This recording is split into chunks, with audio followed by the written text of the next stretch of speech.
and breathe, we shall overcome and walk right into a new start. Welcome to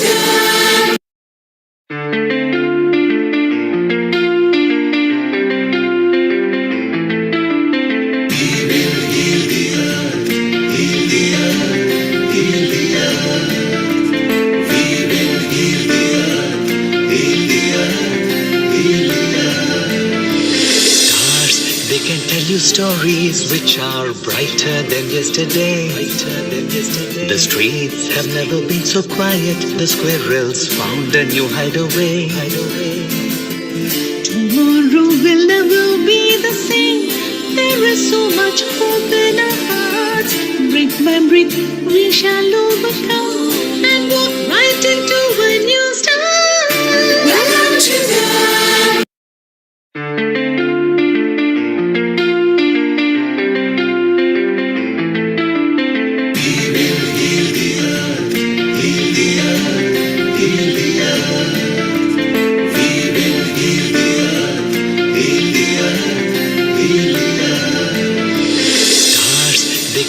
the stories which are brighter than yesterday.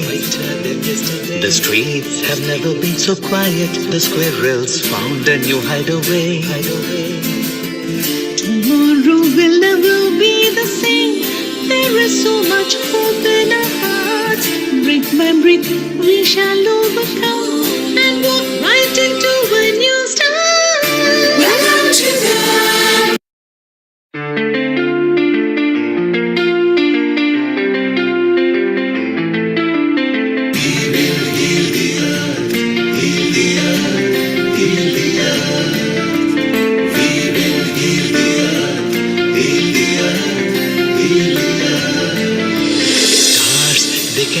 stories which are brighter than yesterday. The streets have never been so quiet. The squirrels found a new hideaway. Tomorrow will never be the same. There is so much hope in our hearts. Breathe by breath, we shall overcome and walk right into a new start. Welcome to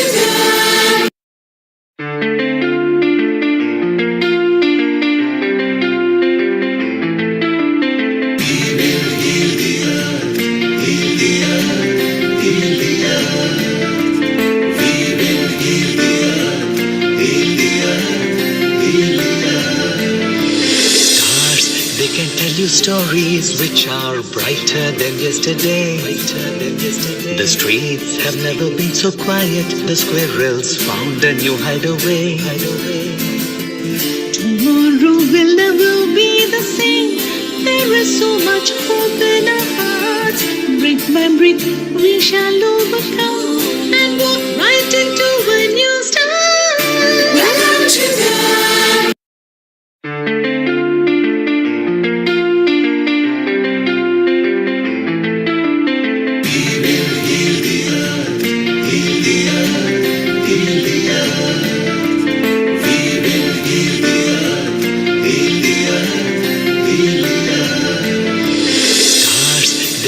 the stories which are brighter than yesterday. The streets have never been so quiet. The squirrels found a new hideaway. Tomorrow will never be the same. There is so much hope in our hearts. Breathe by breath, we shall overcome and walk right into a new start. Welcome.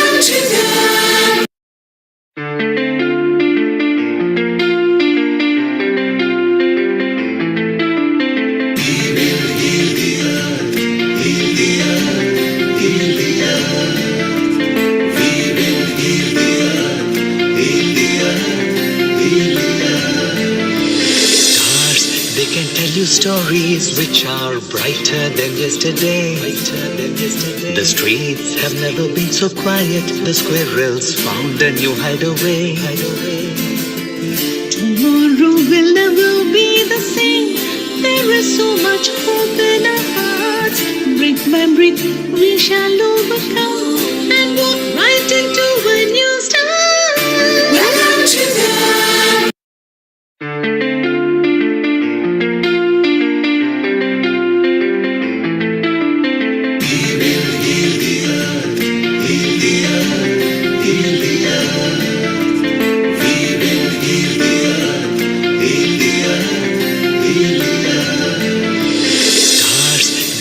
you stories which are brighter than yesterday.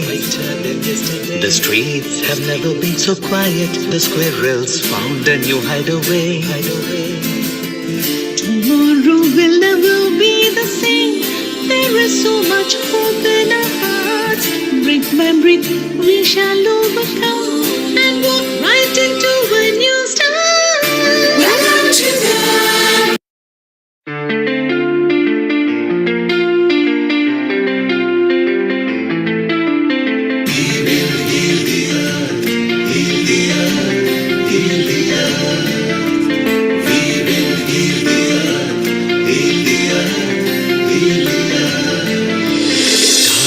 They can tell you stories which are brighter than yesterday.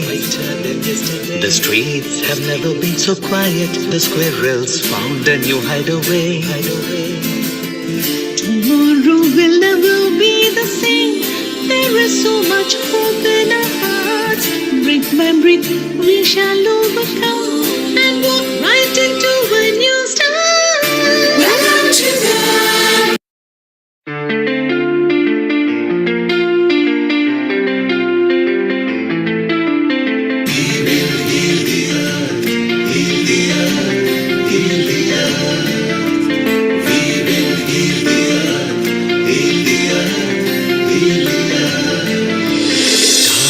They can tell you stories which are brighter than yesterday. The streets have never been so quiet. The squirrels found a new hideaway. tomorrow will never be the same. There is so much hope in our hearts. Brick by brick, we shall overcome and walk right into a new start. Welcome to the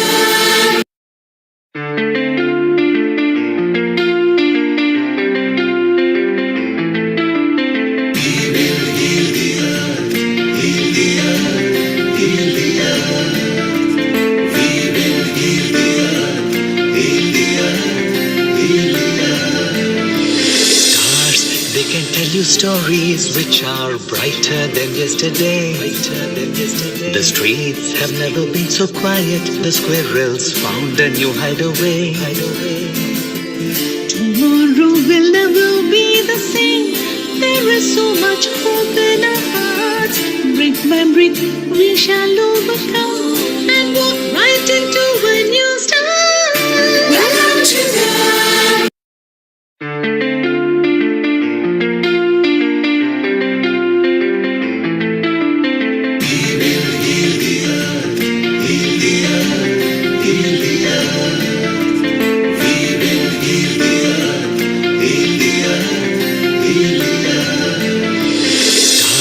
They can tell you stories which are brighter than yesterday. The streets have never been so quiet. The squirrels found a new hideaway. tomorrow will never be the same. There is so much hope in our hearts. Brick by brick, we shall overcome and walk right into a new start. Welcome to the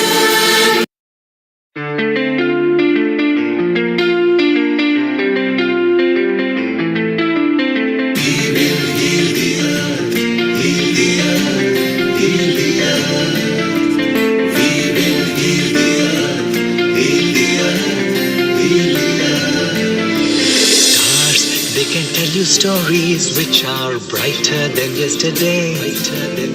The streets have never been so quiet. The squirrels found a new hideaway. tomorrow will never be the same. There is so much hope in our hearts. Brick by brick, we shall overcome and walk right into a new start. Welcome to the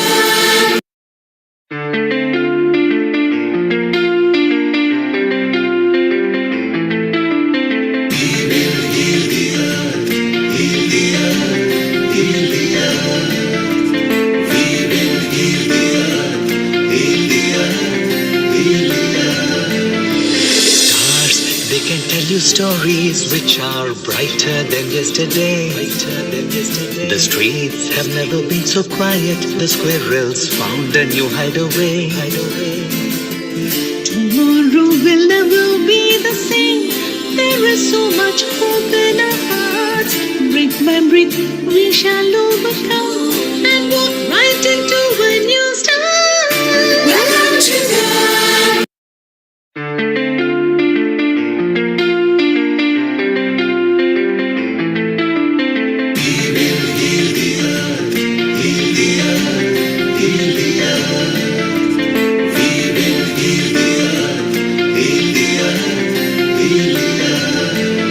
Stars, they can tell you stories which are brighter than yesterday.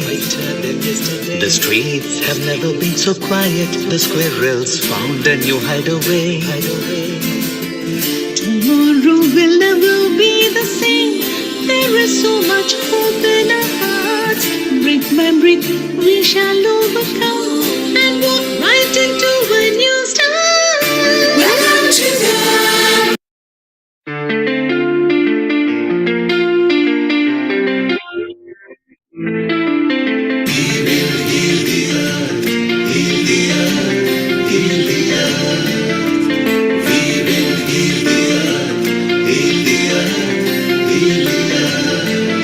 Stars, they can tell you stories which are brighter than yesterday. The streets have never been so quiet. The squirrels found a new hideaway. tomorrow will never 10, 9, 8, 7, 6, 5, 4, 3, 2, 1. Global Namaste. Good morning, good afternoon, and good evening to all the viewers of Feeding Our Earth. I'm your host, Amrita Sharma, and I welcome you to this episode of Yoga and Meditation. Today's episode of Yoga and Meditation, we'll be talking, chit-chatting about the benefits of yoga and what meditation can bring in light to your life. But before that, it's very important to meditate on oneself, for oneself. And that's why every episode we begin with the mantra chanting.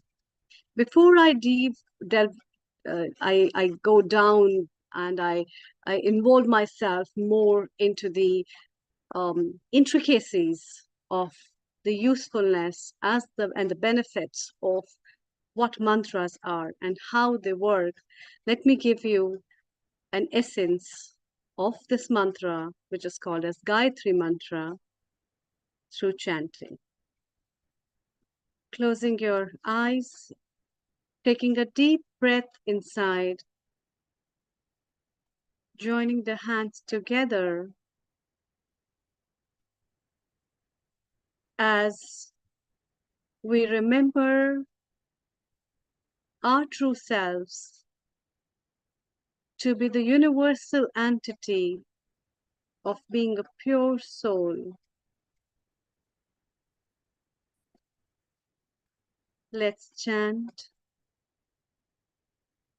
Om. Om Bhurbhuva Swaha Tatsaviturvarenyam Bhargo Devasya Dhimahi Dhiyo Yona Prachodaya. Om Bhurbhuva Swaha Tatsaviturvarenyam Bhargo Devasya Dhimahi Dhiyo Yona Prachodaya. Om Bhurbhuva Swaha Tatsaviturvarenyam Bhargo Devasya Dhimahi Dhiyo Yona Prachodaya. Om Shanti, Shanti, Shanti.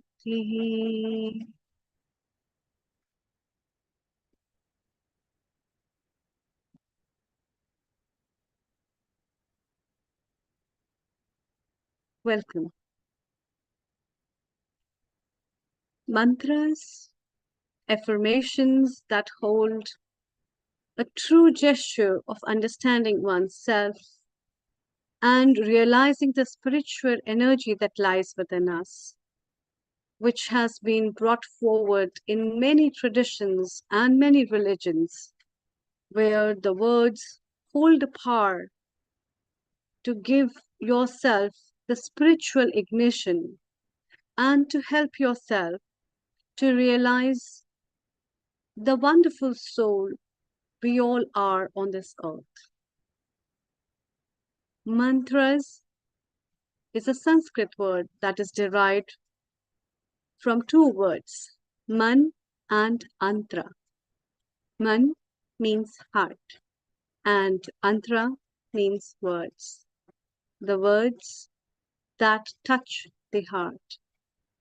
And the heart is the seat of that spiritual essence that gives us the energy of prana through which our body is vibrating and recognizing ourselves as human beings. To touch base on that, we'll be chit-chatting more about that before we invite our other guests. But today, first of all, I'd like to invite and welcome our founder and director, Neil Kumar, as well as our regular guest contributor, Dr. Anukul from United Kingdom. Global namaste to both of you and a very good afternoon. Global namaste, Amrita, and a global namaste to our senior resident panelist, Anukul Goswami. It's wonderful to have you both. And Amrita, you started with a calm mind because yoga and meditation are also a time where mantras should be chanted as well to bring the resonance of peace in the mind. Amrita, you are a yoga expert and you coach so many people as well. We can discuss about how yoga can help women, particularly in their menstrual cycles, etc. Generally, before we wait our Rena Forrester, who is part of Healing Our Earth regularly, just before she comes, what are the common mistakes, particularly some common mistakes some of the beginners make in yoga, and how can they be avoided? Yeah. As a yoga professional, I find people, when they start doing yoga, they mostly see yoga as yoga. Yoga basically is not an exercise or it's not a fitness training. It's much more beyond that. And when you aren't aware about something which you have perceived deep into your understanding of senses, then you just perceive it very physically.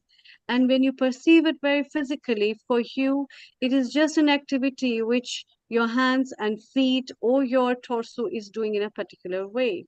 But when you start practicing it and you go deep into the understanding with the practice of breath in synchronization with the body movements, you ultimately realize the benefits of how it is different from an exercise.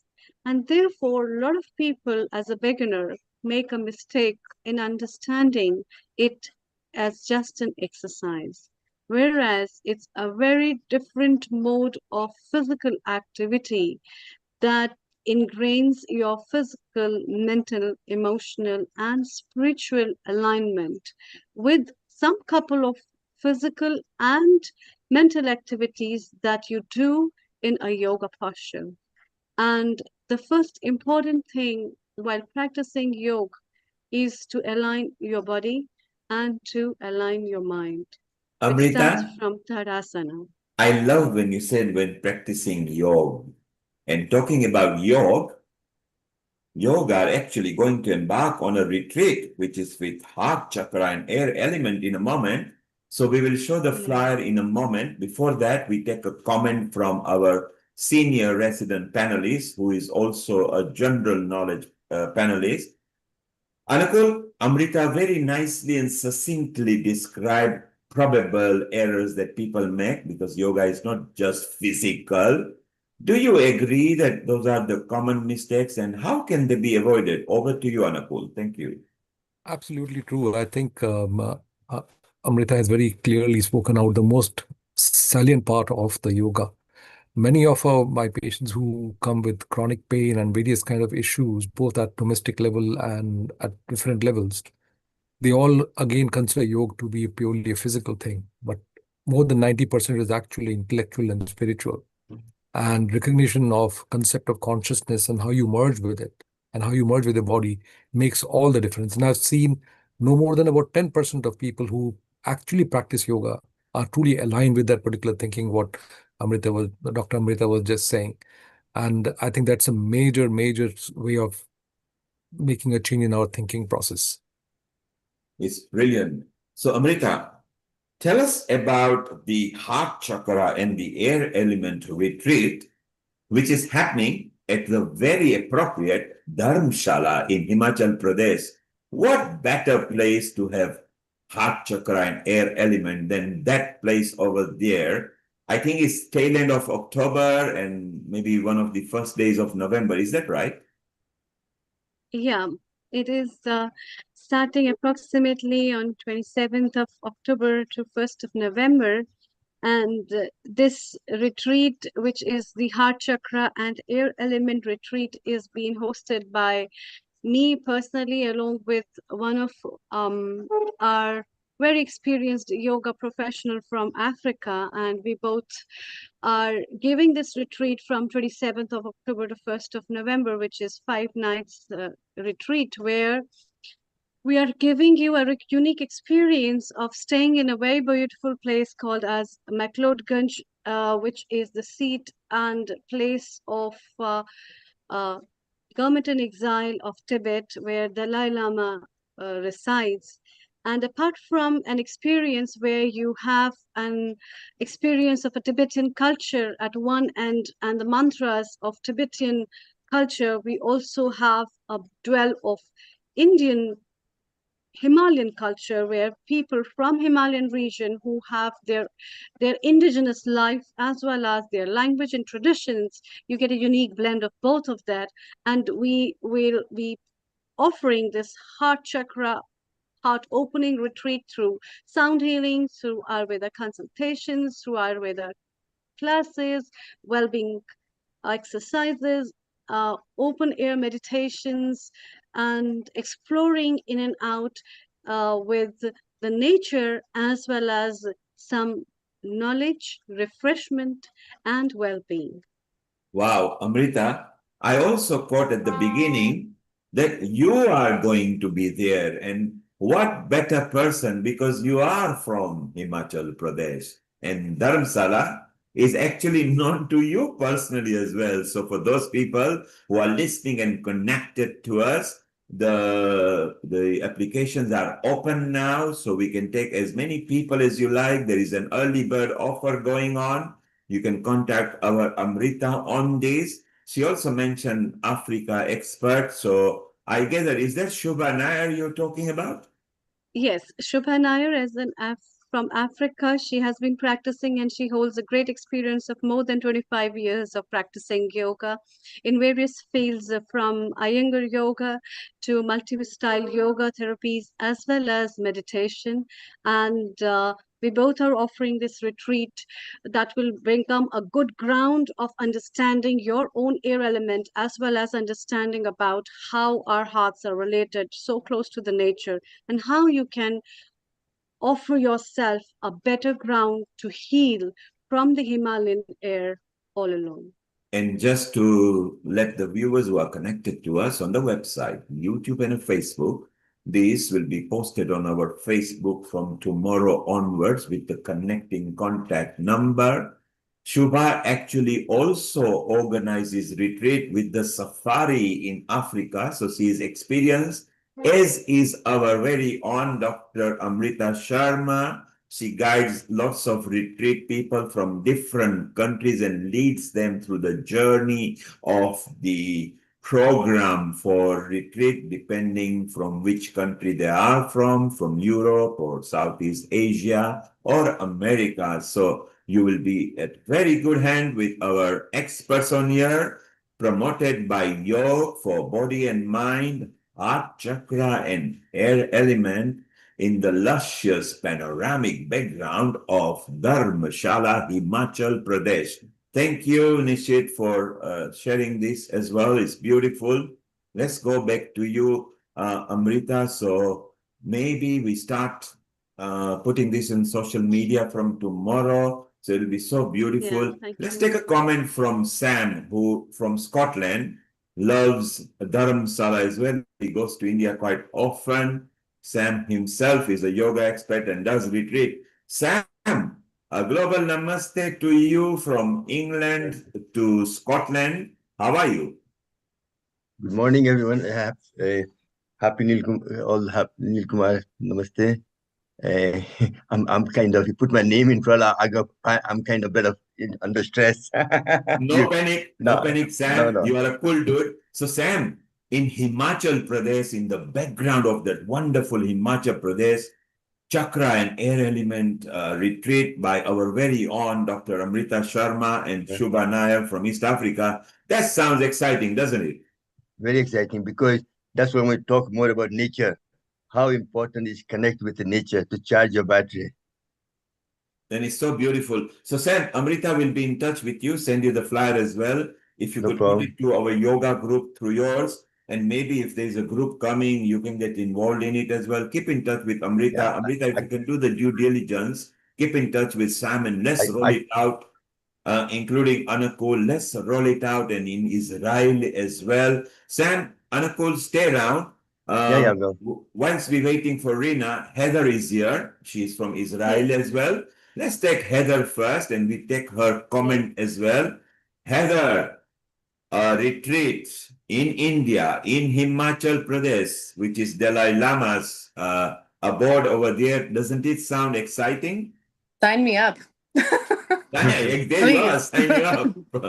Count me Beautiful. in. It sounds And delicious. Is this a regular offering or this is a first time offering this year? both the people who are going to lead it, which is Dr. Amrita Sharma, she is from Himachal Pradesh and every year goes thrice there in Himachal Pradesh. Dharamsala is where she grew up as a child. Every now and then it was not very far from her residence, and it's going to be beautiful because you will have the person who knows the area and Shubha, who actually does retreats of safari in East Africa, is going to join, and she's from India originally as well. Shubha and Amrita are very closely tied. Amrita in the past have helped Shubha with some matters to do with yoga and retreat. So it's beautiful. So Amrita, keep in touch with Heather as well. Let's garner nice groups. And I take it away and introduce Heather, who is also a guest contributor today. Over to both of you and namaste. Namaste. Thank you. Thank you. Thank you so much. Global Namaste, Heather. How are you? Happy to be here. Global Namaste. Thank you. Happy to return. Yeah, I'm really glad to welcome you again for this episode, because you are an expert who has been practicing all these kind of therapies. And in the last episode also you mentioned and you talked a lot about fascia, which is a very inclining and touching point of physical fitness in terms of practicing yoga. And how the meditation, as well as the facets of understanding the deepness of connection of the physical tissues and the body, is so interconnected. So, can you throw some light on this before I chit chat with you more on the other aspects? Sure. Over to you. So, at the root of any physical or movement practice is really fascia. And only in the last decade or so is that really starting to enter into the conversation. So when it comes to any movement practice, whether it's Pilates or yoga, gyrokinesis, gyrotonic, more intuitive movement-based practices, at the heart of all of it is we're moving the fascia. And when we're moving the fascia, we're generating the electricity that helps to hydrate not just the fascia, but the entire system. So maintaining the health and the tensegrity of that matrix of fascia, no matter what your movement practice is really what it's all about in terms of maintaining optimal health. Yeah. How can you tell people how important is fascia for alignment of the posture? And as we see when we grow older, or today's time where people are so much gadget oriented and their lifestyle Yeah. has become so much dependent on a particular posture, with sitting on the chair, on the laptops, and always sticking to their mobiles, Yeah. the kind of effect that it produces in the body. Can you tell our viewers how important it is to Yes. think about your posture and how it is affecting your body subtly? Over to you.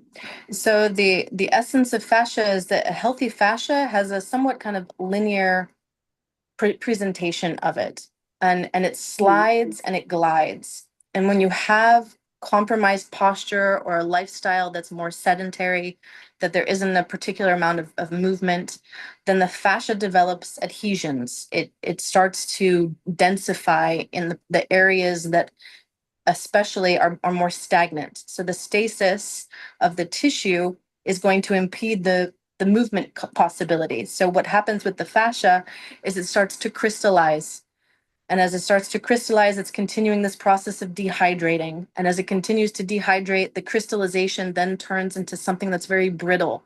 And it's making the system more vulnerable to expressions of dis-ease. Last week, we spoke about arthritis and joint pain specifically, but it can express in a multitude of other ways. So with regard to posture, you can see how the adhesions and densification of the fascia will block or make certain postures more challenging for individuals. I had a colleague recently share with me, she got to attend Gil Hedley's Integral Anatomy. If anyone's familiar with Gil Hedley's work, he's a phenomenal anatomist. Anatomist? I think that's the way how you say it.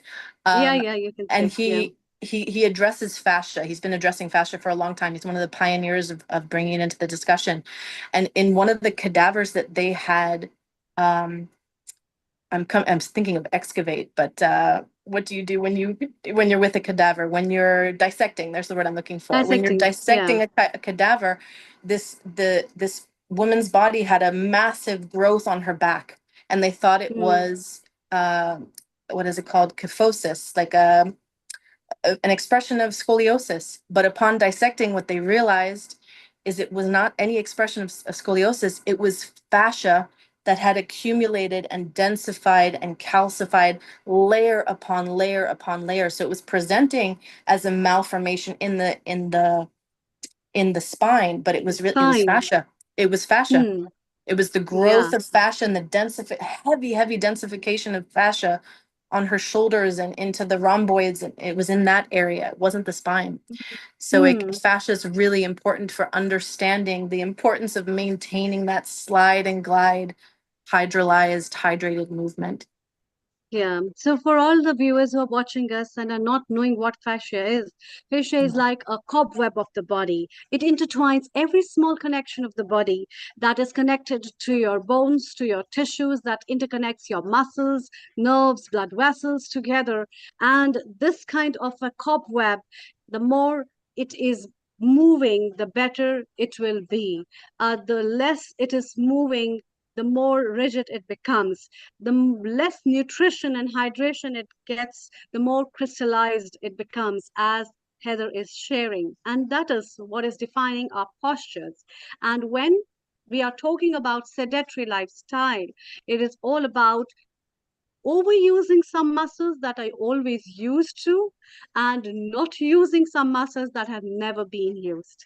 And all those muscles and parts of the body that we never use, there are the points that the fascia gets crystallized.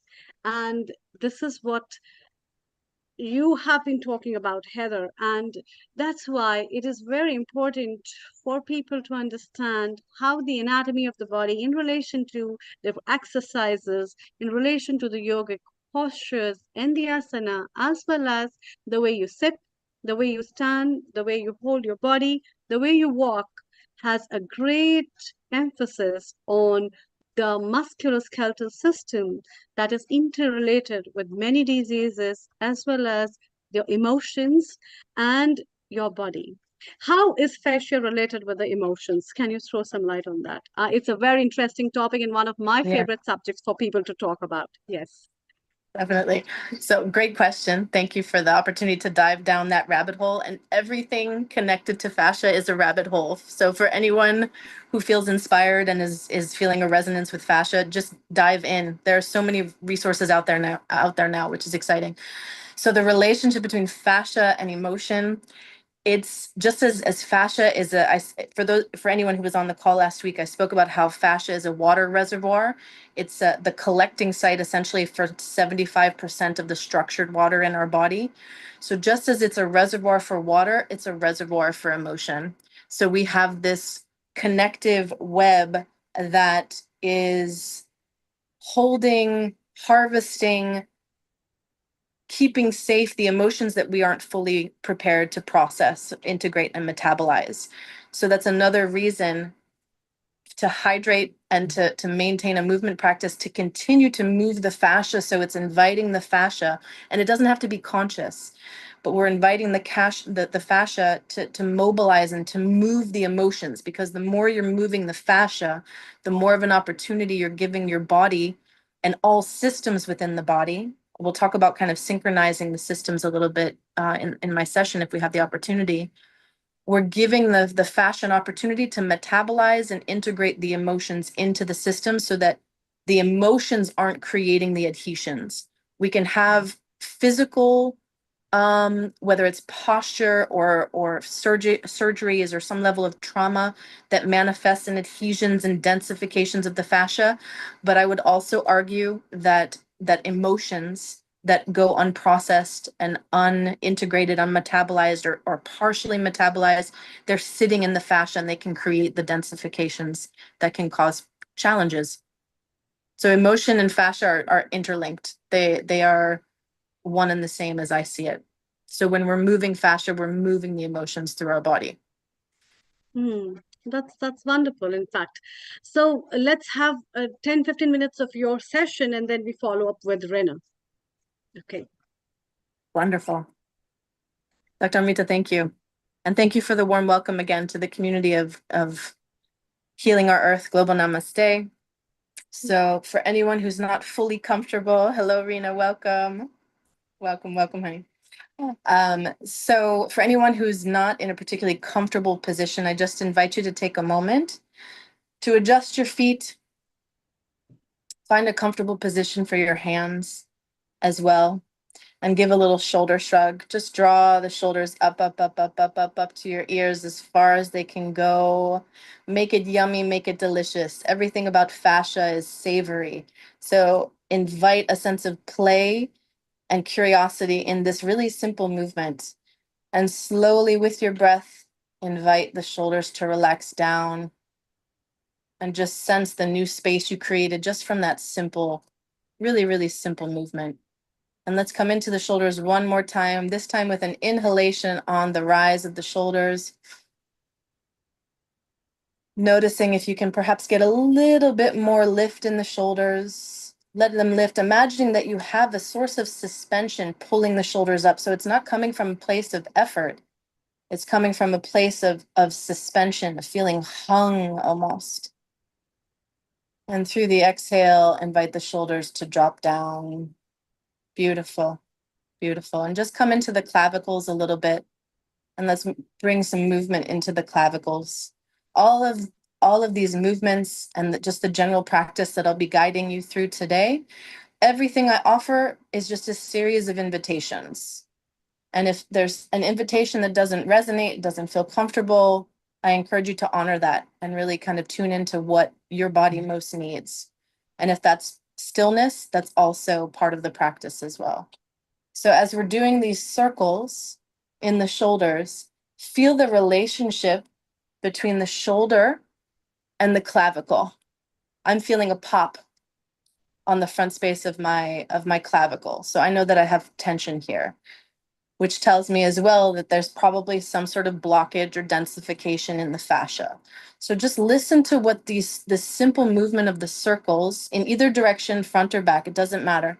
Listen to what this really simple movement is telling you about your body right right now in this moment? Is there a part of that range of motion that is uncomfortable or feels like there's a blockage? Where do you feel more flow? Make it interesting for yourself. Make it really interesting as an invitation for using simple movements to start the connection with the fascia, to really start to build this connection to this web of fascia. Bringing the shoulders forward and back. Let the movement be really organic. Let it bring a sense of flow to your body that's celebrating the vitality in all of your systems, so that you're becoming more and more aware of the vitality that runs through your veins and the arteries, that runs through the fascia, because blood and fascia are interconnected. Our blood has fascia fibrocytes that run through. So as we start to expand the movement a little bit more, let it be interesting for yourself, even if it's really small micro movements. We're just starting to awaken the vitality in the system and starting to make connections between these different systems in the body. Again, all with the intent of using movement to awaken and vitalize the fascia, which is thus inviting the other systems to awaken even more as well. In this movement as well, I love to give attention to the lymph system, of which within the lymphatic system, which is our drainage system, our lymph sites don't work on a pump. It's all based on manual, not manipulation, but manual pressure on some level. So we need movement to maintain the expression of the lymphatic. So as we're doing these simple movements, we're also activating lymphatic sites in key areas of the body. We'll do something connected with what I call what I've learned as the big six for the lymphatic system. We'll save that for the end of this little movement session. So all the while, just with the series of movements we've done so far, starting with the raising of the shoulders and the releasing, bringing circles into the shoulders, awakening the clavicles, all of this information, we just want to get more information coming through the body. We want to make more connections within the neural pathways, which fascia is also connected with, because you find fascia in the neurocytes as well, in the neural pathways. These simple movements, we're awakening the intelligence and the capacity of the fascia. Good. I see Rena coming to the head. Let's follow that intuitive guide and come to the head. And just bring your hands to the head and see what movement the crown chakra, that your cranium is asking for. My cranium right now is wanting to be stretched. It's wanting to be pulled back a bit. See what movement, what texture of movement, what speed. See what sensation of movement this area of the body is calling for. This is one way of tuning into. We want to attune to the fascia. Again, imagining it as literally a massive spider web that connects everything in our body. And it transmits information at the speed of sound. It has electrical capabilities as well. It's semiconductive. So even with these simple movements of attuning to what you feel this area of the body needs, we're sending messages everywhere in the body. And our hands are a really powerful mechanism for attuning into the intelligence of the fascia and what it needs. And this is where intuition is also really powerful and helpful with fascia, because your hands know your body the best. Good. Invite the electrical currents of the fascia to just work their magic. It's not something that has to be conscious. That's the magic of it, because we're just following the intuitive energy that runs in the system. Imagine fascia as well as a mycelial network. We have our own mycelial network within our body, like the trees in a forest that can all communicate with one another through the roots. This is what we're doing when we attune to the fascia. and we send information through down the line, literally, but it's communicating in multiple streams simultaneously. It's literally, it's our multi-dimensional organ in perfect expression.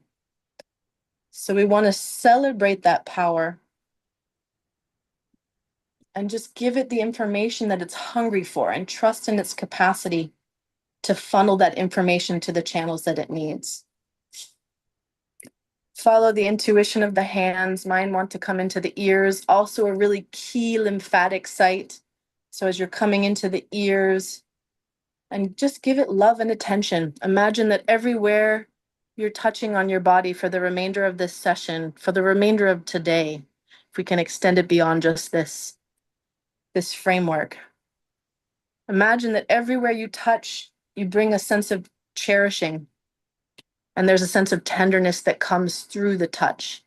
The fascia picks up on that. We're discovering that fascia has memory.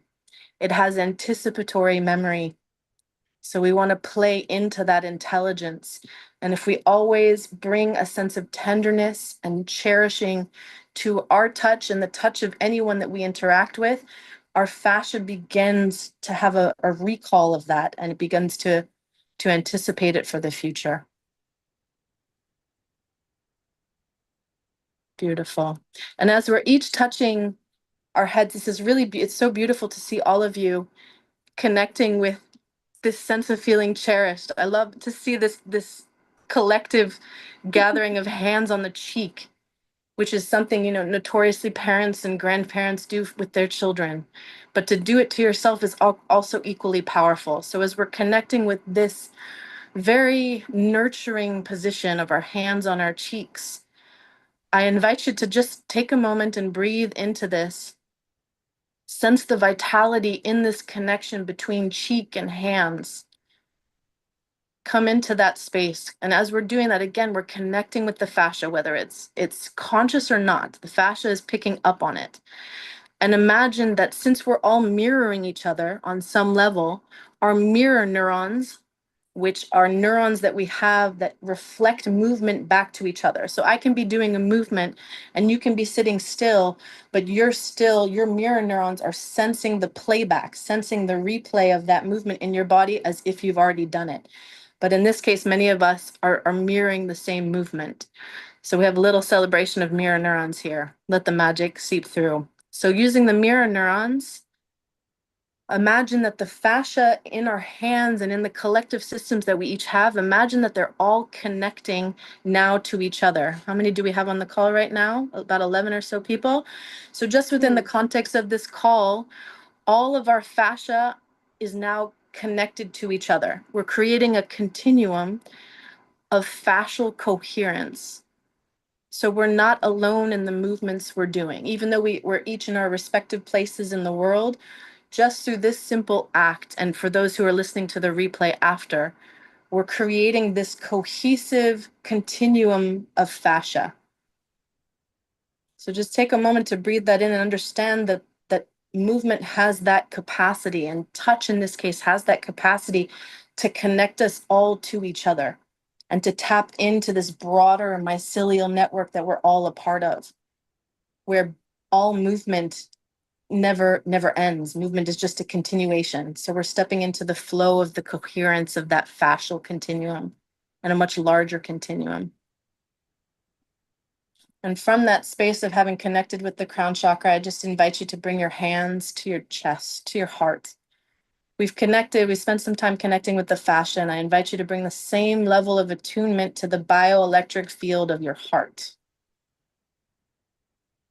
Remembering as well that the heart carries fascial cells, fascial intelligence. It's helical in nature. The heart is actually one spiral shaped muscle. If you unravel it, there's an anatomist in Spain who spent decades studying the shape of the heart, and he discovered that it's actually helical in nature. So as you place your hands on your heart, just imagine connecting, feel, don't even imagine, allow yourself to sense the helical nature of the heart and to feel its power and its connection to the broader fascial system, understanding there's really no separation. And from that place of attunement and deep connection, both to the heart as a muscle, as a helical expression of muscle, but also fascia, I invite you to move your heart. Imagine that you can mobilize your heart, coming into the back space, the sides of the heart, really gentle movement. Again, continuing with this thread of cherishing and tenderness. Let the heart sense and feel that tenderness and that cherishing through the touch, as well as the invitation to bring more space and more movement to the cavity of the chest.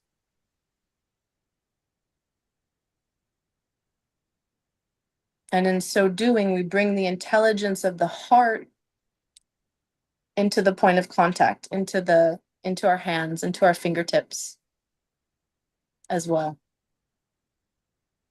So from that place of really mobilizing the heart and feeling the strength and the power of the heart, as you're ready, inviting the hands to separate from that space, really slowly, still feeling the magnetism that the hands and the heart feel for one another.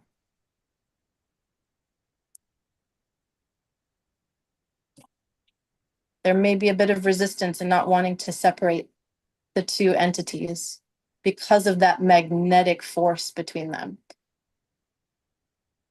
Let it be and just be an observation of it and find that sense of awe and wonder. And even as the hands get further away from the heart, they continue, you still feel that connection.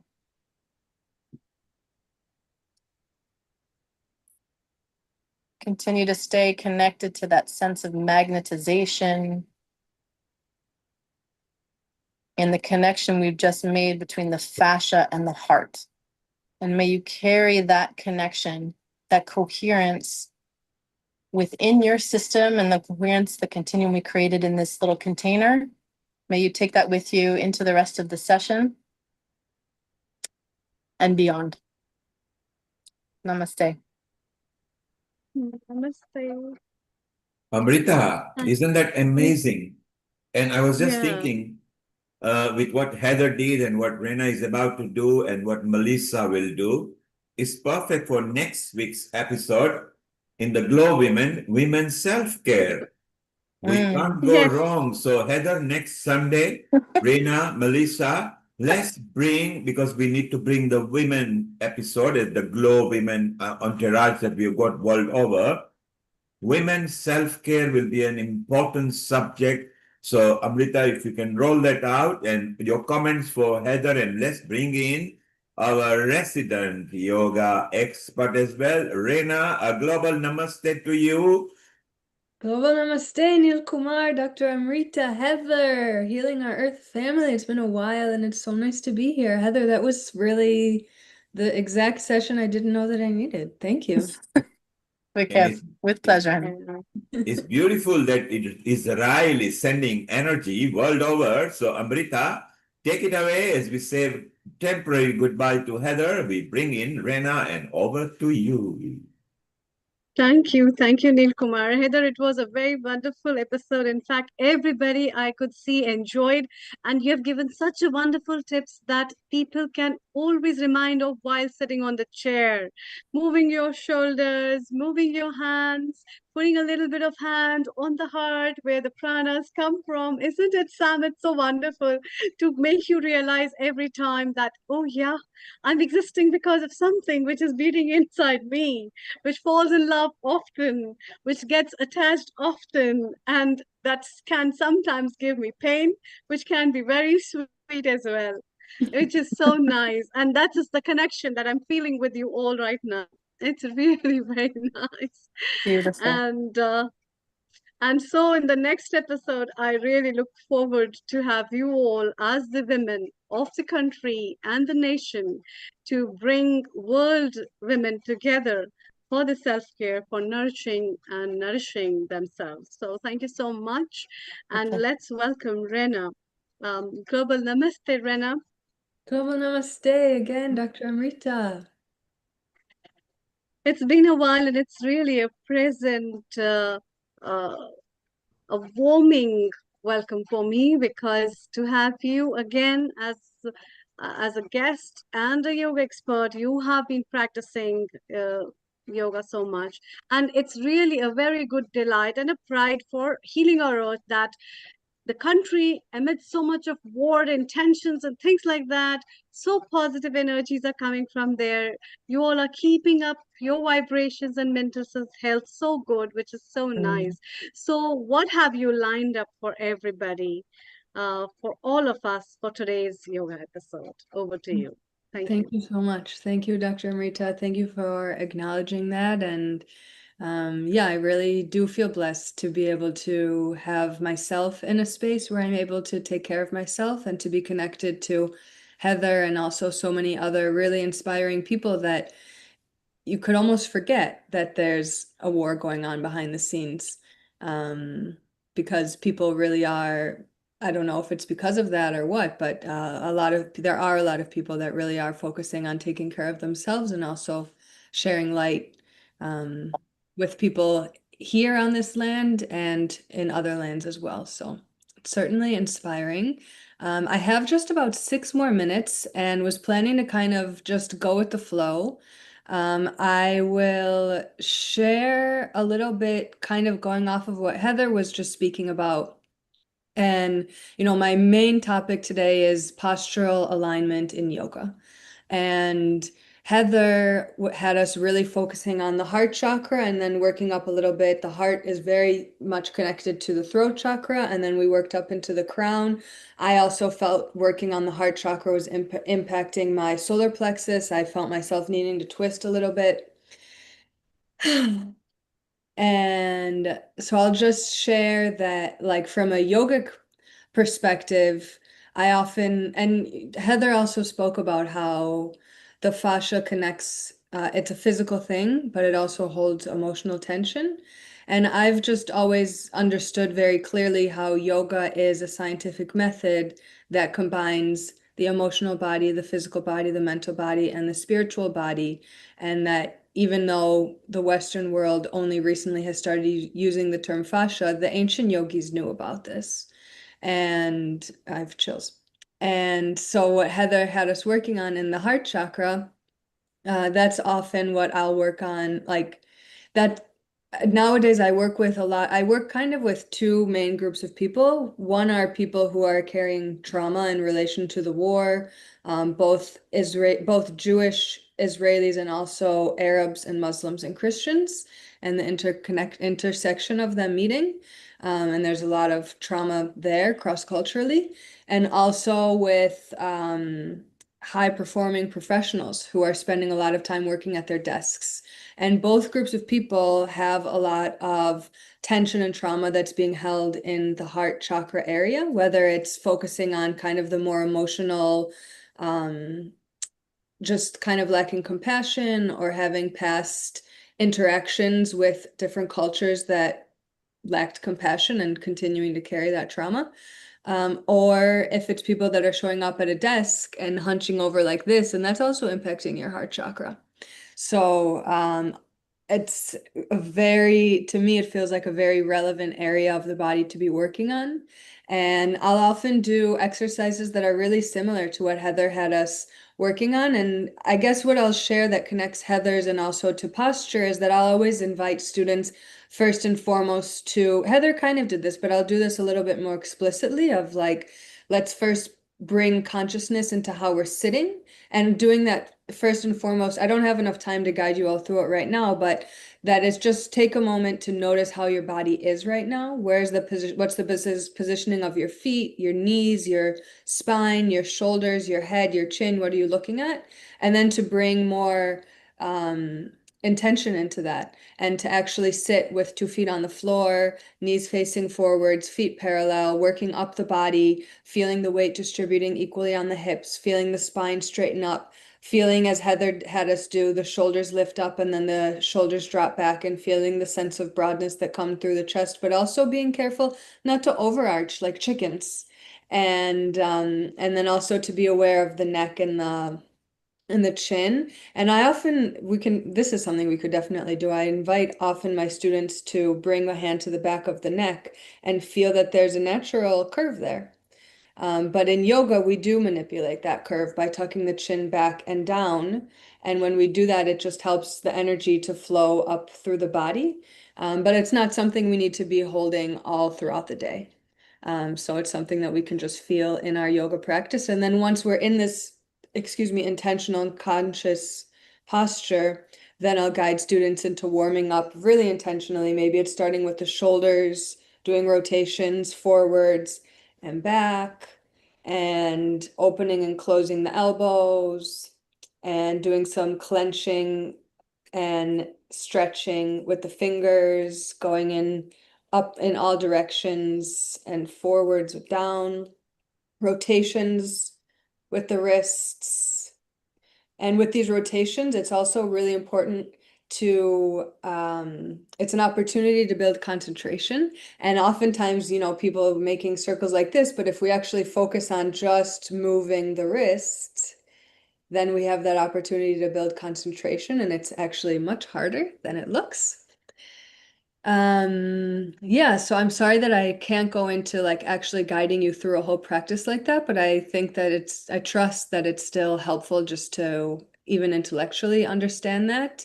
And I'll share also just the reason that I said to Heather that this was the practice I didn't know I needed is because I'm sure I'm not alone, that I've been feeling recently a lot of like old pain come up in my heart chakra in the last few days, and feel it kind of release.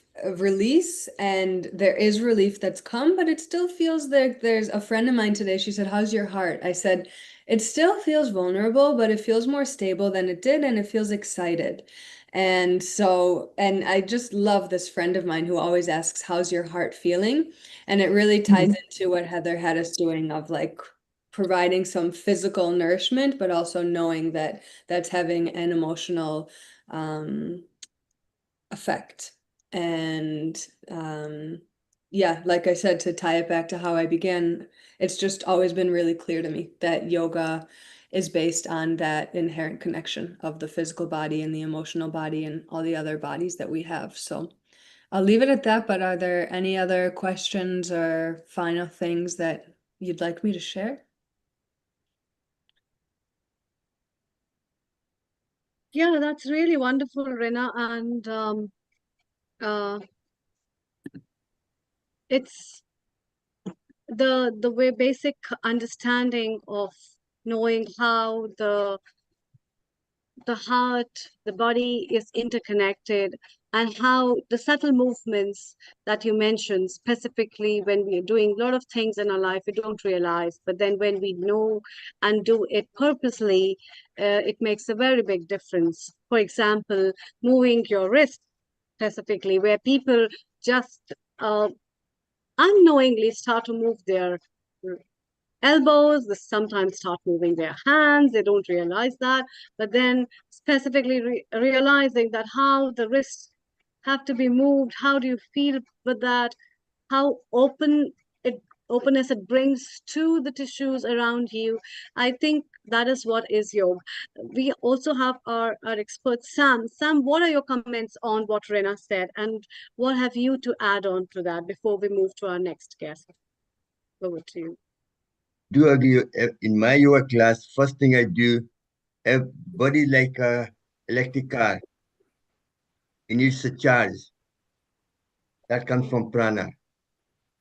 Prana need to flow. Some people do yoga but don't get the benefit. They have a lot of blockage in the body. So I always start my class with opening hearts or releasing all the visual of hand. Make sure it's also for prevention, arthritis, everything. But it's only most for once you open the channel, prana can flow and heal your body. Prana, if there's a blockage there, that's what happens. A lot of people have a lot of blockage. That's why we do all these exercise, all this neck exercise to open the chakra, because your biggest nerve goes through, past to your neck. Any neck exercise activates the vagus nerve, which activates the parasympathetic nerve system to distress you, and the blood can flow through the right place, right amount, supply all the blood and oxygen and nutrients to promote good health. So it really, what they're doing is getting rid of all the blockages. And that's why you have to do that. before you do pranayama to get the maximum benefit of pranayama. Otherwise, you're doing yoga, but you're not getting the benefit from that because you have like a spine, like Irina was telling you, what the posture is very important. Because when your posture is right, the energy can flow like Ida and Pingla. Your energy goes to the base and through the spine, it travels all the way back up. If your spine is posture is bent, then it's only touching the small surface. The energy can only go slowly up the way. When your posture is straight, then it can travel much quicker because your more surface area is touching.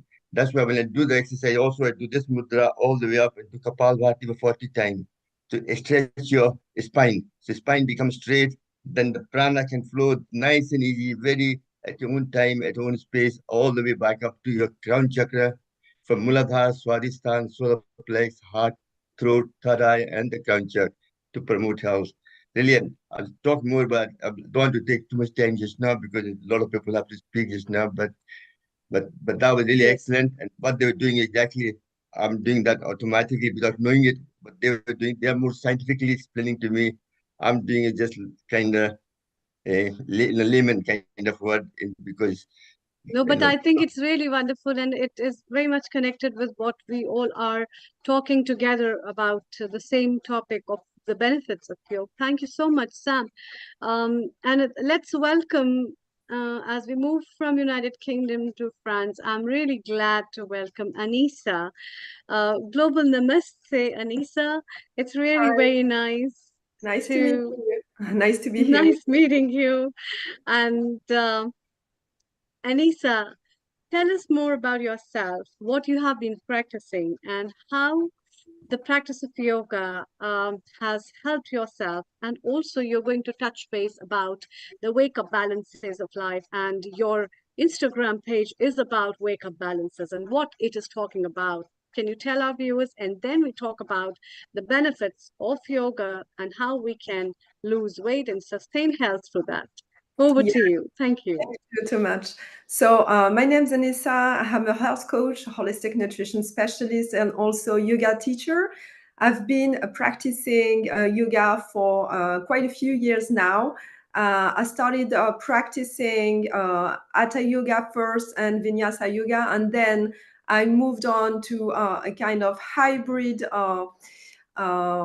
practice of yoga using, Vinyasa yoga, Hatha yoga, also a lot of pranayama practices for me, for my students as well.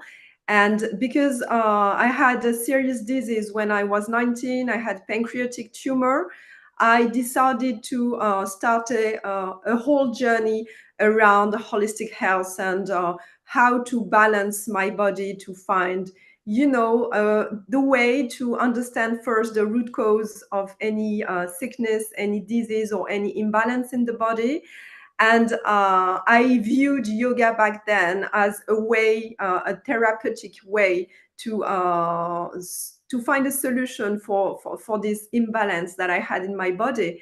And I have to tell that it helped me a lot. And now I use yoga as a physical approach to wellness, but I also use it as therapeutic use for some of my students, for wellness in general, but also for weight loss, because it's all about having a very holistic approach to life and to wellness. And when you understand how your breath, your mindset, your thoughts, and your nutrition are connected, I guess you can find a real way to balance your body for a lifetime. And so this is what I want to talk about today. So That's really nice. I guess I've Your got journey. that's Yes, right, please. Yes. Marita? Yes, please. Please go ahead. Yeah. So I think that today we have too many people who try go dieting or intense workouts or trying to look for quick fixes. Then they find themselves struggling with their weight because they have root cause disease that they have not dealt with in the first place. The reason to me is that people try to fight against their body instead of working with their body. And that's something that we all understand as we start practicing yoga and meditation and digging more into pranayama practices, for instance. And I think the greatest tools I've ever found for myself and for my students as well is the practice of yoga, because it has helped me so much understand, how nutrition is not about eating things. It's about nourishing your body and being very mindful as to what you eat on a daily basis. And I think that it's the practice of yoga and meditation and all these tools that we have, just like a toolbox that we can use anytime we need it, that can help people find the way to any symptoms that they have, any pathology that they can have. Maybe they have something, they have been struggling with an illness or an issue for years. And when they start practicing yoga with a very mindful approach to it, it starts becoming their real medicine, right? It's a natural medicine. It's a self-care as well. And I always tell my clients, it's about imagining your body as a triangle. And in this triangle, you've got yoga for calming your body, to strengthen it as well, because to me, yoga is also a great way to align your posture, to breathe more correctly, and to get stronger, more resilient, because, practicing yoga is not just about what you're doing on the mat. It's about bringing with you the whole postures and the attitude of yoga and the philosophy in your everyday life. I mean, it's a way to be more resilient. When you're capable of understanding your body and understanding the signals, because most of the people are not really listening, then you can really change your physiology and you can change your brain as well. Your thoughts, what you think about your body. And to me, it's the best way to lose weight in a sustainable way, and losing weight for your health first, and not just, to look good. Because of course, it's all great to just look good and to feel fit and healthy. But the reason why everyone should dig into yoga practices like mindfulness, meditation, pranayama, and nutrition in a second part is because we should focus and emphasize the need for prevention before we get sick and before we have a disease that we have to go to the doctor to try to cure or to heal with medications piling up one on top of the other.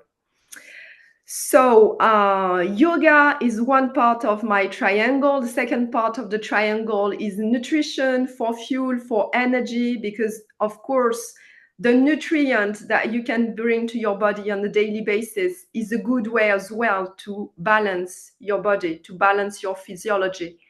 And then when you're capable of doing this, you can start losing weight in a very natural way, without forcing anything, without dieting, without going into restrictions. Because everyone who is here today, I guess, has this notion of balance and trying to look for what is the best for us.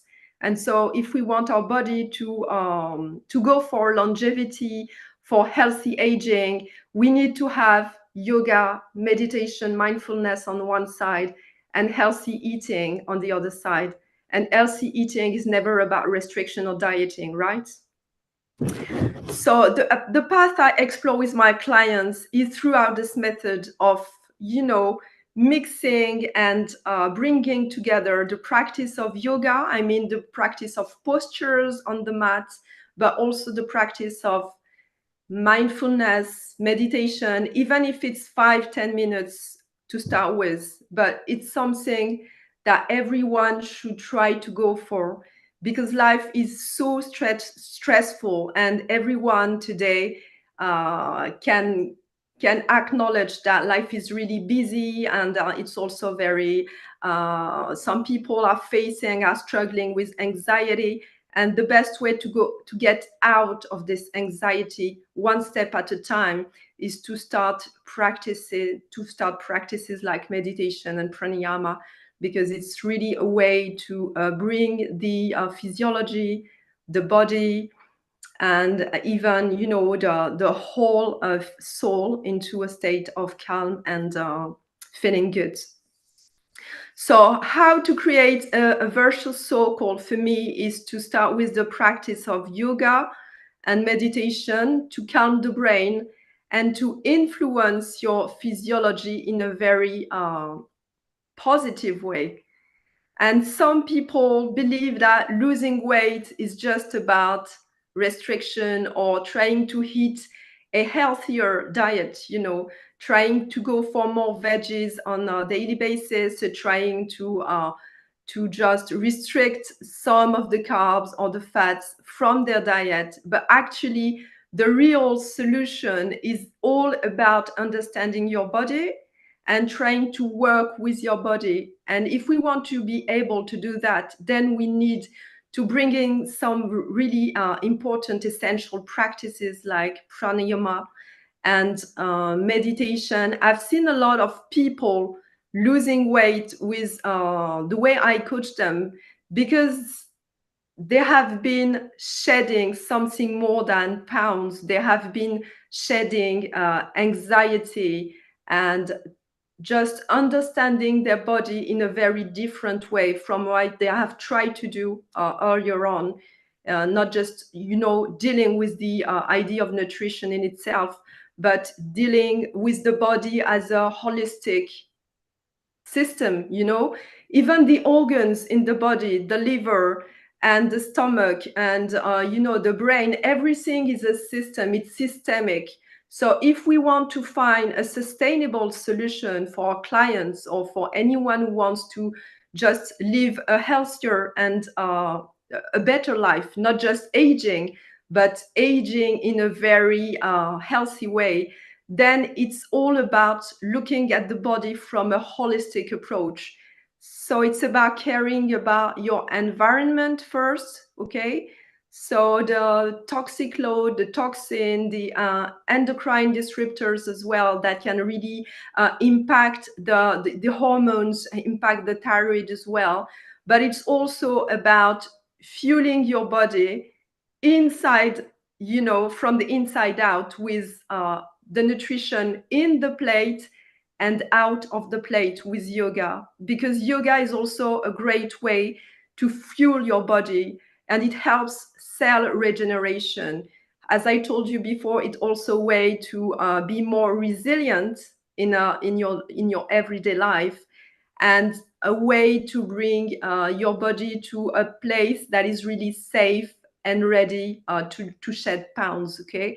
Because most of the people, they try to lose weight for in a way that is not really sustainable. Like they don't feel safe. The body doesn't feel safe in the first place because they have all this stress load on them that is, you know, just like a burden on themselves.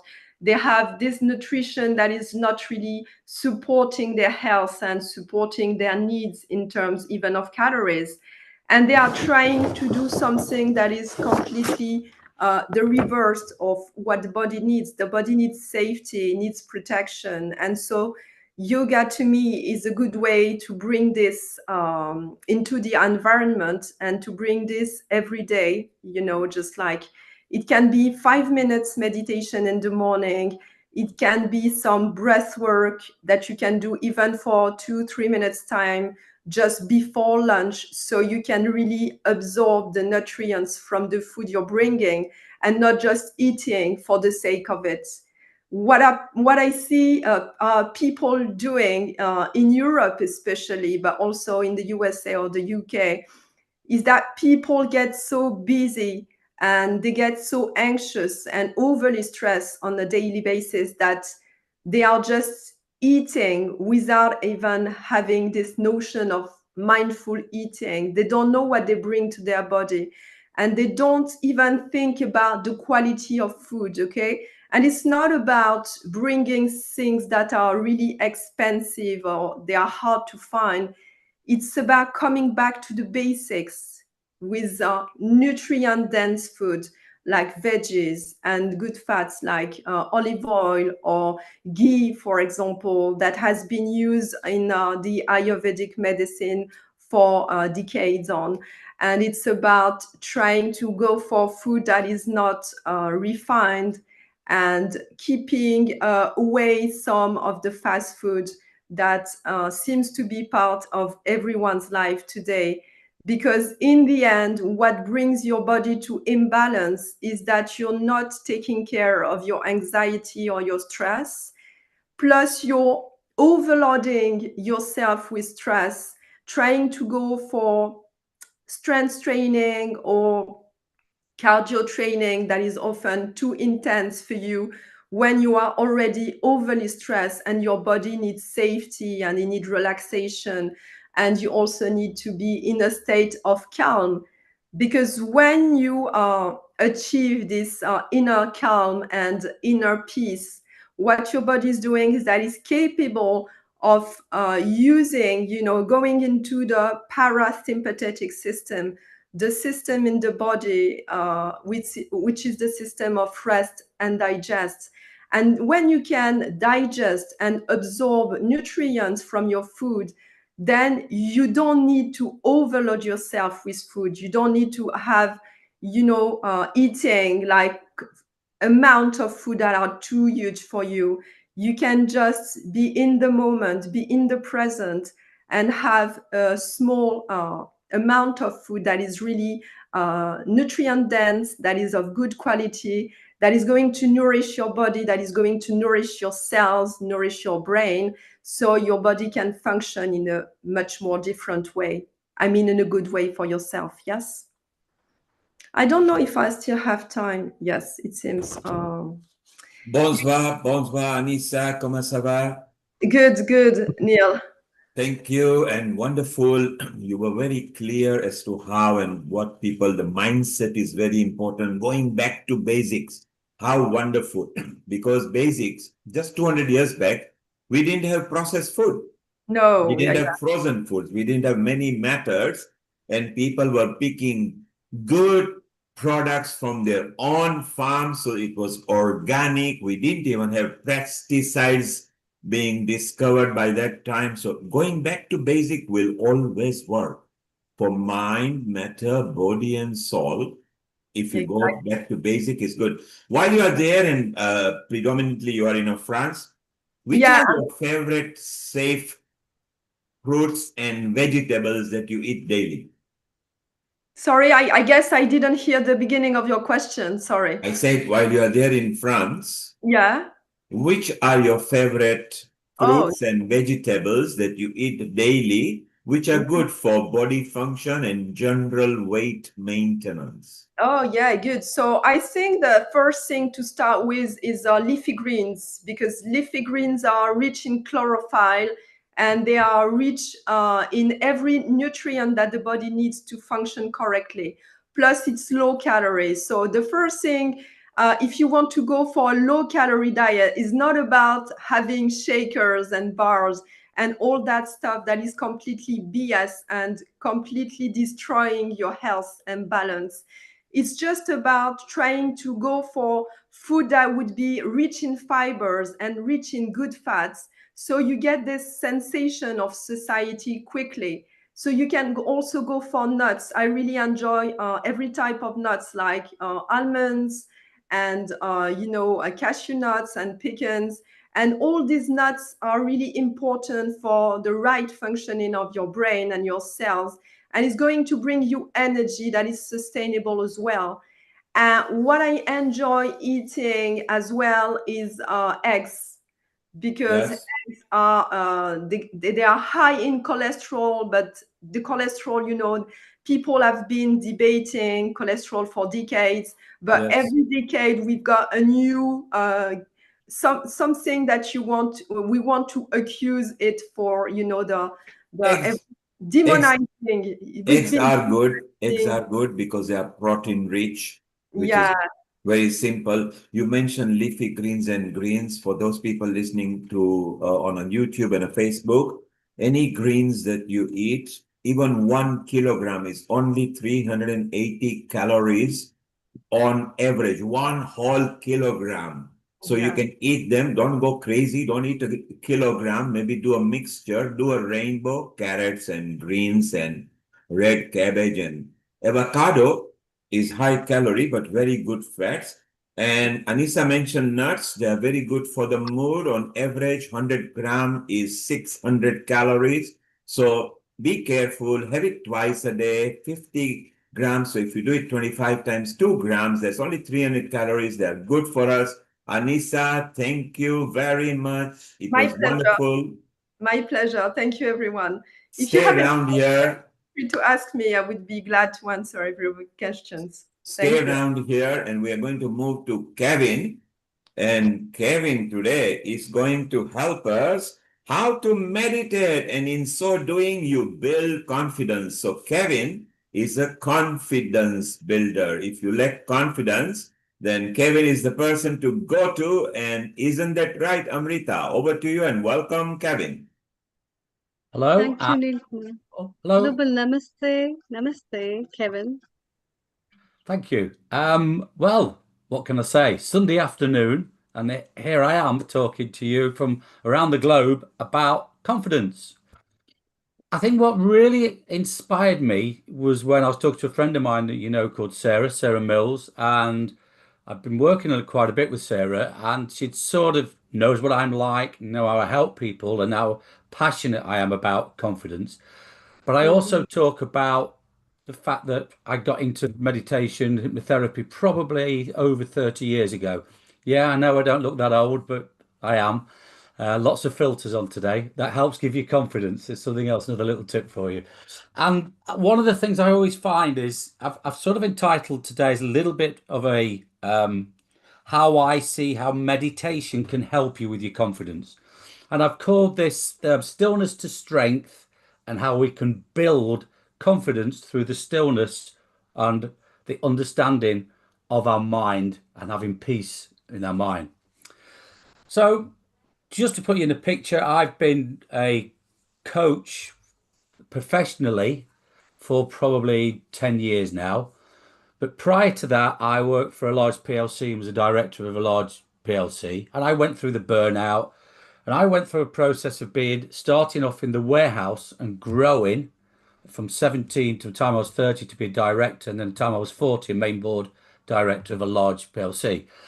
And what happened was I was the guy back in the 80s and the 90s where they sort of said, just do this, just do that. We don't really understand HR. We don't really understand how we work with people. You just got the job because you were the next in line and you probably were a bit of a yes man. So I started to understand, and from this had a bit of a breakdown in my very early 30s, and I had a problem with my marriage at the time. And I got into hypnotherapy, which in turn, and I'll talk a little bit more about the link between the two, got me more involved with meditating to overcome my problems. And from this, I found that dealing with people when I was calmer gave them confidence in me. And I think that's what helped me get promoted up the ladder, as it were, from warehouse to boardroom, because I could very quickly calm people down in situations that worked in warehouses, that worked in sales. I could bring people together. And that was a way of communicating. And I believe those skills came from when I went inside myself with my own inner peace. I hope that sort of makes sense. So I think a lot of people consider that confidence is about being louder, being bolder, and being braver. I don't believe bravado is a form of confidence. I think bravado is a form of poor preparation, often bullying people. And true confidence starts from within yourself. And that means that confidence starts in the most quietest place you could probably find if you find it. And that is inside your mind. That's where it starts. So when I first began working with people on their confidence, I found out the quickest way for me to establish what sort of poked them a little bit and whether people were carrot or whether people were stick. Because I could tell some people needed an arm round and a thank you, as we used to call it, the slightly rude word for the sandwich, where we've got the two slices of nice bread in the little bit in the middle where we give them the what they don't want to hear, but we come out of it. And you've got other people which you just had to shout at and you had to bash with a big stick, and they preferred that way. And once I'd found out that how I could use my mind to work out the type of person I was dealing with, I got more respect. They had confidence in me as a leader. So I like to teach these things that I learned. And I then went on and studied, became a master NLP, did all the sorts of life coaching, CBT for anxiety. And all of this was started by my quest to help myself. I'm 63 years of age now, so it was over 30 years ago. And it's that quest which still stays with me, and I still meditate daily. So when I first began working with these people, I noticed something powerful. And the people who struggled the most aren't the people that's lacking in talent. They're not lacking in intelligence, and they're certainly not lacking in ability. What they struggled with was the noise inside their head, the doubts, their inner critic, and the constant chatter. And that's where meditation comes in. Because stillness is not empty, but stillness is where we meet ourselves, and that's where I believe true confidence begins. So why meditation builds confidence? Let's talk about why I think it's essential, and all my clients, I get them very early on into some form of affirmation, in sort of the form of meditation, whether or not I call it that or not, whether I use some sort of suggestive language with them, get them to do a morning routine. But I find once they get into the habit of meditating and they're doing it right. The key is that they do it, like I said, it's the carrot or the stick. Some people don't know themselves whether they like a carrot dangling in front of them as an incentive, and some people don't know whether they like the stick. Personally, I was the one that if I'd done something wrong, I didn't mind being told off, but I also wanted a pat on the back for at least trying, or an explanation of where I'd got it wrong in business. So I was always intrigued. Some people will just stick the fingers up at you and say, I'm off, because they're not spoken to in this way from within by themselves or by the person that's speaking to them. So most of us think nerves or self-doubt are flaws in our personality, but they're not. They're the product of overthinking triggered by our bodies and stress responses. Flight or fears and flight, as we call them, fight or flight. They're all based because of the way that we talk to ourselves and we talk to ourselves inside. One of the great examples I use with this is, if somebody's heard it, and I would say, when you're if you're in a building having a meeting, if we were all in the same building, the fire alarm went off, half the people, both people would head out of the door, but half the people would be running towards safety and half the people will be running away from danger. Both have the same outcome, but the people that's, when I ask that question, the people that are easy to work with are the people that's actually running towards their safety and not running away from danger. And it's the same when we meditate. If we meditate in a positive way, we're running towards success. We're running towards safety. We're running towards things to help ourselves. If our constant critic is the opposite way round, we see everything as danger and we have to get away from danger. Does that make sense to anybody? If I'm going a bit quick, I get excited. Okay. I'm all arms and hands and body language. So that's why I think it matters. And then if we meditate and we understand this, this is where confidence, which seems miles away, can get away from our shaky voice, and it solves the problem at source. It probes whether we are running away from or running towards something. And once we can establish that, I establish that with a client, I'm halfway there. Halfway there to finding out what their confidence issues are. Because 9 times out of 10, what they think is their problem with confidence is not their problem. They come to me and say, I'm self-sabotaging. They come to me and say, I'm procrastinating over doing something. They're not. 80% of time, when I get to the bottom, it's because they were given a tea towel at 5 years of age and told to put it round the head and stand at the back because they aren't good enough to play the kings and the wise men. It's wear a tea towel, stand at the back and be a shepherd. And at 5 years of age, to many people, that is the first experience they get of being in public, and that shatters their whole confidence. I get this out of them by talking to them in a way, and they suddenly realize that that is probably the reason why they're shy, why are they nervous, why they don't put their hands up to go forward with confidence. And it's often not when they think I'm always self-sabotaging myself. I procrastinate over that. I've got imposter syndrome. I don't think I can do it. And everybody puts themselves with a tag these days. I don't know if you all agree with that. You know, a lot of the younger people today have to have a tag. And if they've got a tag from Dr. Google and Dr. Google has given them this tag, then they think, I know what my problem is. It's not lacking of confidence. It's not lacking ability. It's not my limiting beliefs. And I say, let me tell you this, limiting belief. The word belief has a 3-letter word in the middle of it. Do you want to tell me what that 3-letter word is? Lie. Okay? And I tell them they're telling themselves a lie. So when we meditate, we build the scripts, and I'll talk about how I do that with them in a moment, so that they're not telling themselves lies. So they deal with calmness from chaos. They're not running away from anything. They're running towards something, and they're looking forward and they're excited. And this is where meditation is a massive part of what I do with people, because it starts at the source. Meditation goes into your nervous system. It lowers your cholesterol, slows the heart rate, it steadies your breath. It's like almost like pressing a reset button. Your confidence reset button is how I like to call it, the way that we can then build on it. So why does it matter?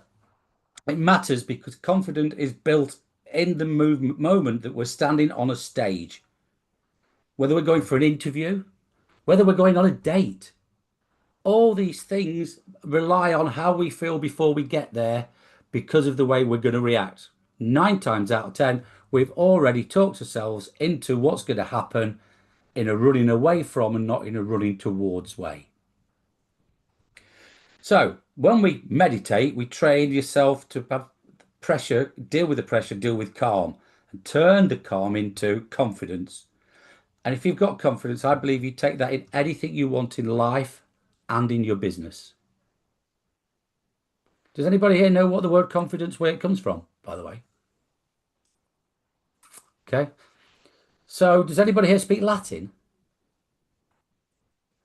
Good, because my pronunciation is not very good. And basically, the word for confidence in Latin is fidentia. And if anybody knows con means with. I'm a musician. I'm a musician all my life, played in orchestras. And we used to have a guide, Italian guide, you'd say, con amore, with passion, with passion. Well, with fidentia means with trust, because fidentia means trust. So the word confidence is built meaning with trust. So if we don't start with ourselves and trust ourselves, we're never going to trust anybody else. And that's the way to get yourself to accept that trust, to me, is by meditating. Now, we all know meditation has been around for thousands of years, used to build courage and clarity. Samurai warriors before they went into battle, monks repeated mantras and strengthened their minds against fear. And today we come across, I love when I hear people like Oprah Winfrey, and she talks about how meditation's helped her. Hugh Jackman, he practices transcendental meditation every day, says it overcomes his stage fright, which he still gets. You'd think these international stars wouldn't get it. They still get it. You know, I talk a lot about people like Jonathan Ross, if anybody knows Jonathan Ross. He's a TV presenter in England that can't speak with his R's, and he rolls his R's. He's a very famous guy. And he overcame the fact that he was short-tongued and couldn't project his R's by making sure he wrote into his opening lines of his script everything beginning with an R, so he got it out of the way, and people now accept him for it. So he trusts in that and doesn't mind that he's got this deficiency is probably the wrong word, this defect with his speech. I've got Bill Gates. Bill Gates constantly talks about how meditating helped him through the tough times of making strong boardroom decisions. He probably knew the decisions. It just gave him the confidence to go ahead with it. Keanu Reeves is well known for his meditation, and he's just Mr. Cool. So different types of meditation. Most of you on here will know. I quite like the Vedic style meditation, which is a form of mantra, but I've also used transcendental, just breath work or visualization. Whichever way to, this is more to help people to get started, because most of my clients understand it but have never come across it. But here's the real truth. It doesn't really matter which format you want to use when you're starting out. Because a lot of my friends, I would ask them, did you meditate? They just, oh, it's just a religious mumbo jumbo. And I didn't, no. But that's what they think it is. So many people think that's what they see and what they don't. They don't actually. That's why I like to use the film stars, presidents, people, examples of people that use it, because they suddenly go, oh, actually, I might secretly try that and see what it's like. If it works for them, it's going to work for me. Now, one thing I particularly like is I can write scripts for meditations as I would for self-hypnosis. The best way I like to think of it as is you should record your own voice. Write your own short script, even if it's your 2-word mantra, but record it as your own voice. Number one is because we don't like to listen and we have a fear of our own voice. And trust me, the more you listen to your own voice, the more you overcome it and it gains confidence. It's a win-win. And the second one is it often stops the chatter because you can't listen to yourself twice. Where if you're listening to somebody else or you're trying to concentrate on a word, 2 words or 3 words, whatever your mantra is, it's very difficult to focus on other things that aren't going on. Somehow, and this has always worked for me, when I record my versions in my own voice, even I've got some Dr. Joe Dispenza, which probably most of you are aware about, and he does some lovely early morning ones. I've done a transcript and I've recorded it myself, just changing bits of it, and I've recorded that myself, and I'll use that in the morning because I'll add my little bits in and take my bits out.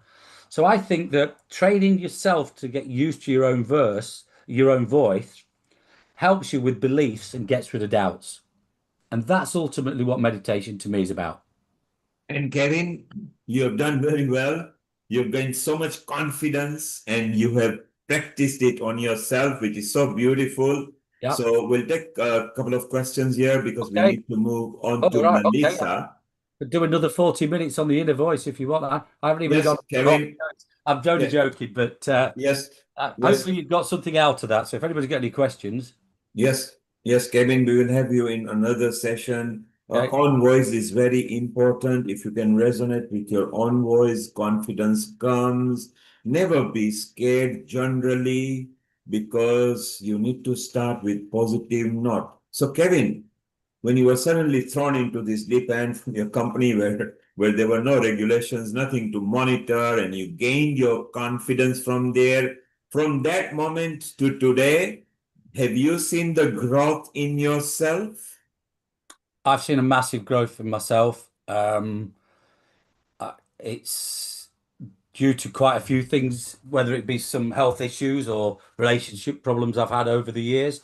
I've always found that meditating makes me stronger, brings me out, which is why now I might not earn a quarter of the money I was earning 20 years ago, but the pleasure I get from seeing a client achieve something.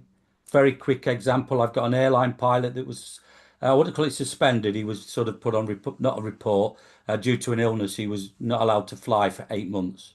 It was basically because of due with anxiety problems he had. And I worked out with him individually that because when he got in an aeroplane, his disciplines were different to how he was running his life. And he had a checklist every time he got in a plane, you know, when they talked to the second guy. So I wrote him with him a checklist for a meditation every morning as if it was a flight thing that he did. Within the space of 3 weeks, he went back after 8 months. He's flying again now up there. His life has changed. He's dealt with everything he wanted to deal with because he realized that he didn't have a problem when he was in the cockpit of a plane because he'd been taught by people, this is the procedure, you are safe up there. But he wasn't safe in his own life. In his own environment. In his own environment. So if I Yeah. put his life into his environment, which he was good at, and said, let's write a flight list out, checklist. We do this when we get up in the morning. We do morning routine. Check, check. And he had it. We got it on his phone, on the front cover of his phone. So every morning, the first thing he did was see a checklist of what he had to do, his morning routine, and how to deal with anxiety, and and just the way that worked for him changed it. He took control of his life, went back, passed the medical, signed off from the doctor, and was flying again within a month of working with me. So what Kevin is saying, that what may seem a problem to you, bring it to Kevin. To him, it's an opportunity to find a solution. And in a life, that is what it is. Don't treat everything as a problem.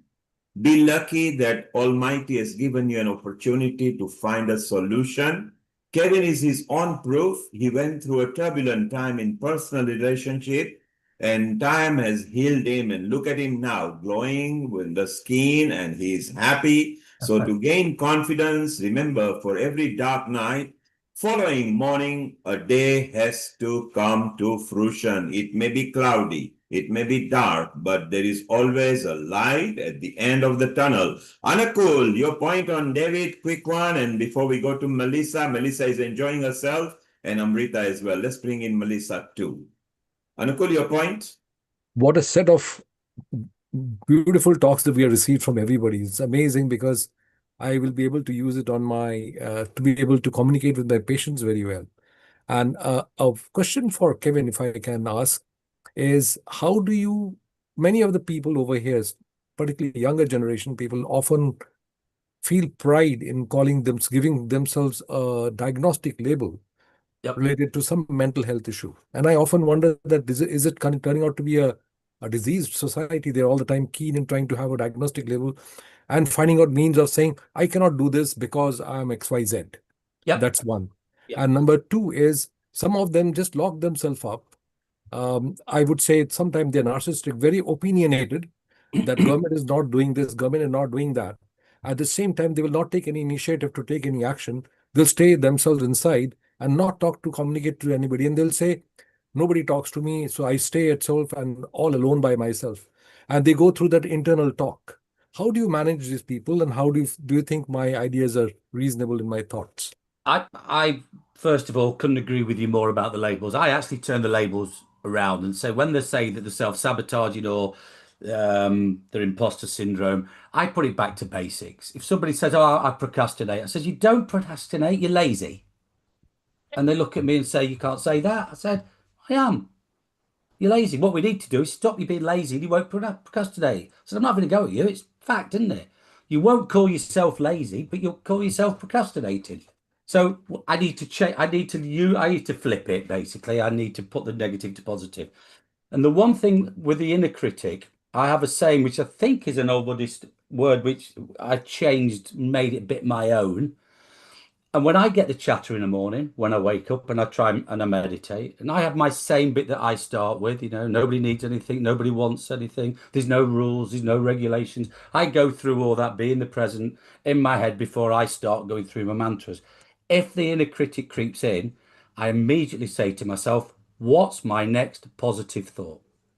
What's my next positive thought? As soon as I know I'm being negative, I have to change the narrative. I have to switch off and start say, even if I have to say it 12 times, and I would say to anybody, as soon as they say, I've got this, I would say, repeat straight away to me. Repeat. What's my next positive thought? Tell me what your next positive thought is. And they look at me. I said, what's your next positive thought? And I repeat it until they actually say, well, I'm going to take the dog for a walk afterwards and the weather's quite nice. I said, right, okay, what are you going to be wearing when you go and do that? And we have to change that around. And I get them to use that. So I always say, what's my next positive thought? Best tip I could give anybody. I do it when I'm driving. and somebody annoys me, and again, that everybody gets that bit of rose rage. I go, "What's my next positive thought? How's this going to react? What's my next?" And I'm still cursing them under my skin or apologising because I'm popping my horn. But I have learned to get over that by using that phrase myself.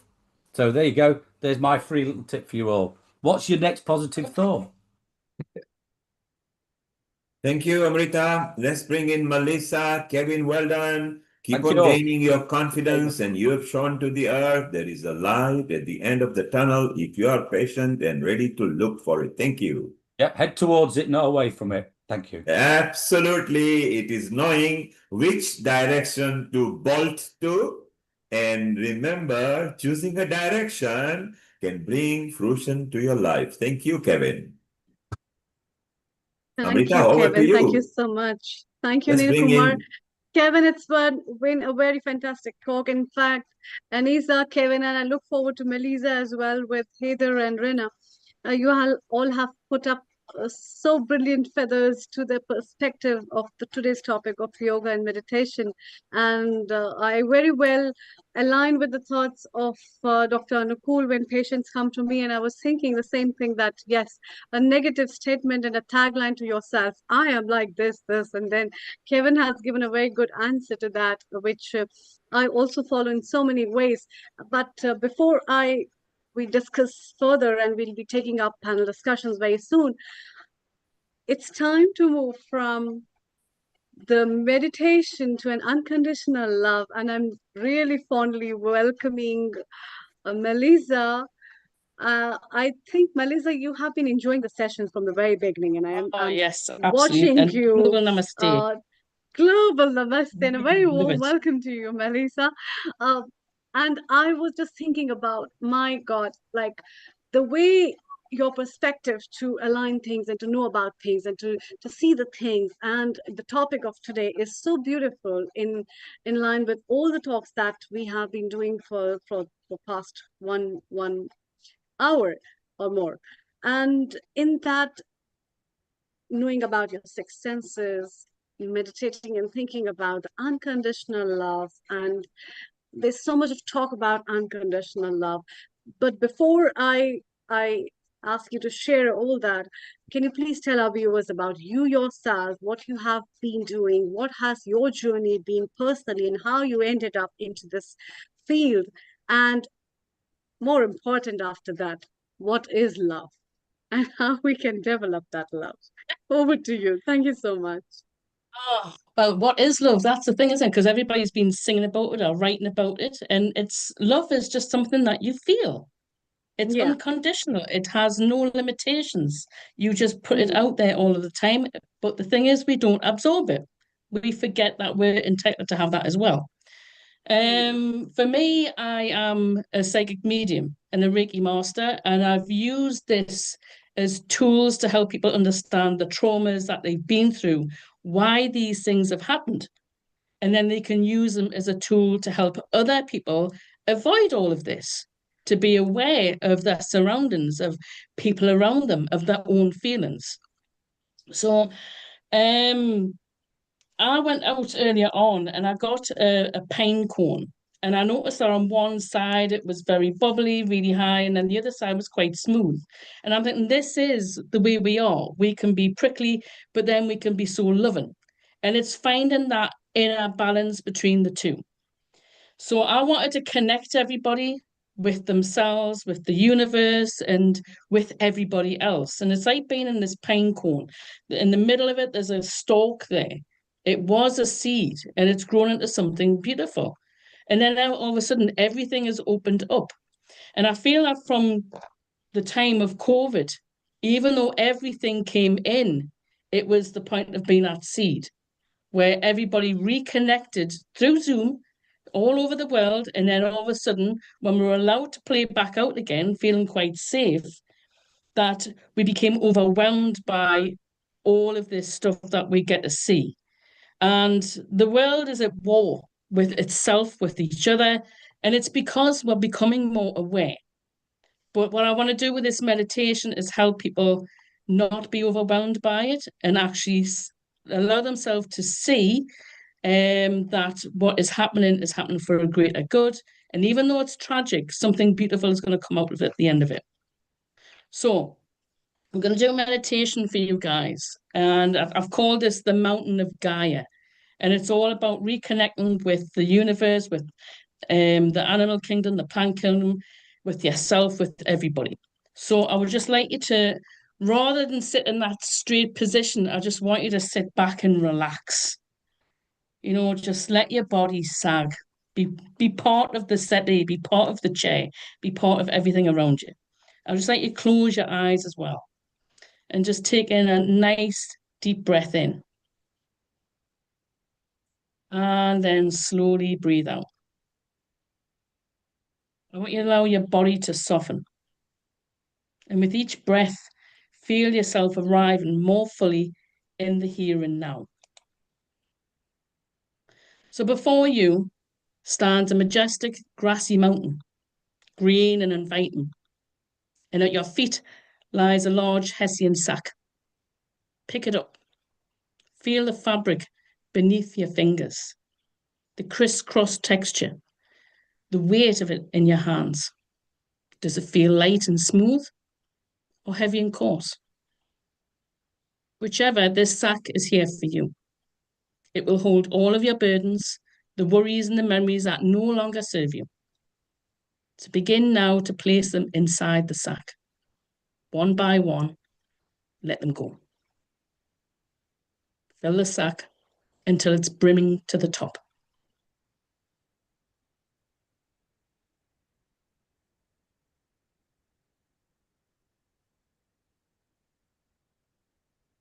And then when you're ready, fold the fabric over and seal it with a gentle kiss. This is the part of you. This is love. There's no hate, no remorse, no regret, just unconditional love. With the sack at your side, bring your gentle walk up the mountain. Step by step, feel the earth beneath your feet. Each step grounds you deeper into the present. Your body feels steady, strong, alive. And at last, you reach the top. At the mountain's peak, lift your eyes to the horizon. Perhaps it's morning, the sun rising in a golden glow, warming the land and filling you with fresh light. Or perhaps it's even evening, the sun setting, making way for the stars to sparkle across a deep velvet sky, the moon shining in her fullness. Notice what you see. Notice how you feel.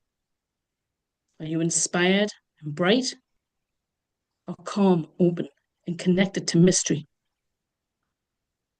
Look further out across the land below. Do you see rolling green fields, trees heavy with fruits and berries? Or perhaps villages alive with people smiling, laughing, celebrating life? Notice with each vision your heart connects with most. Now listen. Above you, birds fly freely, their songs echoing in the sky. Below, animals call to one another. Their voices rising in the rhythm of life. Notice which sounds most part of you, the soaring freedom of the skies or the ground harmony of the earth below. A soft breeze drifts across the mountaintop. Take a slow breath in. What do you smell in the air? Perhaps it's fresh and salty, carrying whispers of the ocean, or maybe warm and earthy with the scent of sun-baked grass or pine carried across the wind. As you breathe in, notice how it moves through you. Does it cleanse and lighten you? Or does it invite you to release something more? Something still waiting to let go? Beside you rests a basket of fruits, berries, and vegetables. Your body, after the climb, feels ready to be nourished.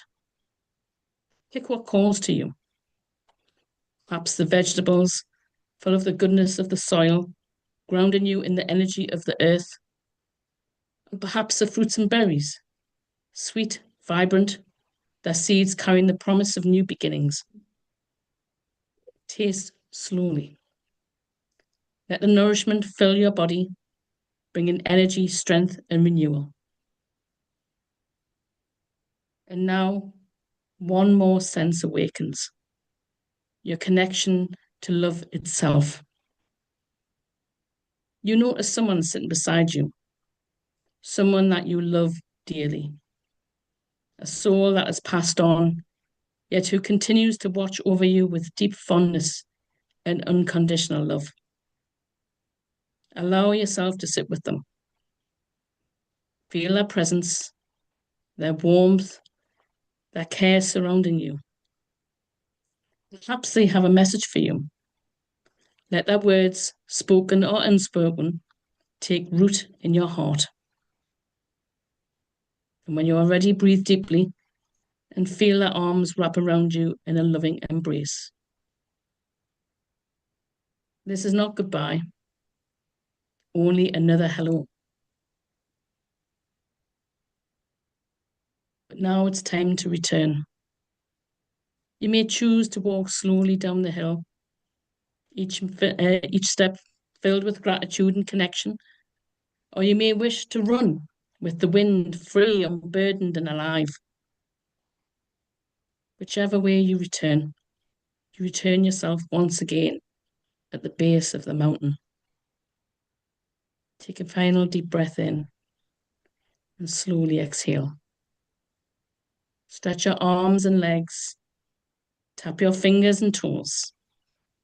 And when you are ready, gently open your eyes, carrying with you the deep connection, the nourishment and possibilities that are now open before you.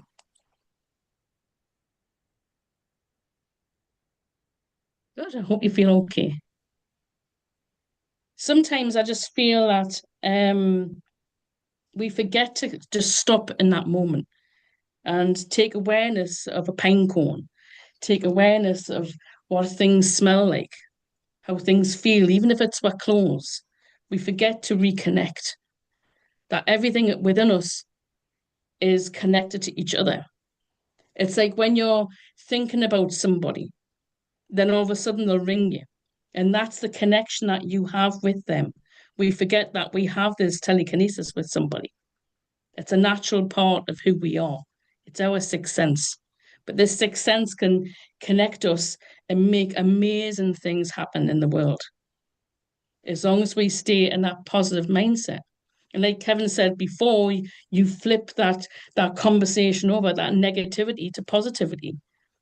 But there has to be both. We have to have the negative to understand the solution to bring the positive in.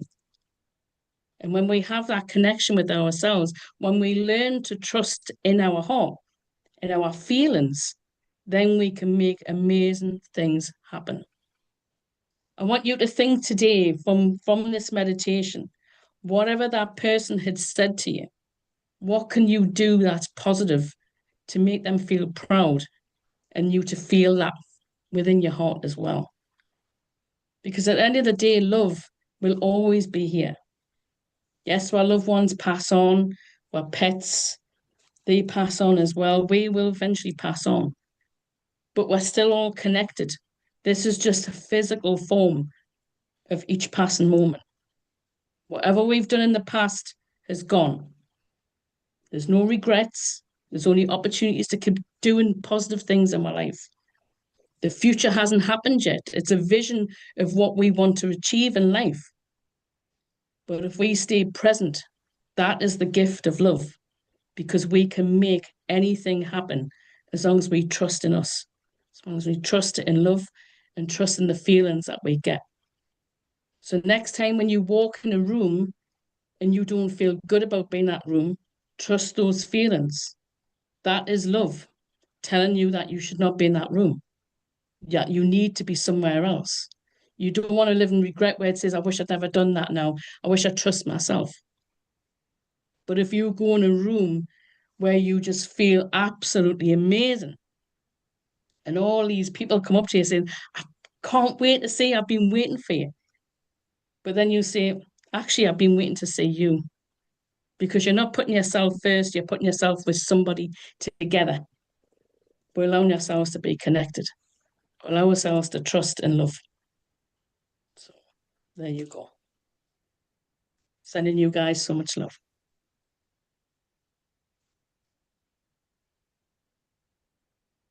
I think that was 15 minutes. Has anybody any questions? I have a question. Okay. There are many times as a doctor when we are seeing patients, and particularly when they have had lots of various kind of treatment under various doctors, and they are obviously within the NHS systems and things like that. Sometimes they're very frustrated with the delays, this thing and that thing. So obviously they tend to blow up. And how do you manage to turn them around? Because many of these people might be coming to you when they are already at the point they know that they need the help. But here it is where a particular person is generally frustrated with everything. Do you turn them around? What type of dialogue do you use for them? I try. I mean, it's weird because I can speak in the same languages that they can, and I'm not educated at all, right? I've learned through experience, and I work on a Friday at the Age UK, where there's a lot of people who have dementia, and there was one lady who was saying weirdly, because we were talking about this earlier on, she had all these problems in her upper spine, as if she had scoliosis. And I've wrote some notes down actually because I want to look into it and give her this information back. And I'd said to her, because her appointments kept on getting swapped all the time and stopped, and it's been a year now, which is far too long. And I said, but have you asked why? No, what's the point? I says, well, when you ask why, I says, then you can do other things to find out what you can do to help yourself. We're putting ourselves in a position where we wait until there is something wrong before we go and see the doctor. And I always see myself as the last resort. And we shouldn't be. We should never put ourselves in that position. We can avoid things by being more aware. So if it was somebody who come up with us and said that, question why. Because unless you know why, you're just going to get in your head and you're just going to start overthinking things and you get in that negative mindset and you can't find a way out because you're spiraling down all the time. But it gets to the point where, unfortunately, you either take your life or you ask for help. So my answer to that is ask why. I hope that makes sense. That's right. Lisa, what do you think as a Reiki healer? How can people benefit by knowing about Reiki, and how do you heal people through Reiki?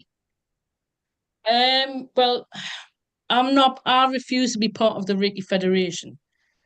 And the reason why is that, yes, it's an organization that recognizes people who have done all the courses. And I mean, I've done the courses, but I just don't see that they can actually offer anything that is regulated because everybody is a different healer. Everybody has a different unique gift. I mean, for me, I have removed blood clots from people. I don't advertise this, obviously. A friend of mine, a year and a half ago, she had a really bad infection, and I think it was in a hip joint, and this infection went to her heart, and there was 5 days where she was getting MRI scans every day. And her mum had come to her, she says, I'm really worried. I know you can help. Again, last resort. So I had focused on her heart chakra and I'd found that there was a lump like that. And I just gently cut around it and just lifted it out and then packed it in with unconditional love. The next day, she went for an next MRI scan and they said, we don't know what you've been doing, but whatever this was, it's not there. And they showed her the scans, the MRI scans that was there for the 5 days, and all of a sudden it just disappeared. You have to believe in what you are doing.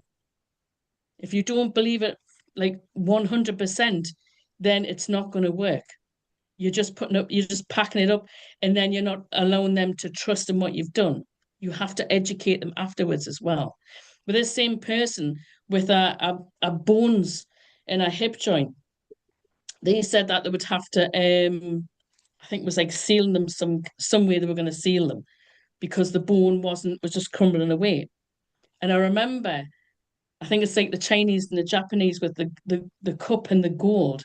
And I just imagined this gold liquid energy going through her hip joint. And then it was a few weeks after she had to have an appointment, another scan. And I had just had gone with her. It was the first time anybody gone with her. She'd been seeing all these appointments by herself for a year. And I went to the shop to go and get some snacky snacks, thinking she was going to be away for ages. And when I come back, she was sitting on her own. And I thought, oh my God, I've left on her own. I said, I'm so sorry. I said, I didn't mean to leave you there. I said, being so upset. And she says, what have you done? And I says, well, I've just bought some snacks. She says, no, what have you done to me? She says, because I've just said it's a miracle that the bones are actually rejoining again. She says that they were going to fuse it together. She says, but they don't need it because the bones are starting to grow together again. And it's because you have this belief system. You can call it Reiki, you can call it energy healing. It's part of you. Whatever is in here and you believe it, then you can pass it on just as easily as you can pass hatred onto somebody. So you move away from that. You keep that love in your heart and you give it to people. And eventually it will seep through and it will come out in a different way, in a more positive way. Brilliant, Melissa. Karma says what you give suddenly comes back sometimes. So keep on giving good and hopefully you keep on getting good as well. Melissa, stay around. Thank you to Sarah Mills for bringing a lot of different people to our family. You are also part of Healing Our Earth Now directly. Amrita will be in touch with you. Next week, we are bringing Glow Women, women's self-care. Let's bring on matters that empowers women to love each other and share the knowledge. And Sam in Scotland, get ready. We are coming to you. And before that, let's welcome Kit Sharp, who is our Tai Chi and a Qigong lead here at Healing Our Earth. And a global namaste to you. Kit, how are you? Very well, thank you. And global namaste Keith. to all the presenters and to the lady that keeps me involved and Rita sending me information, and I love that and pleased to be with you again. I only have a short time, so when I can fit in for 5 minutes after Sam. Hello, Sam. Namaste, namaste. That would be very pleasant because I got a couple of updates to announce. Okay, thank you very much. Perfect, Kit. Roughly at about 24 past 4. We'll bring you back in 24 plus 4 plus VAT because Sam believes in VAT as well. And we'll go from there. Sam, perfect time to rock you, Melissa, Anakul, Keith as well. Yoga and meditation. You are a very good yoga guru. You run sessions almost every day on Facebook Live. You do it in person. You got a wonderful island up there in Scotland, which is a yoga retreat as well. Some point from next year, we all want to use it. This year, you're going to support Amrita and Shubha in there in Himachal Pradesh, where there is going to be a super retreat end of October, I believe, the last 4 days of October and the first day of November, which is perfect to do with chakra and air. And what a perfect backdrop Himachal Pradesh is. Dalai Lama's abode is what I say Dharamshala is. And Amrita is actually from Himachal Pradesh. She's a party girl, so she knows how to live like a party as well. And so that's going to be very good. Anakul is supporting. Heather wants from Israel to start, and Rena. So let's all support them. They're all in-house people. Amrita, a good time for us to share and a chit-chat with Sam. Let's leave Sam on his own for about 10 minutes, and then again we have a multi-chit-chat. So over to Amrita and Sam. Thank you, Neil Kumar. Thank you so much. Thank you, Melissa. Stay around. It's always lovely to have so many nice people to talk about, and a special thanks to Sarah. Global Namaste, Sam, once again. Namaste. Sam, you have been practicing yoga since so many years, and you offer retreats, you teach people about yoga, what have you found by your own self in the journey of yoga as you have been practicing? And what are the common things that you would like to point out for people practicing yoga? Over to you. First, I'd like to bring back what Anissa from France talked about losing weight. I've lost about 25 kilos in 6 months. Oh, right? wow. Gradually, not very quickly. Not just yoga, it's through electrolyte, eating daily fresh food wise, not chemical wise. Eating protein yogurt with high protein, all the blueberry, strawberry, spinach, put that in the juicer and drink it like a pulp, not juicer, but like a pulp, and drink that every morning with coconut water in it or pomegranate juice, things like that. That itself. And second was nitric oxide. That all increases nitric oxide, which increases your flow, and that itself makes you lose energy, goes to your prana, goes to all the organs, energizes you, and helps you to lose weight. That's lovely. And then also after my that, yoga, I've also seen that you hug the trees and you get the energy from the that's it, trees. that's it. And that's what that's going to talk about today. That's what we're talking about today. But I'm just going to say how, and also it's all about prana. Yoga meditation for body, mind, and soul. What mind thinks, body delivers. Right? You have two kinds of mind, conscious mind and subconscious mind.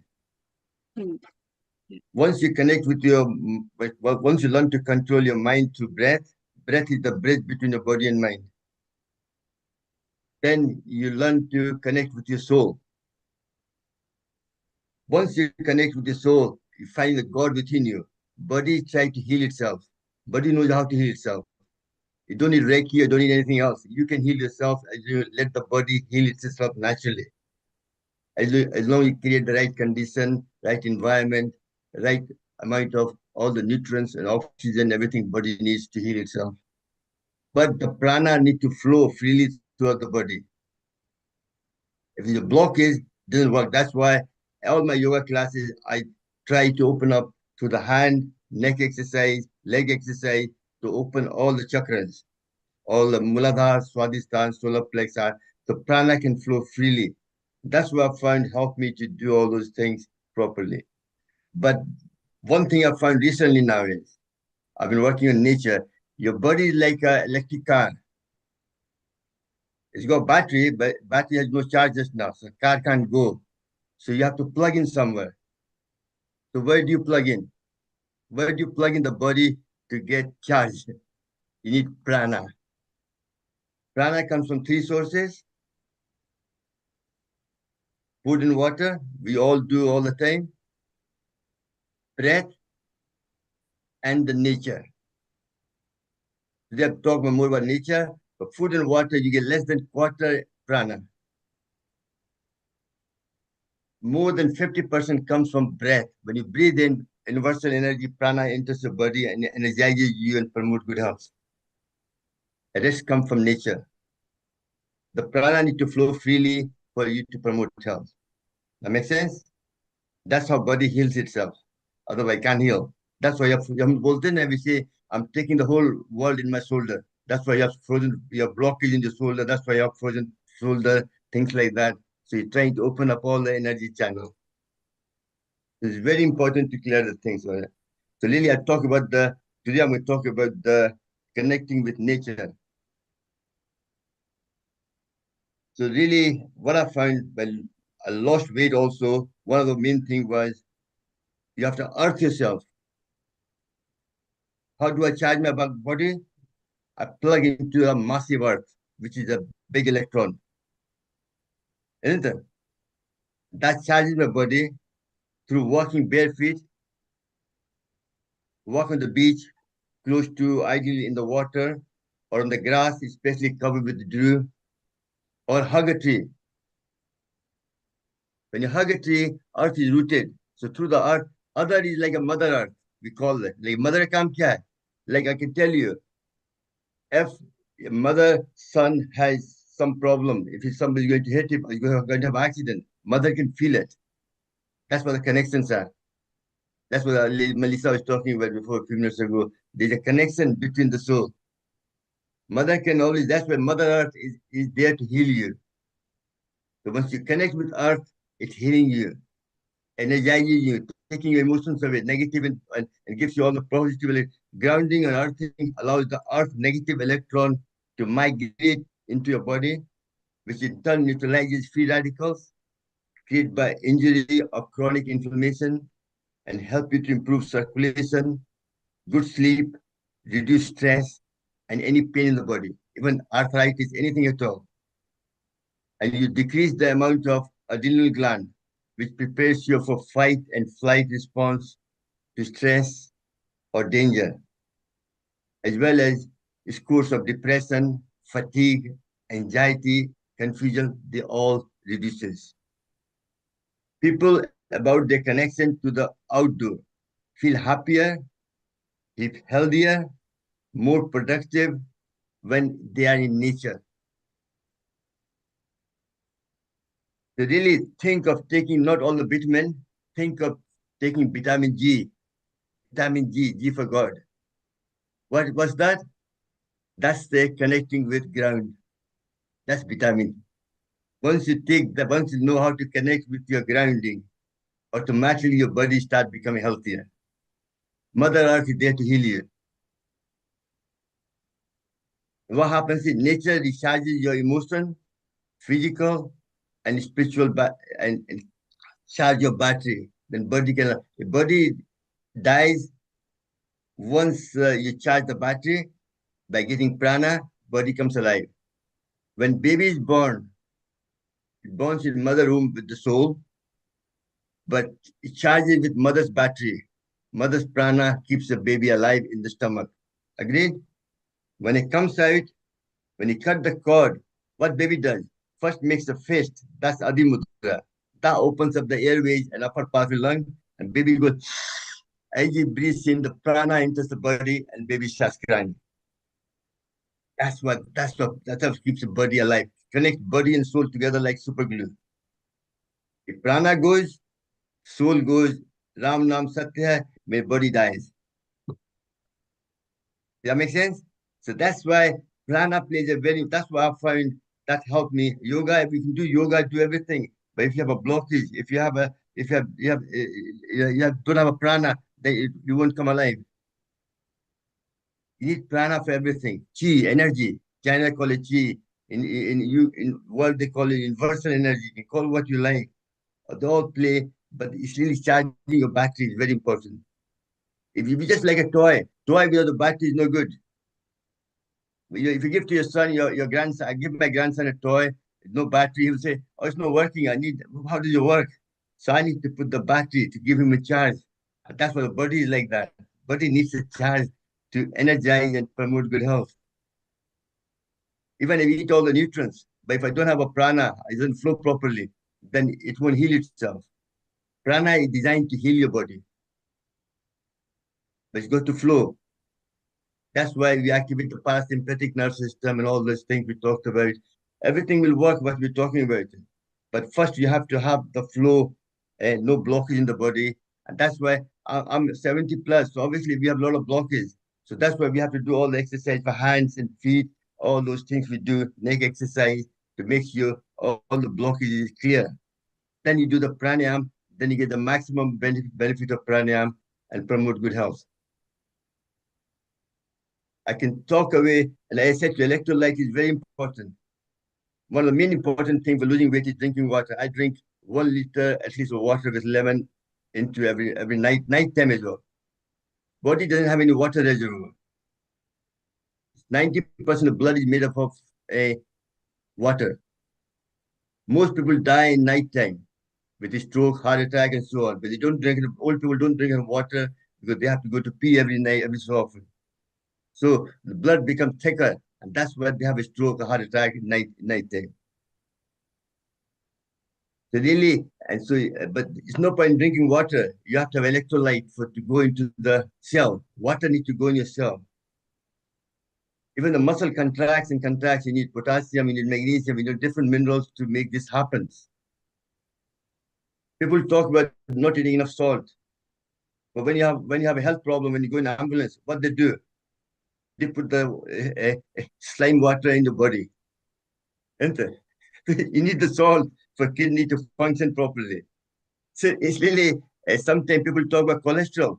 90% body is made up of cholesterol. Every organ needs cholesterol. If your skin is burned, you have fed high cholesterol food to heal your skin. And 70% of cholesterol is made by liver. So look, cholesterol is not a problem. It's a lifestyle. It's a stress. So it's really, to improve your health, you have to connect with nature. That's very important. If you connect with nature, everything will happen itself. Body will start healing itself automatically. Body needs that charge. And the biggest charge you have is the earth. The massive earth battery is there. We are going through small things. They are good. You're eating better avocado and all this will help. But you still need the big charge. Boost you the whole energy. Thank you very much. I think I've spoken a bit too much, I think, but I feel quite, this is something new I'm learning just now, and I'm finding very connected to it. Last 6 months, I've been working on that, and it helped me a lot myself. I feel more positive. Before I used to sleep in the afternoon, now I can get up 6 o'clock, work to 12 o'clock with no problem at all, no lack of energy at all. I can run around. I do 10,000 steps every day to improve my blockage in the body, make sure I don't have any blockage. Things like that. It's all a lifestyle. Any question anybody want to ask? Thank you, Nilvai. So, Sam, that was wonderful. And whenever you are connected to nature, back to nature, you will find your body is soothing, your mind is calm, your DNA is calm. So if you can imagine an air flight where there is a turbulence, a captain has to remain cool, otherwise we are all going to spiral down and out. So back to nature is very good, being earth with the nature. Whenever people go to India, it doesn't matter what nationality you are, you learn to walk without footwear. Yes. And you walk in places like Dwarika, Varanasi, Vrindavan, Mathura, and as you get connected, you forget that you are either British or Westernized or American or somebody, and you go with the flow of everybody. And believe me, connecting to the earth is so beautiful. You are back to your roots. Yes, Sam. One thing I forgot to ask, tell you, looking after your mental health, which is a big issue in today's life, and well-being is important for everyone. There are things we can do to help support your mental health, including connection to the earth, nature. When you truly connect with the earth, depression, anxiety melt away from your body. That's why when we hug a tree, any emotional you have, it just goes away. You feel calmer, you feel more relaxed, and so on. Listening to bird, breeze, rustle of the leaves, feel the touch under your feet, and so on. Everything matters. And Sam, even if you can't hug a tree because the trunk is very big, don't worry. Touch the tree, look at the leaves and the twigs. Maybe they may shower their blessing by just slight rustle with a gentle breeze of air. It is not stupid to talk to the tree. It is perfectly normal. We classify tree as a living matter. And in fact, we need trees because you see, they suck up carbon monoxide and give us oxygen. So long way back, and I'm not talking too long back. Nilva, in my class, sometimes I joke, I say, if you can't find the tree, find the opposite sex, somebody and hug him. You can make a slap, that's different. No, just a joke. And Melissa loves that. Melissa loves that, as does Keith. Keith has got more experience than any one of us hugging people of opposite sex because he's slightly senior to us. Keith, you are laughing. That's true, isn't it? That if you can't find somebody, hug a child, hug a friend, hug a wife, your lover, whatever you like. So it's beautiful. And you don't have to go too long back. In India, there are special trees which are always planted, and within that there is a compound of concrete made, which is where all the city elders or town elders or the village elders or the local elders will sit and actually chit chat. So women, You are not only good at gossiping, men 200 years back were very good because it was men who first used to get together. We see in Wilma and Flintstone's story that Flintstone comes from outside meeting his friends and Wilma is in the house cooking. Well, the times have changed. So it's not only women who love gossiping. 200 years back, there were men who were chit-chatting about this, that, and the other. So it's so beautiful. Kate, maybe it's a good time to have about 5 minutes from you, and then we can even chit-chat further with Sam, Anakul, Melissa. There are a lot of people over here. So Kate, tell us a latest development with Tai Chi and Qigong, because they also go yin and yang with yoga and meditation. Over to you, Kate, for next 5 minutes. Thank you very much. Sam, I believe that the relationship as we get older with regard to our mind being active is incredibly important. I try to keep going with various projects at home which challenge the mind, and whilst I'm using a bit of energy. Equally, we know from the discussions we've had on here, we talk of chakra and we talk of dantian, the harmony between our Chinese and our Indian health cultures. So I really don't want to delve into that. As you know, my background is engineering, but mind-body exercises are very important. And our new lady, Melissa, is obviously finding hugging a tree from her flat quite difficult. But anyway, update on Tai Chi and Qigong. In April, I announced that we were hoping to form a global expert advisory group. The purpose of that group was to be looking at how we could identify and confirm that there was scientific evidence and financial returns on investment for particular medical challenges that we know are needed in the Western world. We have 5,000 years in India, 4,000 years in China, and we have a few decades in the Western world. However, the Western world demands that we prove things. I have become aware of all the reports. Well, no, I can't say all the reports, but many reports. I always look for conclusions, facts. How do we identify? And I just came at the end of Melissa's, but she was talking about bone structures. I have MRI experience of one of my elderly ladies actually having broken bones in her shoulder and seen it cure over 12 months.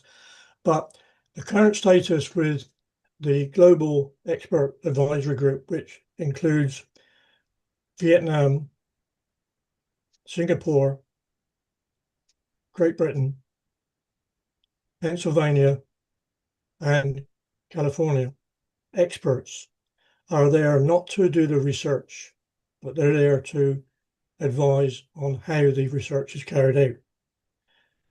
We've had the first meeting, and like everything, it's not as easy as this. It was done on live documents. So I had my mind going again on live documents because I had no idea what that meant. So I've learned something else, Neil. Hey, production quality as well, right? So the process is that we're going along with those objectives of proving Tai Chi and Qigong. It will have a relevance to yoga and to meditation, because we in the Tai Chi and Qigong areas talk of mind-body techniques, energy channels, Qi, and all the same things that we share with Indian cultures. We don't have 7 dantians, we have 3 dantians. I can't remember which numbers they relate to regarding chakras, but we could also find that if we wished. So currently, I'm working very closely with one of the contributors that we had some time ago, a lady called CJ Rhodes. We are endeavoring to put forward a submission to the 2026 Tai Chi and Qigong Usher Harvard Conference. This submission has to be in by the end of September, and I'm going to be away for nearly 3 weeks.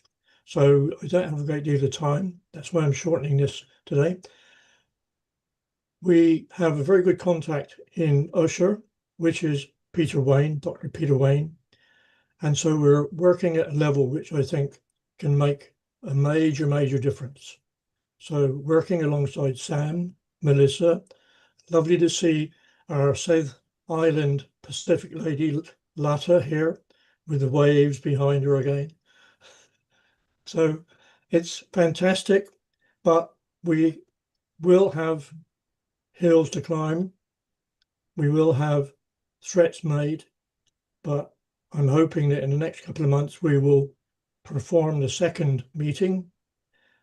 Hopefully we'll get approval from Osher Harvard in Massachusetts to be able to present a poster in April next year, and that will give us an inroad across the whole of the States. Trying to improve on this is that I've also mentioned my association with the Chartered Institute for the Management for Sports and Physical Activity here in the UK, SIMSPA. It is since 2016 I started work on endeavoring to convince Tai Chi and Qigong personnel that we need approval by the Department of Health and Social Care. To do that, we need to provide evidence. And that's going along. And having selected in 2017 the Chartered Institute, we are now in a position where they will be announcing in September their professional status qualifications. We are the only ones in the organization, Tai Chi and Qigong, that are actually providing professional standards. This doesn't mean to be regulation, it means registration, and it's no different to anything else. And here in the UK, I understand we have the Wheel of Yoga. Now, I don't know how that stands with SIMSPA, but I do know that yoga is one of the elements of SIMSPA.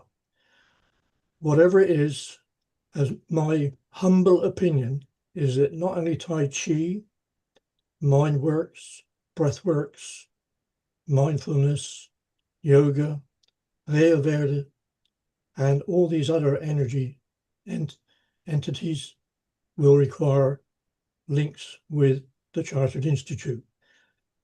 Thank you, Neil, for mentioning the old guy. I may not be around when all this happens, and I'm now using terms like, do you have succession management? And I'm looking at 8 or 9 people here and I'm saying, you are my succession management team to start with. So that's what I wanted to say.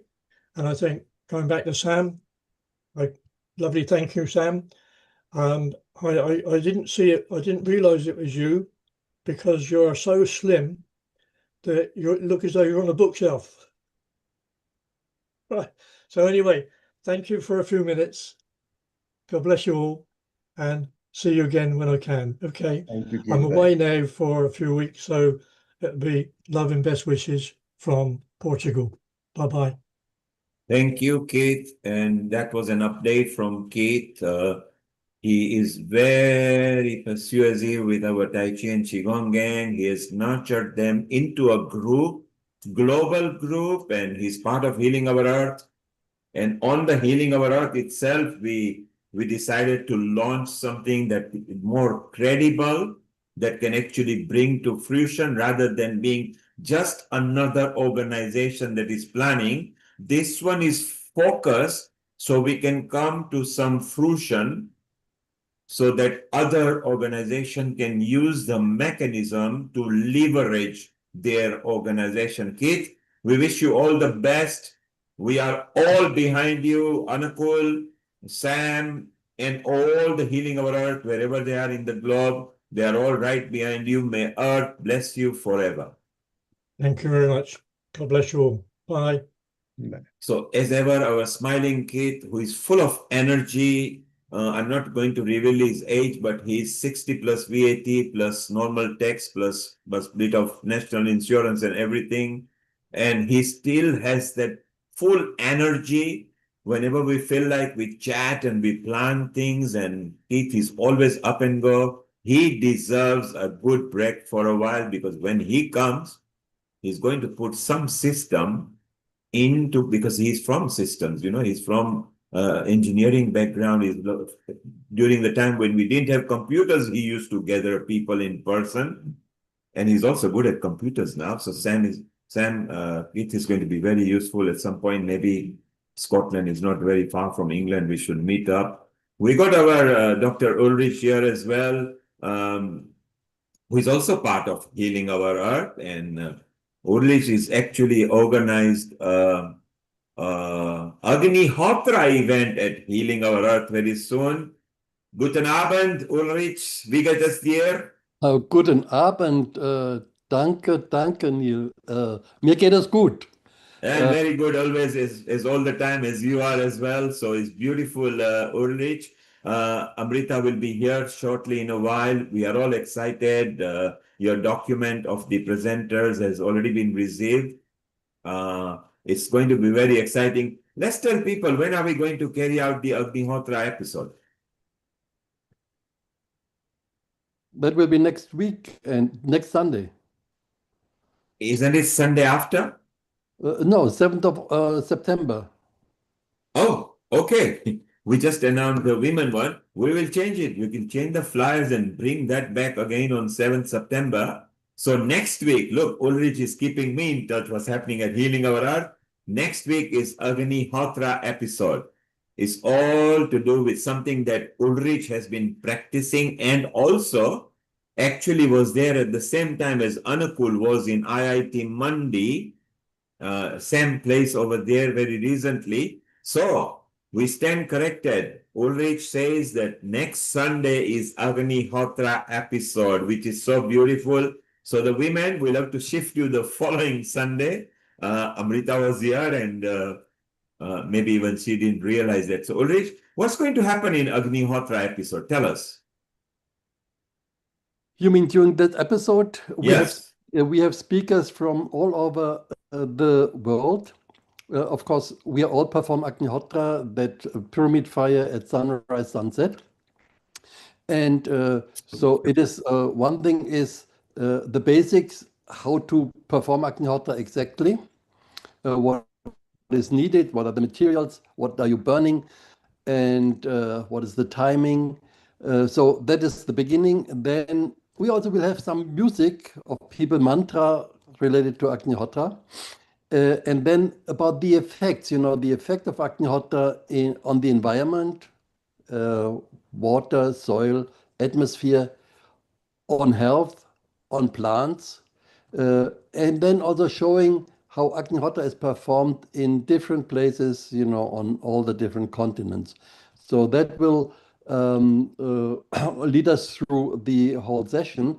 And in the end, we plan to have Agnihotra, to show Agnihotra, because it is, according to London time, it is little past 6 o'clock.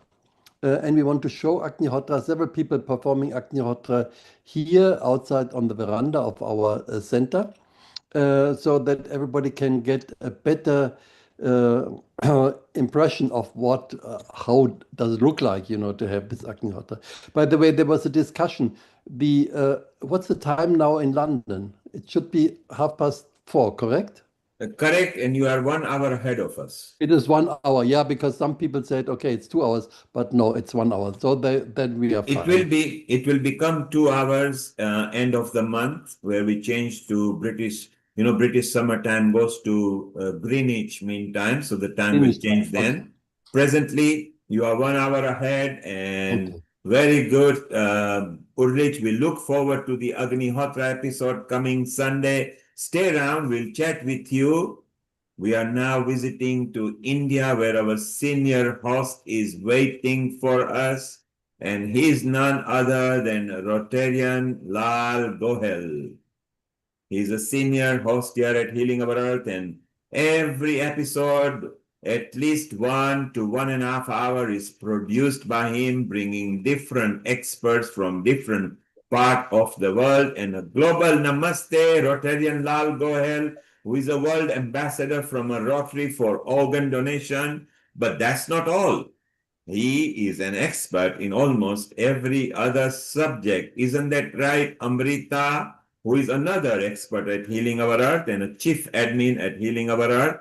Amrita, let's welcome Rotarian Lal Gohel. And then we've got Sunil, we've got Raki, we've got so many guests which are going to join Rotarian Lal Gohel. Amrita, let's introduce Rotarian Lal Gohel and over to him and him. Thank you, Neil Kumar. Global Namaste, Rotarian Lal Goel ji. Global Namaste. Rotarian Lal Goel ji is our regular guest contributor, as well as he's a founder and charter president of Rotary Club of Organ Donation International. And every episode, he is vibrantly bringing a lot of experts from different domains who give their opinions as well as their expertise. And it is really valuable to have him with us for every episode. Rotarian Lal Goel ji, it is, as you know, today's episode is about yoga and meditation. And in today's time, especially after COVID, a lot of people have adopted this kind of a holistic technique where they feel happy and healthy practicing yoga. Do you practice yoga, and how has yoga helped you personally in life? Thank you very much, Amrita, and thank you very much, Mr. Neil Kumar, for inviting me as usual every Sunday at 9 p.m. Indian Standard Time. As you are asked about the yoga, no, that is not possible for me because after my heart attack, the doctors advised me to either go for yoga or some walking, brisk walking. I choose brisk walking, but yes, meditation, I always do for about 1 hour every day, and 1 hour brisk walking. Yoga is not possible for me, which I have not done. But I know what you have mentioned about the yoga and meditation. This why we are doing yoga and meditation, viewers. We are doing it because to keep our body healthy, and not only body, our mental state healthy, because if our mental state is healthy, then our body is healthy. And when we talk about body, the main thing are our organs, because if organs are healthy, then the entire body, our mental state, everything will be healthy. So before I will introduce my very, very elite panelists today, I would like to say a few things about the effect of yoga and meditation on organs. Yoga and meditation, when we talk about the effect, yoga and meditation create profound psychological changes throughout the body, optimizing organ function and promoting systematic health through measurable biological mechanisms. Yoga and meditation create holistic psychological improvements, optimizing individual organ function while enhancing system integration. Even 10-20 minutes of daily practice produces measurable benefits, making these ancient practices powerful, accessible tools for maintaining organ health throughout life. This improves the health of cardiovascular system, that is heart, respiratory system, lungs, digestive system, which covers liver, pancreas, and intestine, and nervous system, that is brain. So in one way, we can say that yoga and meditations are very good for the health of organs. So if everyone do the yoga and meditation, definitely under the guidance of an qualified expert, then you are keeping your organs healthy, and then you will not be approaching for organ transplant and organ donation. So this is my appeal from the Rotary Club of Organ Donation International. Please do yoga and meditation under an expert so that your health organs will be healthy. Now, I would like to introduce my first panelist guest, and he is none other than Dr. Sushil C. Gupta. Dr. Sushil C. Gupta is a distinguished educational leader and community advocate based in Agra with extensive experience spanning education, health initiatives, and social development. Dr. Gupta serves as the director of Prelude Public School in Agra, where he leads educational initiatives and institutional development. He is the former president, District Agra Yoga Association. He previously led efforts to promote yoga and wellness practices throughout the Agra district and still is doing the same. He is the president of Association of Progressive Schools of Agra. In this role, he champions progressive educational practices and reforms across schools in the Agra districts. He is the vice president of Initiatives NISA. Dr. Gupta holds a key leadership position with NISA, driving various educational and social initiatives. He is the national ambassador of NISA Green Schools program. He represents and promotes environmental sustainability initiatives in educational institutions nationwide. He is the national convener of National Campaign for Mental Health Well-being. Dr. Gupta leads national efforts to promote mental health awareness and well-being across communities. He is an advisory board member of HEMA Foundation, Mumbai. He provides strategic guidance to this Mumbai-based foundation in their philanthropic endeavors. He is the vice president of Agra City Real Estate Development Organization. Dr. Gupta contributes to urban development and real estate planning initiatives in Agra. He is the ex-president of Lions Vishal Charitable Society and Lions Club of Agra Vishal. Dr. Gupta has served in leadership roles with Lions Club organizations focusing on charitable and community service activities. Dr. Gupta's diverse portfolio of leadership positions reflects his commitment to education, community development, environmental sustainability, and social welfare initiatives across local, regional, and national levels. Ladies and gentlemen, please welcome Dr. Sushil C. Gupta.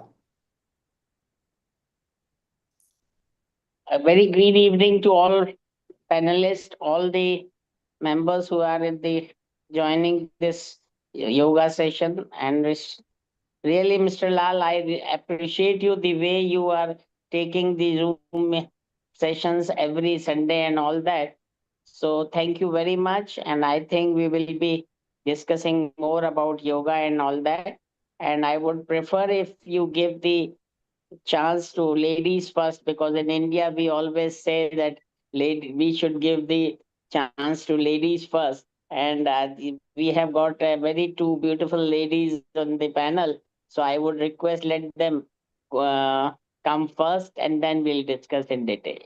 Okay, Dr. Gupta, this is a nice way to take an excuse. I know you are quite busy, you are in a function, so no problem. I will give you chance. I will take the ladies first. And I would like to tell all our viewers, this is also very important, that he is a crusader. He is an activist for environment. And what he has done, I have visited his school several times.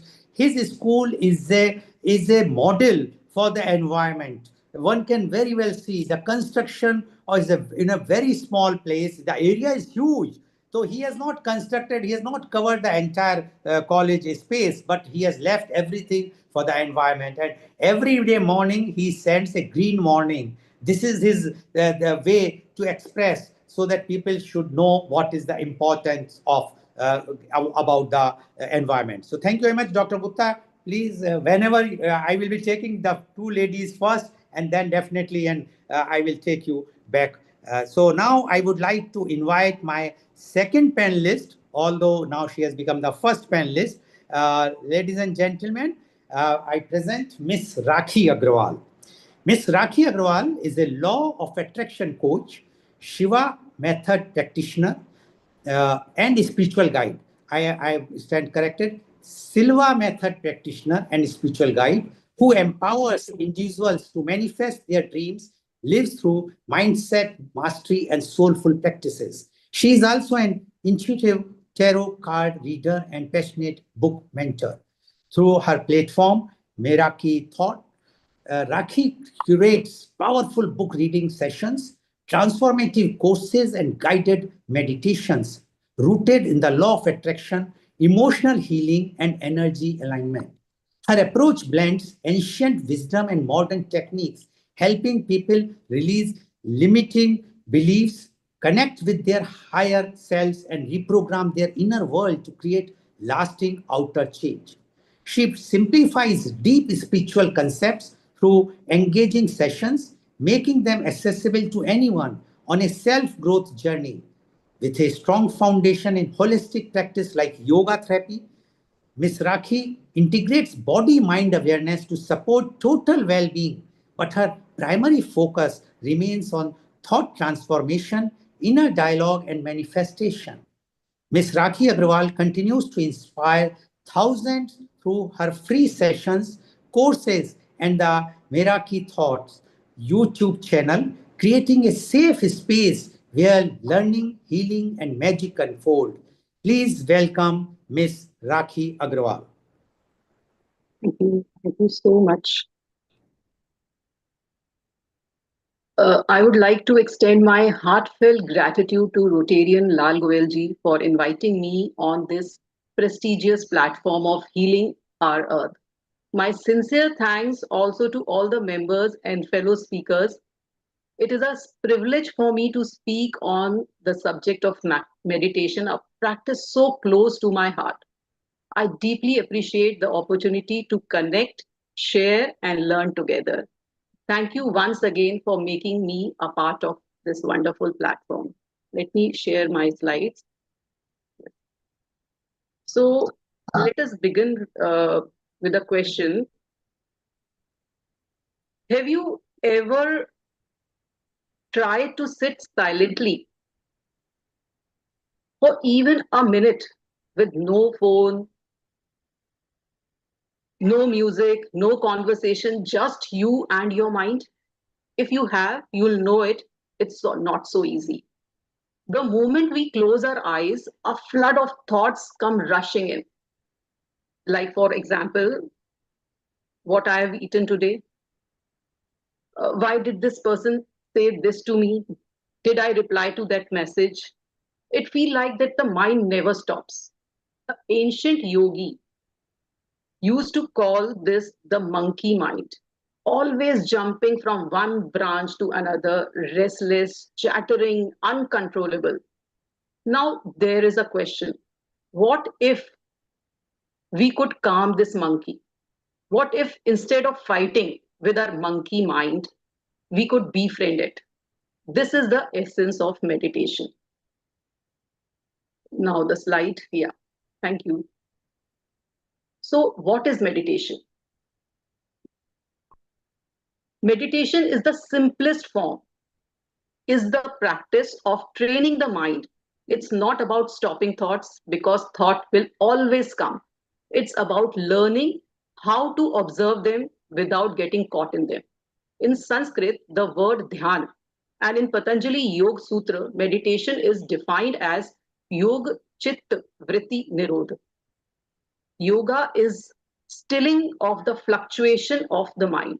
And yoga is the art of withdrawing energy from the senses and turning inward to find peace and freedom. Think of a mind like a lake.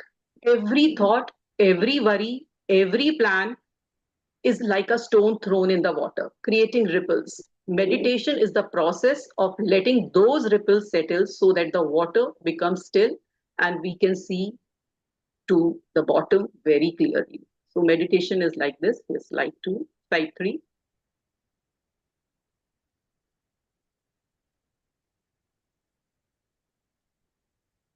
So in this picture, you can see sage Patanjali, the Indian sage of around 2nd century BCE, compiled the Yoga Sutra, a collection of 196 aphorisms that forms the foundation of yoga philosophy. He described the 8 limbs of yoga, offering a complete path from ethical living and discipline to meditation and ultimate self-realization. So now let us understand what these limbs are. Next slide, please. What these 8 limbs are in a form of story. Once upon a time, there was a sincere seeker who longed for peace and self-realization. One night, under a starry sky, he prayed to know the path of true happiness. In his heart, a gentle voice whispered, "Walk step by step, and I will guide you." Step one. Step one is yam, moral discipline. The seeker first learned to live with others in harmony. He practiced truth, that is satya, non-violence, that is ahimsa, astya, that is not stealing, then aparigraha, that is not to hoard things. Like a gardener removing weeds, he removed hatred, lies, and greed from his life. Then the next slide. Yes, then comes niyam. What are niyams? That he turned inward. He kept his body and mind clean by shoch, developed contentment, that is santosh, worked hard with discipline, that is tap, studied wisdom, swadhyay, and then surrendered to divine, that is ishwar pranidhan. His heart now became like a fertile soil, ready to sow and grow the seed of wisdom. Now, then comes third step, that is asana. Slide 6, please. It is already there. Okay. The seeker body became his temple. That is what is asana. You have noticed that we do plenty of asanas nowadays, which was not mentioned actually in Patanjali Yoga Sutra. Those are hatha asana. In Patanjali Yoga Sutra, by practicing steady meditation and comfortable posture, he prepared himself to sit in meditation. Actually, those were the asanas which were practiced to go towards meditation, go towards the samadhi. His restless body became still like a mountain unmoved. Next slide. So then comes pranayam. Pranayam, I hope everybody knows. We practice many kind of pranayam that are like Anulom Vilom, Brahmari. So what pranayam does? They discovered that the breath can be controlled by inhaling deeply and exhaling slowly, and feel the rhythm of the life inside. With each breath, the person's mind became calmer, and he realized that the breath was the bridge between body and the soul. Then come Pratyahara. Next slide.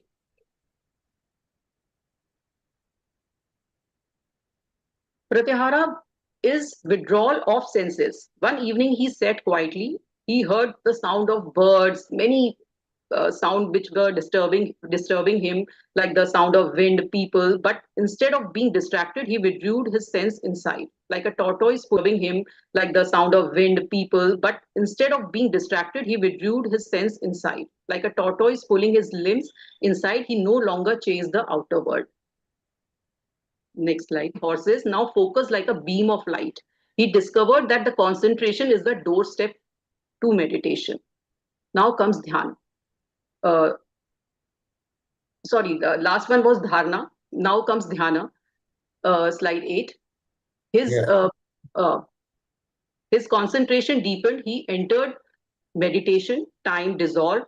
Thoughts became gentler, and he felt oneness with the universe. His heart overflowed with peace like a still lake reflecting the moon. Then comes samadhi, the union. Finally, after walking this sacred path, the seeker reached samadhi. Here, there was no separation between him and the divine. So he was not the body, not mind, but pure consciousness, boundless and eternal and blissful. Now, please, next slide. Yes, thank you. So Gautam Buddha, who lived around 5th and 4th century BCE, also taught so many things about meditation. He practiced dhyana, moving through stages of concentration, and later taught vipassana, that is insight meditation, samta, that is calm abiding meditation, then anapanasati, that is focusing on your breath, going inward and outward. These practices focus on mindfulness of breath, body, mind, helping one to see the reality and clearly and overcoming the sufferings. He basically told that how suffering can be ended through meditation. Now the slide 10. Yes. Now, why posture matters in meditation? Why everybody says that you should sit in some position? And what position should be there while doing meditation? The posture should be steady and comfortable, allowing the body to be at ease and the mind alert. Traditionally, one sit cross-legged on the floor in the form of lotus, that is Padmasana, or half lotus, that is Ardha Padmasana. But it is not the only way. You can sit in Sukhasana, that is easily cross-legged posture, or on a meditation cushion, which is shown here to support the hip. Those who find sitting on the ground difficult may sit on a chair, keep both feet flat on the foot. In all the positions, the back should remain straight, shoulders relaxed, hand resting on the knee or on the lap, and the head slightly bowed. And the goal is stability and comfort. So that, like a mountain that is still yet alive with energy, so the mind can turn inward without distraction.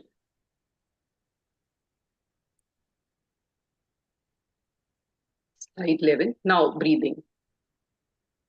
This is the main part. When we inhale, what goes inside? Pran goes inside. Now, what is pran? Pran is the life force, the vital energy. It is more than just a breath. It is the life force behind the breath. Pran goes inside with every breath. What goes inside? Pran goes inside. Now let us see how we breathe. For example, if we are angry, we breathe very fast. The breath becomes very shallow. The energy rises abruptly and stuck in the chest. When we are anxious, the breath feels tight in the stomach, and we may even hold it without realizing it. In sadness, pran flows down, feel heavy, making the body dull and tired. These are the simple signs of blocked, disturbed pran.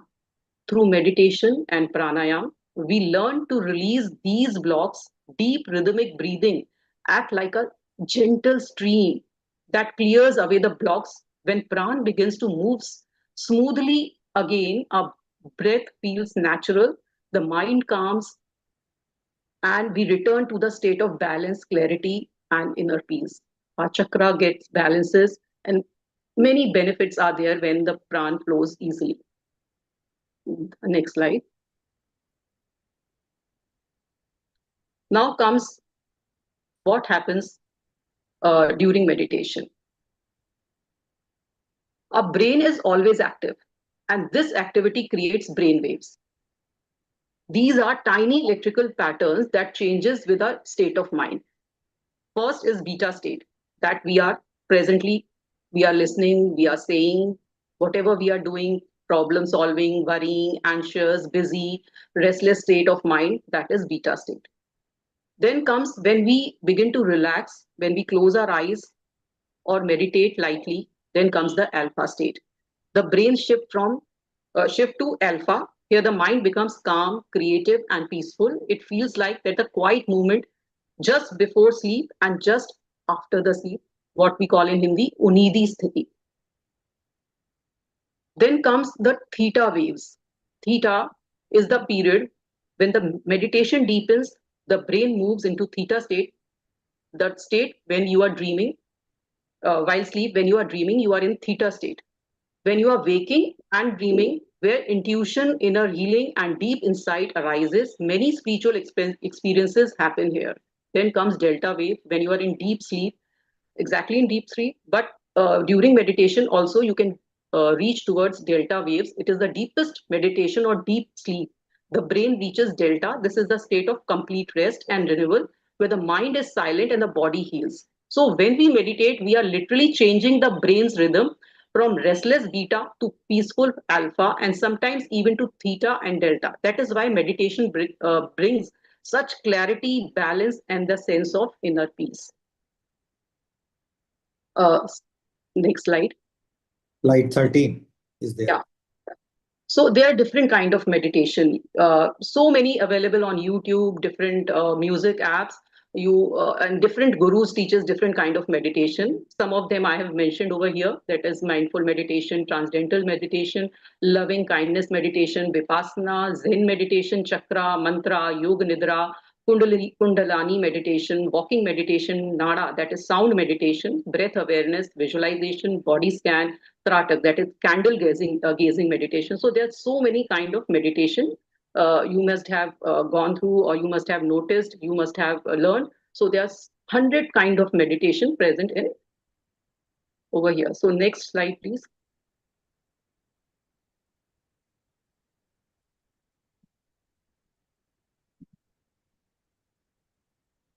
So the time of meditation plays a significant role in the depth of our practice.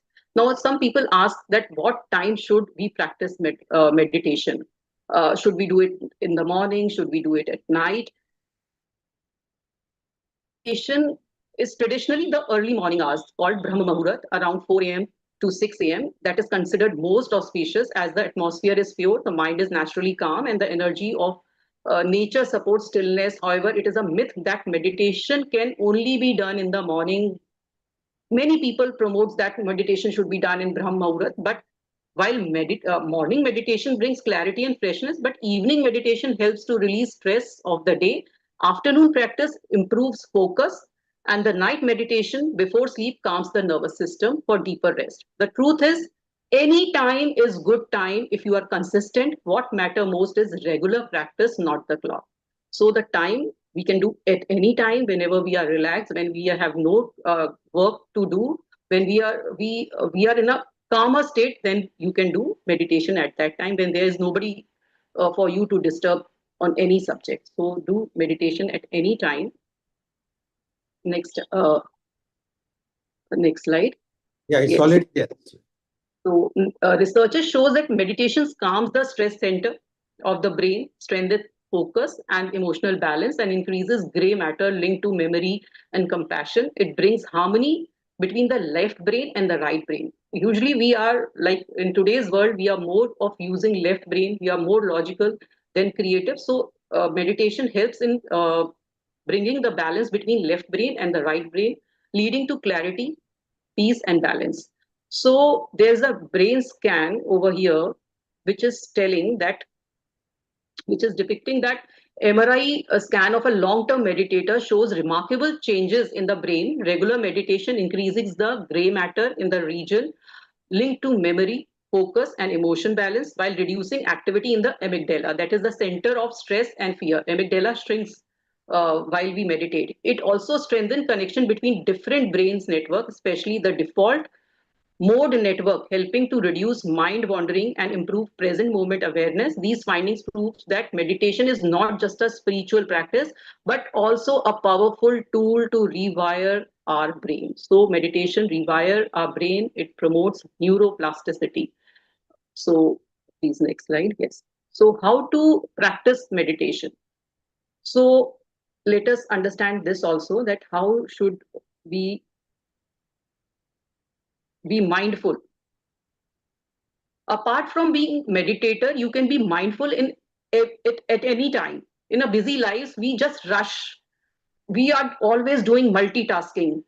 We are like watching television. We are handling our phone also while doing that.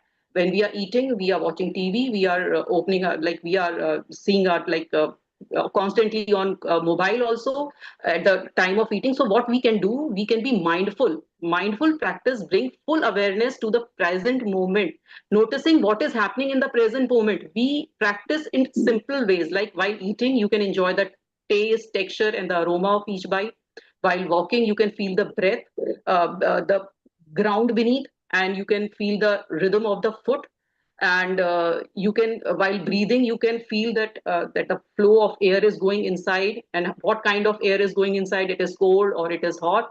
So you can feel that, and you can easily do the daily chores also, like of washing dishes, folding clothes, making food, or writing mails, or doing any of your office work, being attentive and being meditative. So during commuting also, you can, instead of just going with your all worries and thinking about your past or thinking about your present, thinking about your future, you can be present. You can notice the trees outside, the hus and buzz of vehicles. You can see the you can see that what is the rhythm of the vehicles going around.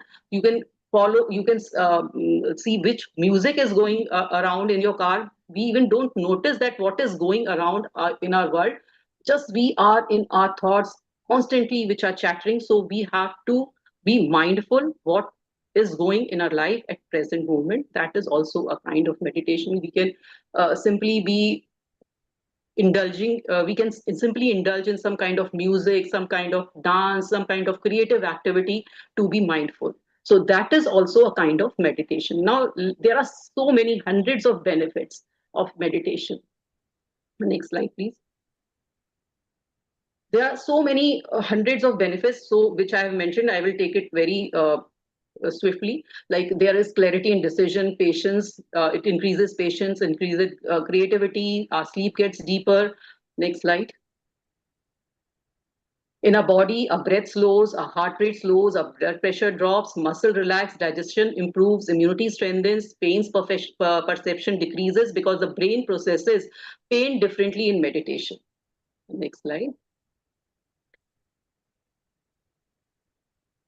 There are so many spiritual benefits also, like we connect to higher consciousness, we deepens with awareness of self and soul, and so many benefits are written over here. Then comes work and productivity benefits, which improves work performance and efficiency, enhances leadership qualities, reduces burnout, fatigue, improves time management, our decision making enhances, our handling workplace stresses decreases, it boosts our confidence in communication. So there are so many benefits. Next slide.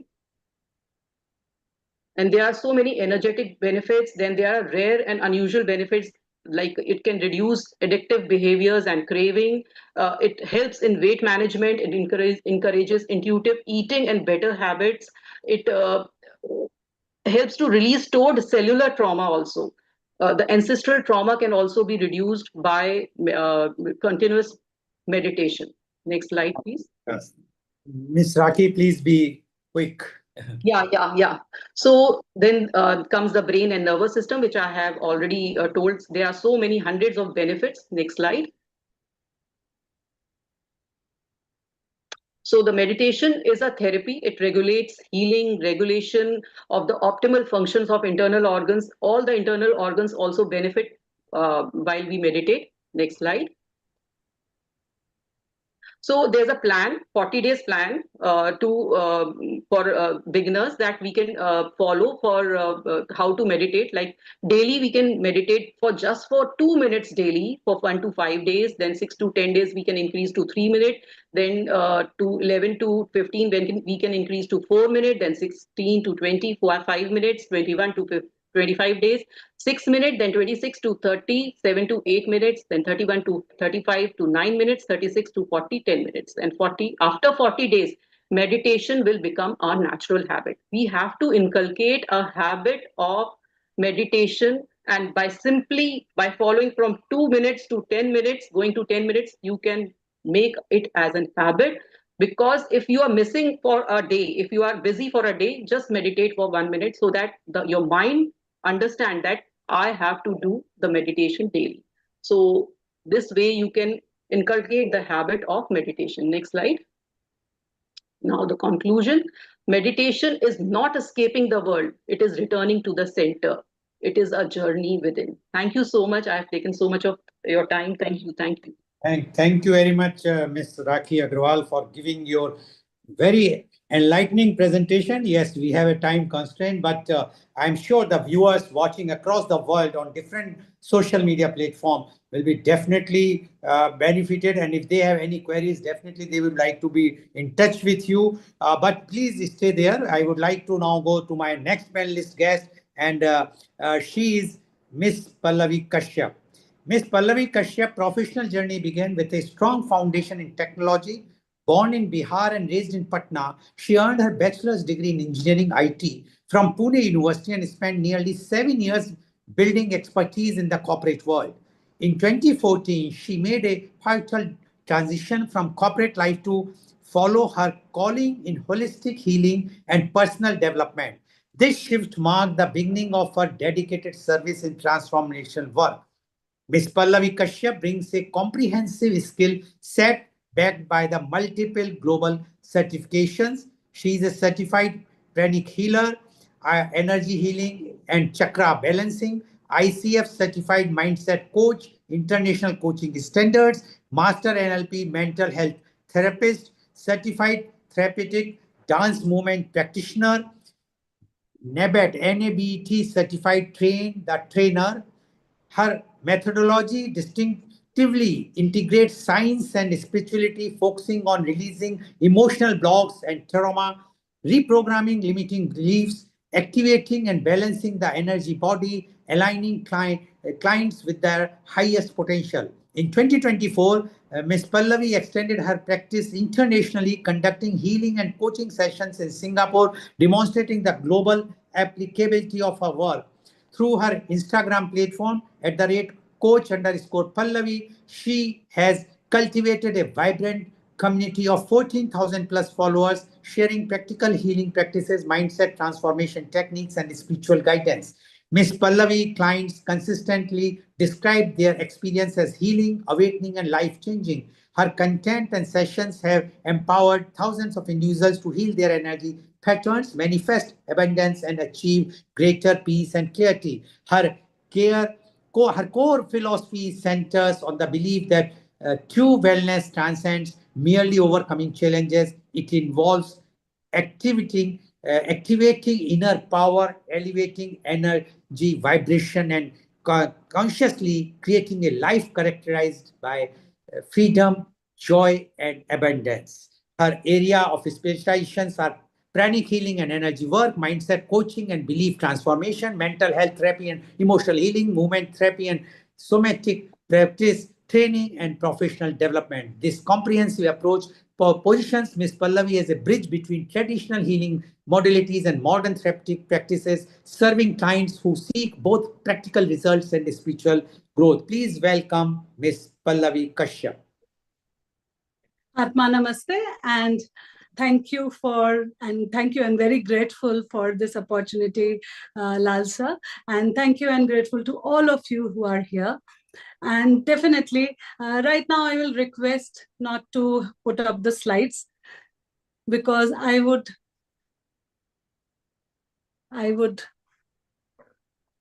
feel that an interaction about what I'm going to talk would be better than looking at slides right now. So and I'm grateful to Rakhi. She started with telling about meditation, and I am also going to talk about meditation, in particular, one of the meditation. But before that, let's ask ourselves, let's look around our room, wherever we are sitting, and think about it. Look at all the things in your room. Aren't they talking to you? Just look around. Aren't they talking to you? The clothes you're wearing, aren't your clothes talking to you? The watch you're wearing, aren't your watch talking to you? Think about it. Social media, it whispers to us. Sometimes comparisons, sometimes good feeling, sometimes bad feeling, right? Crowded room gives and sets noise inside us, right? Right? Thoughts, our own thoughts, goes into fears, looping worries, and sometimes we don't even know nothing happened, but our thoughts talked so much that we are even getting into a bad mood, bad state, even crying sometimes, right? Now, I'm very grateful when 9 o'clock, before 9 o'clock, when I joined, 9 India time, I joined. The word I heard first was healing our earth. So it struck my mind, what is disturbing our earth? What is disturbing? Aren't these noises, aren't these thoughts disturbing our earth? Because what is disturbance of earth? Let's ask ourselves, what is disturbance of earth?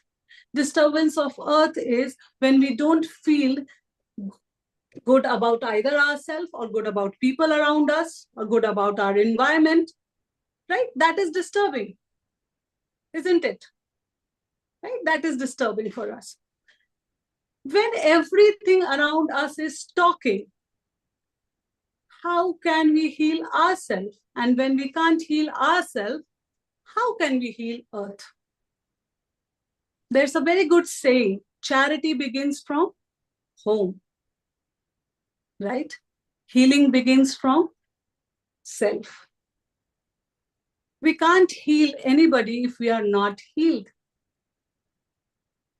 And that's reality, right? Now, the question comes, how can we heal? Research says that we have at least 60,000 to 70,000 thoughts, right? But let us come to that awareness. In 60,000 to 70,000 thoughts, why do 2-3 thoughts get stuck in our brain? Why not all 60, 70,000 thoughts are in our brain? Big question, right?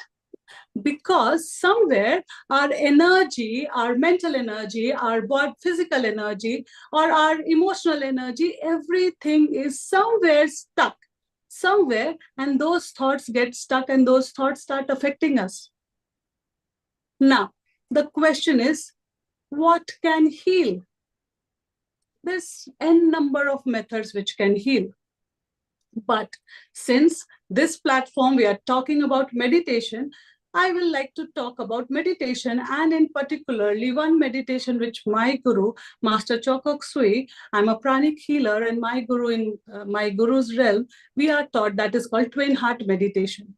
But before going there, let's ask ourselves, how can we heal? And if we can heal ourselves, can we be somebody who can contribute even a little to heal the earth? Yes. Yes, think about it. Just let's think about it. Suppose if you are happy today, okay? What do you feel? What happens to the energy of your house? Think about it. Is your house energy also seems to be good? When you are happy, you are active, you are in that mode. What happens to your home energy when you are not active? You are not in good mood. You are not feeling good. Everything just goes down, right? So think about it. If you can heal your energy, if you're home, where is your home? I hope we are all on planet Earth, right? Right? So if we can cleanse in the energy of our home just by our energy, aren't we contributing to cleanse in the earth energy? Right? We are contributing. Now, let's understand one thing. What does meditation do? Yes, it calms our mind. Yes, it gives us a lot of energy and clarity, inner peace, everything. But if we look at what meditation does, it does emotional cleansing. It does spiritual cleansing. It does mental cleansing. It gives inner peace. It gives healing acceleration. It does world service. It also does karmic cleansing. Now, how all this happens? This happens from simple thought process that we need to clean, heal ourselves first. But before going to what is twin heart meditation, and I would really, and I'm thankful for Rakiji saying that 2 minutes also, definitely 2 minutes also is very good for you.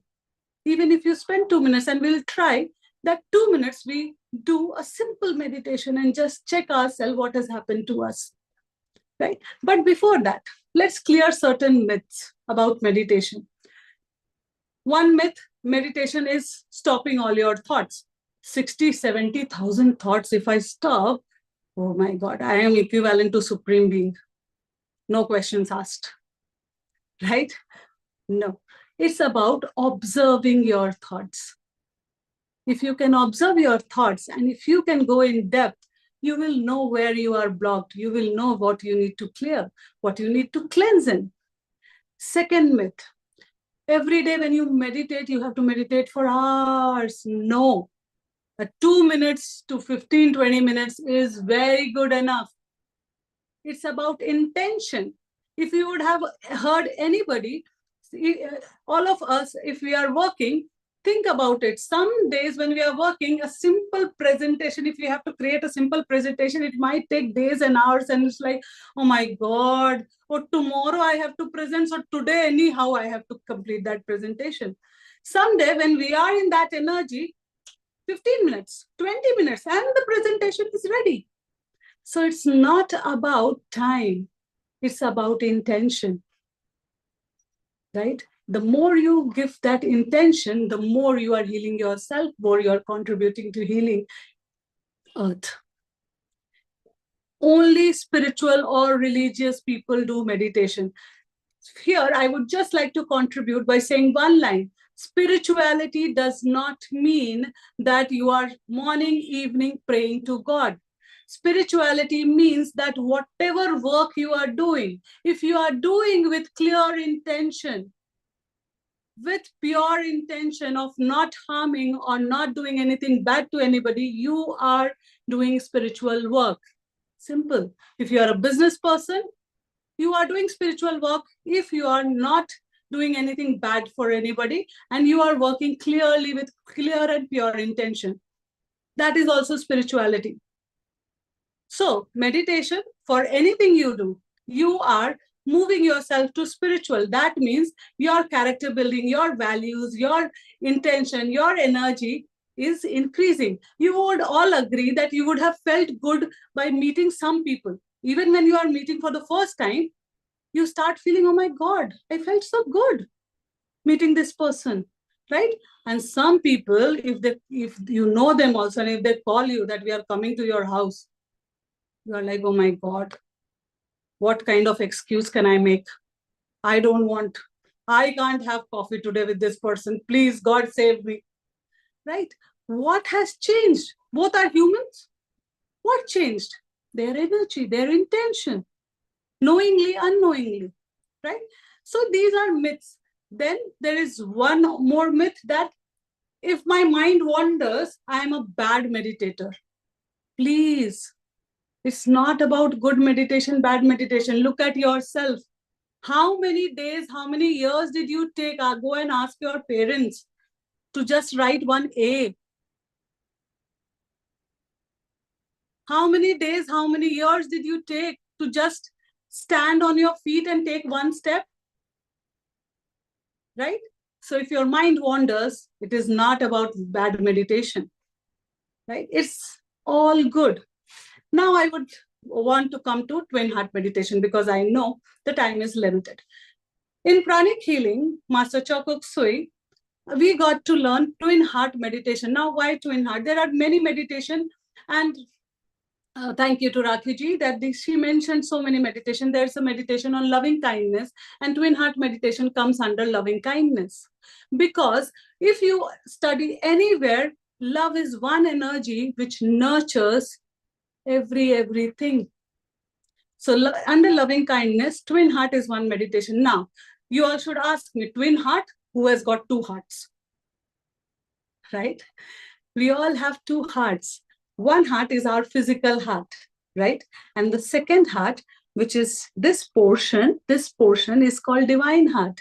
Why? Because the divine blessing, the divine energy comes through this portion, right? So when we activate these two portions and then we meditate, it is called twin heart meditation. Why do we activate these two portions? Because think about it. If I ask you all to recall any good moment of your life, what happens to you? Just recall one good moment of your life. Suddenly a slight smile comes on your face, right? What is happening? Your energy changed, right? Now, if I ask you something good you did for anybody who is not a family member, but for anybody, any person on this earth or for this environment, just recall anything you did good. Doesn't that also bring a joy in your heart, right? Because the divine blessing, you did something for the other person, right? So twin heart is a guided meditation, and here with these activation, we're loving kindness and we share it with earth. We have a prayer of Saint Francis of Assisi, and we do that prayer, and doing that prayer is all about sending love, joy, sending a lot of calming energy to earth. And on earth, you can imagine anything from plants to animals, to humans, to beings, to whatever is happening, which is disturbing you. Daily, when we go through news, war and this and that, it disturbs us. What is happening? If it is disturbing us, think about it. If 100 people are reading, it's disturbing 100 people. If 1,000 are reading, it's disturbing 1,000 people. If n number of people are reading, n number of people are getting disturbed even for moments. So what is happening to the energy? Right? The energy is getting disturbed. The healing of earth is getting disturbed. Right? So definitely I'll take you through 2-3 slides, but before that, let's do a simple 2 minutes twin heart meditation. If you all agree to it, just give me a thumbs up. Right? Okay, wonderful.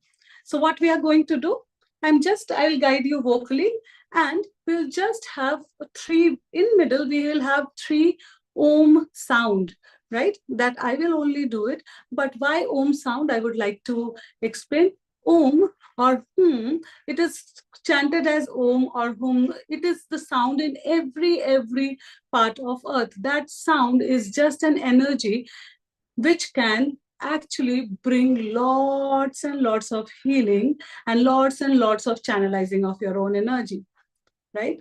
So it's just the hum sound. So it's a Om sound. And just simply do it. No taking tension. What you have to do, we will focus. I'll tell you to focus on heart and focus on crown. And I'll ask you to raise your hand like this, right? And in between your both hands, you just imagine earth, right? Earth. And then you just bless earth, right? So let's begin. Let's do it quickly in 2 minutes, okay? So I request you just close your eyes, inhale deep. Just keep your hands relaxed right now. Keep your hands relaxed. I will ask you to raise your hands. Just keep your hands relaxed right now. Inhale deep, exhale deep. Inhale, exhale, and relax yourself completely. Inhale deep, exhale. Bring your body into a most relaxed position. Inhale again, exhale. Keep your eyes closed. Let's first invoke to the Supreme God, to your spiritual teacher, your guru, to all the spiritual teachers, to the holy angels, spiritual helpers, and all the great ones. We humbly invoke for your divine guidance, divine love, illumination, divine oneness, divine bliss, divine help, divine protection. We thank you in full faith. Now, just inhale once again. Now just focus on your heart. Recall any good moment of your life.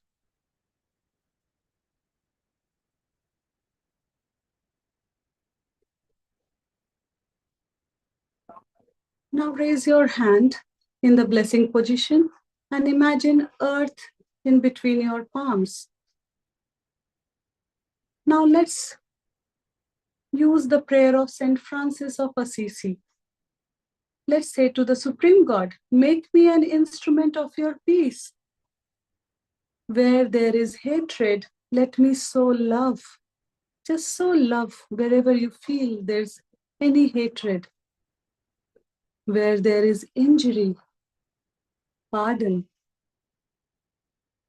Where there is despair, hope. Where there is doubt, faith. Where there is darkness, light. Sadness, joy. Feel you are sending joy. Feel that you are sending hope. Feel that you are sending clarity. Feel that you are sowing love and peace and healing at this moment.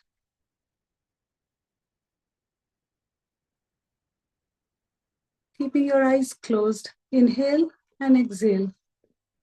Now focus on your crown. top part of your head and recall another beautiful moment of your life. And let's say, from the center of the heart of God, let entire earth be blessed with loving kindness. Let entire earth be blessed with great joy and happiness. From the center of the heart of God, let entire earth be blessed with understanding, with harmony, divine peace. Let entire earth be blessed with goodwill and the will to do good.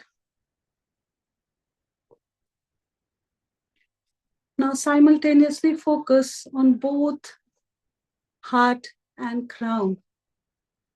And let's bless each and every person, each and every being with love and kindness. See yourself also on that earth. Blessed with loving kindness, blessed with divine sweetness, divine joy, warmness, caringness, and tenderness. Let each and every person on the entire earth, every being, be blessed with inner healing, inner beauty, divine bliss, divine oneness.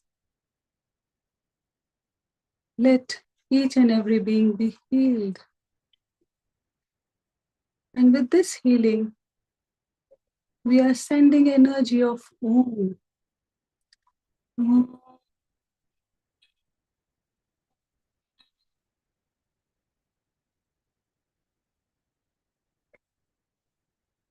Om.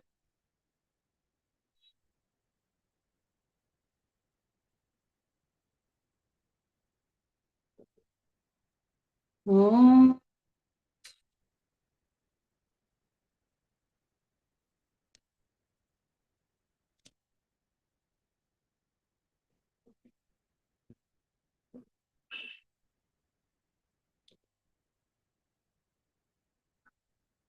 Let each and every being be healed, every person be blessed.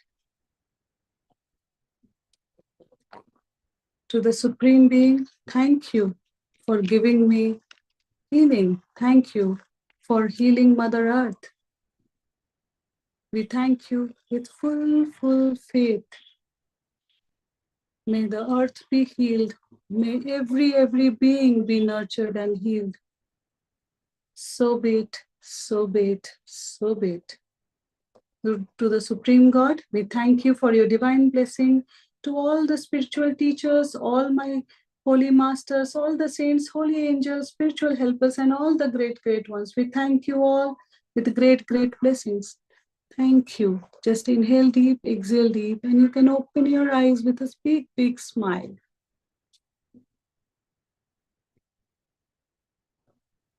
Okay.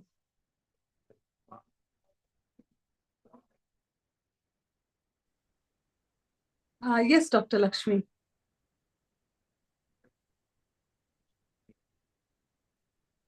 Dr. Lakshmi, please unmute yourself. You have a question. Yes. It was divine. It was wonderful. I thoroughly enjoyed it. I used to do this kind of breathings when I was in Mumbai. After having come here, I'm missing all that. I really enjoyed this session. Thank you very much. Thank you. Grateful to you and grateful to my master for having this chance to have shared this with all of you. So this is Twin Heart Meditation. It hardly took us 2 minutes and we became everything. We became, we did collective energy shift. We raised our consciousness. We did emotional and mental cleansing. We inspired into the right action and we have become a part of healing the earth. Thank you very much, Ms. Pallavi, for giving such a illustrative and enlightening and spiritual, I must say again, and especially for healing our earth. Thank you very much. Now I would go back to our first panelist, and he is Dr. Sushil Gupta. Dr. Gupta, you have heard both our panelists about the meditation. Now, your views on yoga. Now, Mr. Lal, I think both the panelists, Rakhi as well as Pallavi, they have given in detail how to meditate. And it's something very unique the way they have explained that how meditation is going to help our body. In fact, meditation is really something which everyone can do. And you can start, as Shivraki was saying, that for 2 minutes, then 3 minutes, then 4 minutes, and keep on increasing. And once you complete, say, something around 10 minutes, then it will become your habit. So that is something very unique way of doing it, because you are right and she's also right that many times it happens when you start meditating, then there are so many thoughts which are coming and disturbing you. So that's all. But now let us talk about yoga. Now, yoga is something which is very ancient way of keeping your body healthy. And I'm very sure that India is one of the uh, country who has started yoga long time back. And now with the help of our Prime Minister, Mr. Modi, he has already uh, the way he has gone with yoga throughout the world.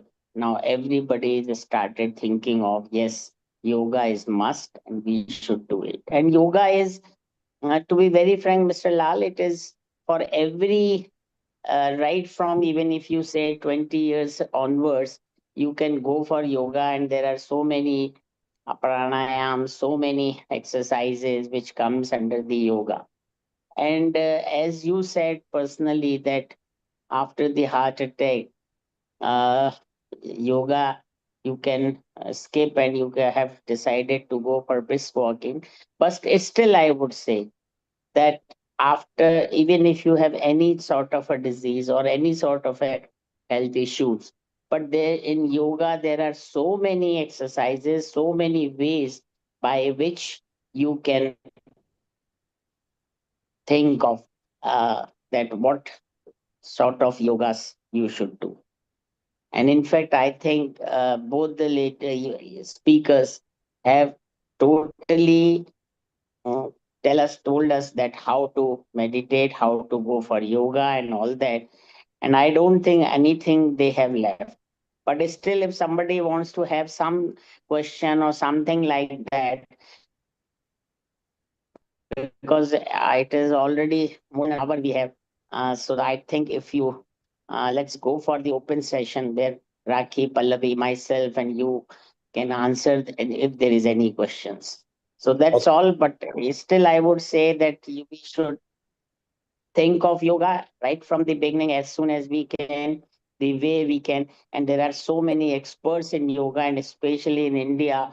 Oh my God, we are so lucky that we are having yoga sessions, we are having meditation sessions, and even our elders made us understand that how we can go for yoga. Okay, thank you very much, Dr. Gupta, for giving your views about yoga. And you have, as you said, that let's ask the questions. If anybody wants to ask the question, over to you, Amrita. The questions which you can ask to Dr. Gupta or Rakhi or to Pallavi, because you yourself is a yoga expert and meditation expert, Amrita.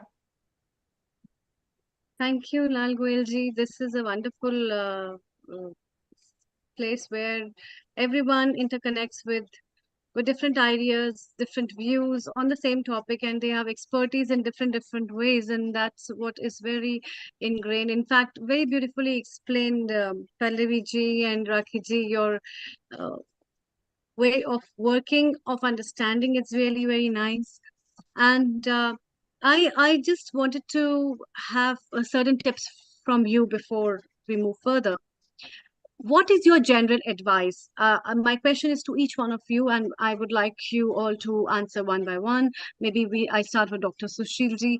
What is your general advice for an individual in the daily life about practicing yoga? What we generally see is that on the International Yoga Day, there are hundreds and thousands of pictures, and there is a huge media coverage on a lot of stuff. Many people in the dress with the t-shirts on tried to imitate something which just hits up the public figure. But do you think that the practice of yoga in that way is fine, or what is your take that education about yoga should come from what end, and how must people understand that the practice of yoga is part of their lifestyle and not media coverage? Over to you, Dr. Sushil. Thank you, Amrita, and very nicely you have asked the question. You see, you will be surprised to know that International Yoga was the also it's initiated by India only. One thing. Secondly, that in India, since I am in with the education field or background, still I am running schools also, and I am the president of all the schools of Agra and country wise. So we have already kept periods of yoga. And in the morning assembly, we always go for the yoga session 5 to 10 minutes, right? And not to be taken, but you will be surprised to know that now we have started the laughing yoga also.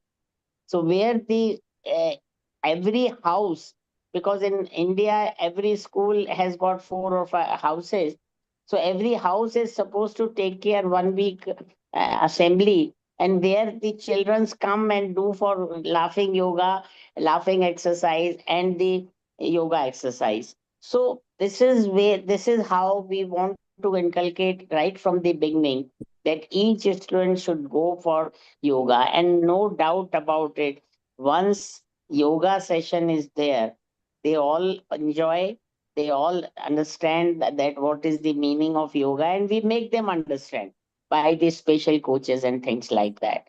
So my take is that we should always go for yoga, even as rightly Rakhi and Pallavi was saying, even yoga cannot be on morning also. Even in office, you can go for your yoga. 5 minutes, 10 minutes of yoga by doing, there are so many exercises, so many. And once you go for 5 minutes, it's really going to give you a very fresh. So this is how I think, this is my take. Thank you. Pallavi ji, you have been practicing meditation, and what do you think about this, as well as what is your take on what are the 5 best poses people must practice every day, apart from Surya Namaskar? Okay. Thank you, Amrita, for asking this question. And see, right, I would like to differ a little, right? Because the background is also of mindset coaching and all that. So I will just differ a little. Now, we don't understand the meaning of yoga. The first thing is we don't understand the meaning of yoga. Yoga is not just doing physical exercises. Yoga means to unite what? Your body, mind, and soul. What will that give you? Balance. If we ask anybody on this earth, if they are, can anyone claim that they are stress-free? Nobody. Why? Because stress has become part of our life. Now, what we seek when we are in stress? We seek balance, nothing else. If we become very rich and if our family members are not with us, we crave for family. If our family is together and we don't have that finances, we crave for finances. So yoga just means balance, balance of every sphere of life. Now, for children, how can yoga become easy? Children, yoga can become easy because children are monkey see, monkey do. If parents do it, children will learn it, and they will learn any kind of poses on this earth, right? Now, next thing, why should physical exercise be a part of yoga? When we say yoga, why physical exercise is something which we should have? Well, because physical exercise is one way, and the easiest and the most entertaining way, however you do it, whether you dance, whether you play sports, whether you do yoga, whether you do poses, one good way to release all your blocked energies. If you're facing blockage in whatever you are doing in your life, physical exercise is one good way. So rather than going for poses, I would say ask your body, what do you love? So I play badminton daily because I just love to play. It gives me time to be with my friends and also to play and to run around. So I play. I love dancing. I am a therapeutic movement. I'm into therapeutic movement. Why therapeutic movement I chose? Because dance is something I love. So that works as yoga for me. That works as physical exercise for me. So I would just say to everyone, ask yourself, what do you love?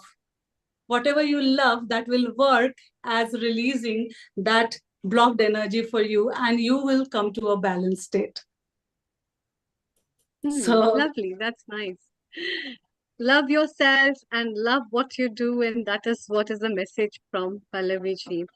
Rakhi ji, what have you to say about your favorite postures or your favorite work of doing? And apart from the Surya Namaskar, what would you love to practice?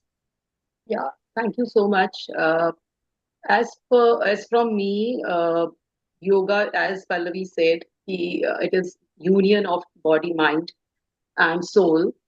Same way, the postures. Actually, when we do yoga, our mind is continuously chattering. So what yoga does, it brings our mind to a state of present. When we focus on each and every moment, you do any kind of poses, but what you have to do, you have to concentrate on each and every poses. If you are doing yoga and your mind is chattering from here and there, then there's no benefit you will get from yoga is actually, when you are doing any kind of asana or any kind of pranayam, you have to bring your mind towards center. If you are stretching your hand, you have to watch, okay, the pain is over here. The pain is going from here to here. If you're stretching your legs, then you have to watch the legs are opening like that. So you should have focus on each and every moment. Like I want to suggest Lion Goyal ji, that he said that I'm not doing any kind of yoga. I like to suggest you can do sitting yoga on chair. Actually, yoga is not about physical wellness, it is about internal wellness. Each your body, uh, like you said about your heart surgery, your heart will improve when you will do yoga. Your each and every internal organs will improve when you will do yoga, because it is all about making union with your body. So posture doesn't matter. What matters is how you are doing yoga, because as you Raki, just to cut you short, and you will carry on. Rotarian Lal Goyal does yoga. He's one of the most fantastic guy on the earth, connected to so many people globally. His yoga, his coolness, his meditation, and his mind. So he does do yoga in one format or the other. You can see the beaming, smiling person. I'm not going to reveal his age. He's 50 plus VAT plus bit of tax and bit of government takes here and there. Amrita, thank you very much. Please carry on chatting with Rakhi, Pallavi, Rotarian Lal, Sushil, Anakul. Urlich wants to announce the Agnihotra episode next week, and you please announce the Himachal Pradesh retreat. And I'm going to bid temporary goodbye. I'm just behind the scene, and I love you all. And take it away, Rakhi. It's all yours back again. Thank you very much, Neil Kumarji. And because you have all are mentioning me, see what I said that yoga should be done. In my initial thing was very clear under a expert guidance. But what I am seeing today, with all due respect to everyone, so many people, everyone is having their own opinion. And this is creating a confusion. And if you are having some element in your body, you have to be 100% sure that this particular pose is not posture, will not do any harm. Betterment is fine, but it should not harm. And that is why I feel that the proper way is that we should go under a expert advice, under the expert guidance for yoga. Otherwise, yes, as Neil Kumar said, rightly said, everyone is doing yoga, whether he's a child or whether he's an elderly person. We are also doing yoga. in our different way. If I'm sitting, if I'm just putting my leg on the top, raising my legs, that is also a kind of yoga. So all those things we are doing. So that is why I feel that yoga and meditation is also very good, because I learned meditation from Mahesh Yogi myself. Okay. And what he taught me is that you have putting a mantra, as Miss Rakhi said, that it's like a lake. When you are putting something in the lake, there will be waves. And the time will come and it will be still. And that is the real moment. It can be a fraction of second, but that fraction of second will give the eternal peace. And that eternal peace give you the entire thing which you require in 20. If you are sleeping for 12 hours, you may not get that relaxation what you will get in that fraction of second. So I feel yoga and meditations are very good for the body, mind, and soul, as Pallavi has also mentioned. And what Dr. Sushil Gupta has also mentioned, that in school, because the problem in India is that we are going away from our originality. We are adopting the new things, which are very much. But in his school, which I have also witnessed, what he's doing, he's going bringing them back to our ancient time, and that is very, very important. Along with the latest thing is his school is 100% air conditioned, whatnot. But still, that those things are very much important. So I feel yoga and meditation are good, and I am also doing, but in a different way. So please don't think that I am against yoga. I am also for yoga. I am also for meditation, but under an expert guidance. Thank you very much. Over to you, Amrit. Absolutely right. Very, very right, Rotarian Lal Goelji. In fact, being in the field of medicine and practicing as a lifestyle counselor as well as a physician, I myself have come across so many people who, due to wrong practices of yoga or wrong guidances of yoga, have landed into troubles. And not only that, practicing pranayama without any ideas about what is good and what is bad. And so most of the time I have to recommend people, if prana can give you life, it can take your life as well, because if you can be hyperventilated, you can be hyperventilated. And same as the practices with the yoga. That is why it is very important to understand the people whom you are contacting. And it is not just about giving a therapy, it is much more than that. And a person who has a complete knowledge about the anatomy, physiology, medicine, complete understanding about spirituality, philosophy, along with the practices of yoga, would be a perfect person, because of the system of education where the people are being given certificates with 100 hours of training program or 200 hours of training program, or more than that. Few number of hours cannot make you a right practitioner, even if you see the posture. So my basic question when I was questioning about International Yoga Day and the practices was just about this. It is very important for you to guide yourself what is important. And we have Professor Dr. Ulrich with us next week. That is the 7th of September. We are going to have an Indian knowledge system episode that we are starting up with. And to gear up that start, it will be from Agnihotra therapy, which is the ancient traditions and how these ancient traditions of Agnihotra can be made viable. Dr. Professor Ulrich, before we say bye to all of them, what is your take on practicing yoga? You have been traveling India for such a long period. You stay in Germany, you practice in Poland and so many countries. What is your take about yoga and the practices of yoga at your place? Over to you.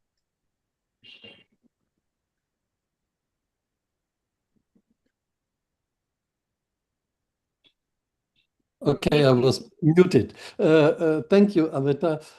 Yeah, see, I'm a little bit lazy, so I do some pranayama. I do a little bit of hatha yoga, but not much. At least I try to sit straight when I'm sitting for meditation. But one thing is, if you say yoga and meditation, actually that is not really correct, because meditation is part of yoga. yoga is union, yeah, and meditation is part of yoga.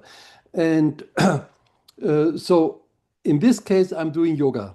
I'm not doing much hatha yoga. When I was younger, I did the Surya Namaskar, and actually that was really good. And now I tried again, but when bending down, I did not touch without problems the ground, so I stopped it. But actually, I should start again a little bit, not much, a few minutes per day. I will do that. And one thing, because it was a lot about meditation and prana. Raki and Pallavi, that was really interesting. I enjoyed listening to that. And you know, one thing, and that connects us to the next session about Agnihotra, it is said that prana, atmosphere and prana are connected, and prana and mind are very much connected. And you know, if the atmosphere is polluted, prana can't flow harmoniously. And the thing is, you perform Agnihotra, and then the flow of prana is harmonious again. And therefore, immediately you have an effect on your mind. And that is also, it's much better if you want to sit for meditation. You know, in this atmosphere, it is much easier. Just imagine you want to meditate sitting at the railway station in Delhi. You will have some difficulties. I mean, a perfect yogi can do it wherever he is. But normal people would have difficulties. So if at home you perform Agnihotra, you know, that will help your meditation and it will help your yoga. It will help all these practices. So I invite everybody here to come join us the session next Sunday. It will be on Agnihotra, Homa therapy around the world, also the effects in different areas. It will be useful. Yeah. So we have this episode on Indian knowledge systems, Agnihotra Homotherapy on 7th of September from 2 p.m. British Summer Time. So don't forget to join it. And it is specially being produced by Dr. Ulrich, and he will be sharing his expertise on Agnihotra and how different practices worldwide of Agnihotra has taken up a charge to heal people, to heal the world, heal the planet, as well as to purify the flora and the fauna. Yes, thank you. Thank you so much, Dr. Ulrich. Lataji, you have a question before we say goodbye to these our guests. You want to ask something to them? Yeah. Global Namaste and welcome to Global Namaste to our guest speakers, Bharti and Pallavi and Raki. And Raki, yeah. And I really enjoyed your delivery because it brought back to my mind how my father used to do it, you know, about 25 years ago. And he was practicing it, and I didn't take it very seriously on board. But had I started it then, oh my goodness, I would have been way ahead, miles ahead by now. But I've only just sort of started because I have been hindered, in fact, to not do it when I should have been doing it and connecting my mind and body, because you know, it brings so much peace and calmness and balancing, and the breath and breathing exercises is amazing, because you get to know your strength and weaknesses, and so you connect, and so you become yourself healing. And then of course there's millions of dimensions of this, and you know, it just, you learn something new about it every day, how you can apply the knowledge, and I think it's just such a wonderful journey and experience. And yeah, I think we've got to be careful because there's a right way and a wrong way to do it as well. And so we've got to become very much self-educating as well to connect to our very own needs. And we understand our makeup better than anybody else does. So it is good and helpful to really educate ourselves and do more research on it, and then also connect to other people. The universe connects us to people on the earth, and so then we enjoy that journey, learning together, don't we? And I think that's so important to learn together. Thank you. I think we must take leave now. Thank Amrita, you very much, Rotarian Lal Goel ji, and thank you, Dr. Sushil, Pallavi, and Rakhi for joining us. It is really nice to have you, and we look forward for your cooperation for the future episodes. Thank you so much. Thank you much, Please and global stay namaste. on. Thank you very much. Global Namaste. Thank you. Thank Global Namaste. Thank you. Dr. Anukul, it is really nice to have guests to know their viewpoints, and you have been there since the very beginning, and you are yourself an orthopedician. You believe in holistic healing. And what is your take? And what are your favorite asanas before we move, apart from the sitting asana, before we move to Melissa and talk a little bit with her as well? My favorite asana is keep on thinking. Those Rocky I was talking see. about. My Rocky was talking about they've got to take care of your monkey. I was just going to complain. I have got more than one monkeys. In fact, got multiple monkeys jumping all over the place, and Right. and so I never get a chance to even for 1 minute. Even when I'm going to bed, I've got a lot of thoughts in my mind. So that's where I've got my interest. It keeps on going on, and I've enjoyed every bit of my thinking. But that, by the way, interesting yogic principle, they say is not the right thing to do. I'm aware of that, is not to have the process of thinking all the time. And you also said how the books talk to you. My room is just full of maybe about 300-400 books, and they all talk to me all the time. So my mind is all the time hopping in different places. But I've got one small question to ask to all the very learned people and good practitioners is I come across with my patients who are all the time resistant to suggestions. And that is one of the things that I keep on working under. And I've discussed this matters with quite a few other people, even not necessarily in our system, it is very clear. You're going to take control of yourself. We can't do anything about it. Goodbye. I mean, that's the short answer. But in reality, that's where I do not finish my story. I mean, I usually start the things from there because most of the patients have complained to the hospital that I'm not going right. Nobody's bothered about listening to me and take reasonable time. Even for things like physiotherapy, usually physiotherapists will just give out a printout of those exercises and give it to them. And they said, well, I go there and I just got a printout. It doesn't make any sense. I must emphasize the importance of touch. And that touch is so very important between humans, number one. Number two is the environment that they are living in. And in the course of studying much more environment, I was just wondering, where is the place of, what do you call that, Vastu Sastras? I said, well, that's interesting. I was talking about with somebody, Vastu Sastras is how your house is positioned, where it is and how it is. Because I speak to the mountains and everything. It does not matter where you live in. It's the people who you live with, no matter what adverse condition it is, you can make it a fantastic place to live.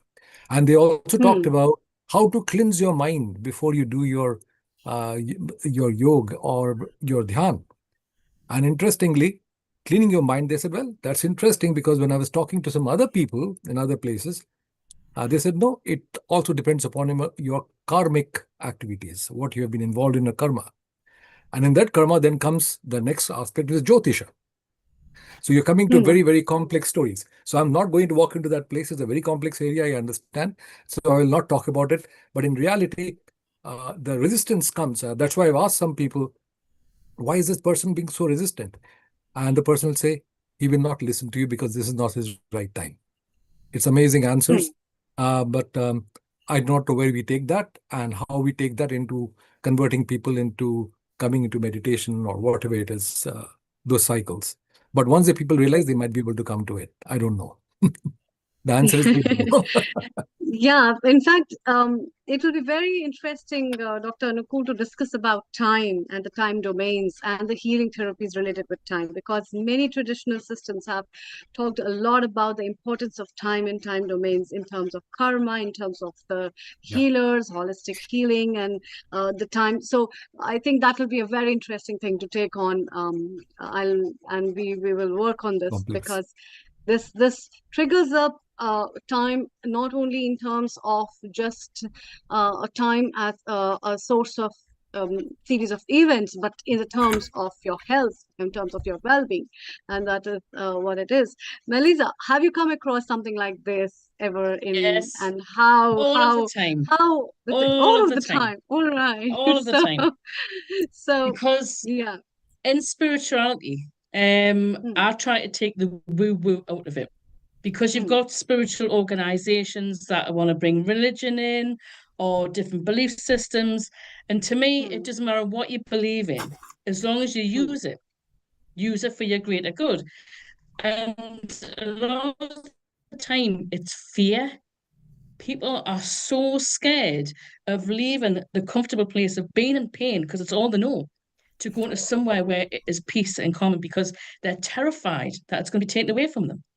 So I get people to work step by step, just trusting in something. At first, it's if you want a sign, look for a synchronicity. If you want to know that you're on the right path, just, to whoever's listening, it doesn't matter. But something that means something to you. So, like, for instance, you want a piece of red Lego. I want to see a piece of red Lego, just to know that I'm on the right path. And then it could be anywhere. Somebody could just say, "Oh, I stepped on a piece of red Lego this morning." And you think, "Oh, it's come in." So you start to trust in these little things. And like we were talking about timing there, everything is divine timing. It's not when the divine says it's right, it's when you know in your heart it is right to move. So what you're doing, even though you're saying these things to people, right? And they're just like, "No, I'm not doing it." It's been planted. That seed is in there. It's just that the universe has give you something, you've passed it on to them, and it's up to them to do something with it. But because they're not doing anything, this is where karma comes in, and people will keep coming forward and to the point where they build that tower and it topples, and they have to do something. And they'll probably come back to you at some point in their life. You'll meet them again, and they'll say, "I just want to say thank you. Even though I didn't listen to you, I didn't trust you, something came in, and then I remembered what you said, and then I went away and I did it." And that's when you know that even though your voice wasn't heard then, it has been heard. You've got to trust in what you're putting out there, because then you've done it, you've acted on what you've been asked to do, and then everything else comes in to back you up. It's just you don't see it. It's trust. You have to trust in yourself. The reason I said that in particular was because I read a particular book, which is very important both philosophically and otherwise, is Kautilya Arthashastra. And it's a fantastic book on economics and also political science. But more importantly, Kautilya himself was a very big, what do you call, this Jyotisha. That means he used to follow the concepts of Jyotish Vigyan, as we call it, very strictly. So I was a bit surprised because I was myself not very conscious of it. But something I know nothing about. So I think I'll just listen to what others have to say about it. Okay, thank you, Dr. Anukul. Thank you, Melissa. Let's say hello to Sharon and take up a quick question from Meeta Ji. Global namaste to you, Sharon, and a very warm welcome. And also global namaste to you, Meeta Ji. Very warm welcome. And global namaste. Before we talk, Sharon, more about all this. Your quick question, Mitaji, what do you want to ask? It's going to be a long question rather than a big question because I've been listening to the program right from the beginning and so many things. And Dr. Ankur Goswami just mentioned Jyotish, and my father was a Jyotish. He was a hobbyist Jyotish, but his predictions were very accurate because you need to be also spiritually aligned rather than doing business and taking money for astrology. He just developed that that hobby when he was living on his own in Kolkata. So for 3 years, and he was pretty good. And as a result of that, because it involves, logarithm mathematics in drafting the horoscopes. So my brother, who is space scientist, he used to do that, whether he believed or not. And I used to sit when my dad used to get all these people coming on the weekend, talking to him about, problems with their son not getting married or daughter not getting married or not getting job and all that. So Jyotish, being my surname being Joshi, so many students ask me that, ma'am, are you Jyotishi? Are you an astrologer? And being a scientist, having two science-related degree, and the students are also very, in post-graduation in science-related degrees. I was wondering, how can we, I know Jyotish has tremendous effect because I remember my Kundalini by heart as well because, I learned a lot from my dad. But when we are talking about different therapies, like, I've been practicing yoga for nearly 40 years now, and also being a teacher for around 16 years. So I do everything. And my mother as well, she is a regular pranayam practitioner. And when the cardiologist saw her, echocardiogram results, they couldn't believe that she's laughing and smiling because she had so many blockages.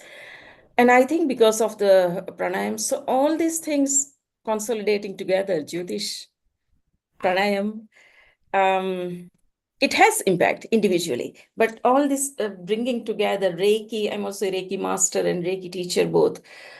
How is that, going to influence the conventional field of medicine, allopathy? Because we can see mindfulness has taken into the mainstream now. People don't like to associate with any religion or anything. So yoga is there, but meditation, if it is aligned with a religion or a traditional practice, they don't want it. So they want mindfulness. So how can this be all put together, consolidated as an alternative therapy to convince the intellectuals, the academicians? You are in academics as well, Amritaji. So you just recently had a conference. So did you have any skeptical people with regards to alternative therapy, and how to consolidate? Dr. Anukul Goswami also could throw some light, because I often have this dilemma that how do I bring justice to Yeah, astrology? thank you so much for your question, Mitaji. Yeah. In fact, there are research institutions and there are a lot of other institutions that work on Indian systems and science and traditional things in relation to the Vedic studies. There are many universities that now are working on this in relation to the concepts of time, consciousness, in terms of the Vedic systems as well as the Vedic knowledge, to where the scientists, especially the mathematicians, as well as the biophysicists, are working together in many of the eminent organizations to bring these edges together. And we're exploring the old traditional systems and the knowledge-based books of what is the basic behind the domain of time and the understanding of time in many forms. And we have a lot of discussions in many other organizations. You will be pleased to join them. You can come and attend some conferences where you can get some insight. Thank you very much for your question. Thank you very much. Thank you. Sharon, My dear Rose, global namaste to you again. And I, ever since these 2-3 years, ever since I have known you, you have a broad smile on your face every time with the fragrance of the rose in your heart, practicing and believing in the systems of yoga ever since you have been a student of Sitara Devi, a follower, a pranic healer, as well as believing Even before. in Tai Chi, Qigong, and so many things. Yes, and that has made you what you are. So, what is your message for today's episode for the practitioners of yoga, people who believe in healing modalities, and how can people heal from your tips of the day today? Over to you. Thank you. Well, I brought a meditation actually. Beautiful. When I worked I started yoga probably about 1968, believe it or not, when I was in college, right? And I was in dance. So of course I had a very advanced teacher in terms of consciousness. I am blessed. At that time, I was a soul wandering somewhere where I had to meet you. Isn't it an amazing thing? A soul with a karmic life comes and enters the screen. You're on the other opposite side of the world. I'm on the opposite side, and you're giving me the knowledge of yoga. That's what is yoga about. So I started, and then in when did I go? 1974. Well, 1973, I was living in Jerusalem. And that's when I first really encountered alternative health. I had a problem with my neck. I was dancing. And a friend who had been in the Olympics said to me, "Oh, I've worked with a man named Moshe Feldenkrais, who created, because I had an injury, and he created a whole system of working physically, kind of a physical therapy of working with issues, physical issues in the body, especially the joints, etc." So that's when I first encountered actually alternative health. And then I was in New York dancing, and that's when I first had acupuncture. So this is like about 74, 75.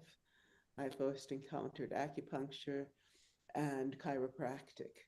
And I've been an alternative health, practitioner. I've trained in craniosacral therapy and Feldenkrais and other things. And then meditation, I first encountered around that same time in New York, and it was TCM. No, not TCM. It was transcendental meditation, right? And I was given a mantra, and then I was, on my path, and have encountered many traditions.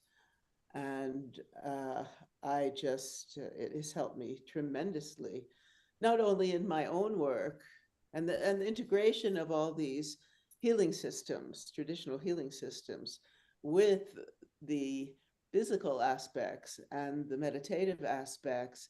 So like Qigong, Tai Chi, yoga, etc., dance, I consider dance in the same category, sacred dance, is that they're all appealing and working with the whole mind, body, spirit, emotion complex, and they're all integrated.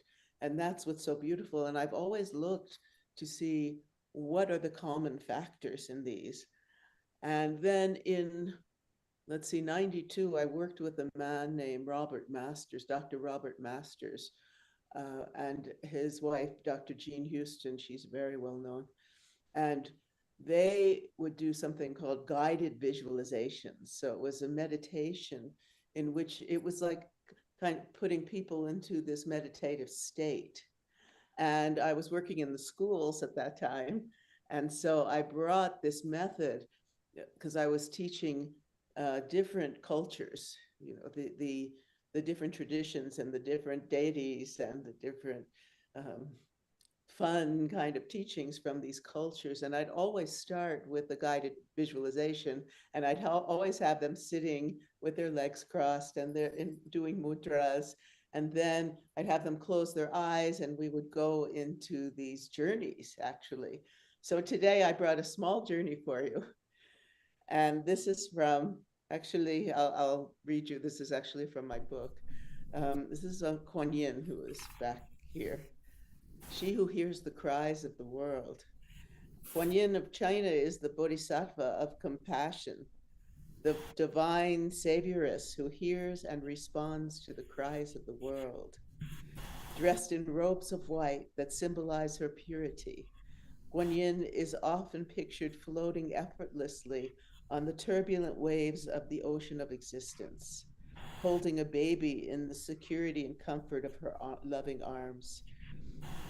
She is sometimes shown with one hand holding a mala and the other a vase from which she pours out the pure distilled nectar of compassion. Like Mary and Isis, Kuan Yin is the embodiment of grace, serenity, and generosity, the very essence of selflessness. Kuan Yin's appeal is that she responds to the heartfelt needs of ordinary people. She is accessible to the most ordinary and the most lowly. She is the friend that you call upon in times of trouble. She is the hand that guides. She is familiar and she is family.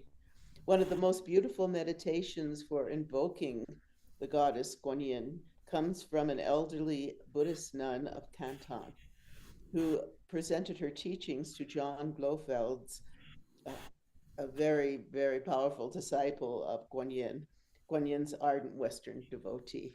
And here it is. And probably you want to close your eyes and just listen and imagine, visualize. You sit down on a hilltop or anywhere high enough to see nothing but the sky in front of your eyes. With your eyes, you make everything empty. There's nothing there, you say, and you see it like that, nothing, emptiness. Then you say, but there is something. Look, there's the sea, and the moon has risen, full, round, and white. And you see it like that.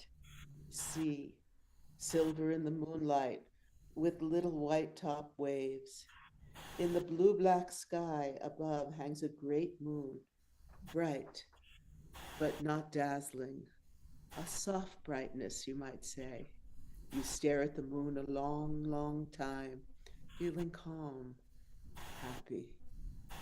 Then the moon gets smaller, but brighter and brighter, until you see it has a pearl or seed so bright that you can only just bear to look at it. The pearl starts to grow, and before you know what's happened, it is Kuan Yin herself, standing up against the sky, all dressed in gleaming white, and with her feet resting on a lotus that floats on the waves. You see her, once you know how to do it, as clearly as I see you sitting there. Clearer, because her face is not in shadow.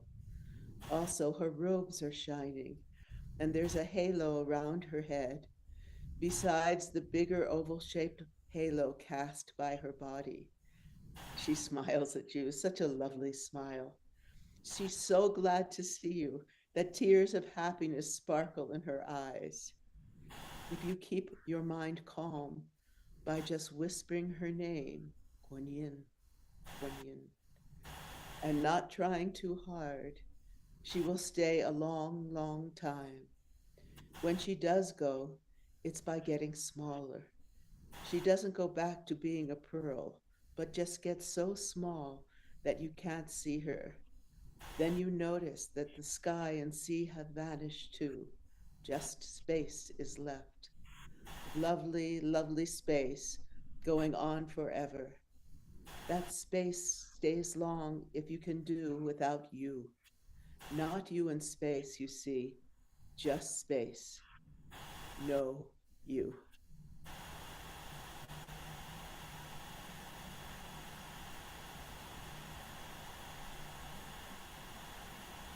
No matter what difficulty you find yourself in, as the bodhisattva who hears and responds to the cries of the world, Kuan Yin always makes her generosity, warmth, and love available to you. Whenever you are in need of healing, assistance, or spiritual sustenance, you need only recite her sacred mantra, Om Mani Padme Hum. I pay homage to the jewel in the lotus, and she will quickly come to your aid. As you bring the divine light of Guan Yin into your life, pain and suffering begin to dissolve, and you are filled with renewed faith in your spiritual practice. Very.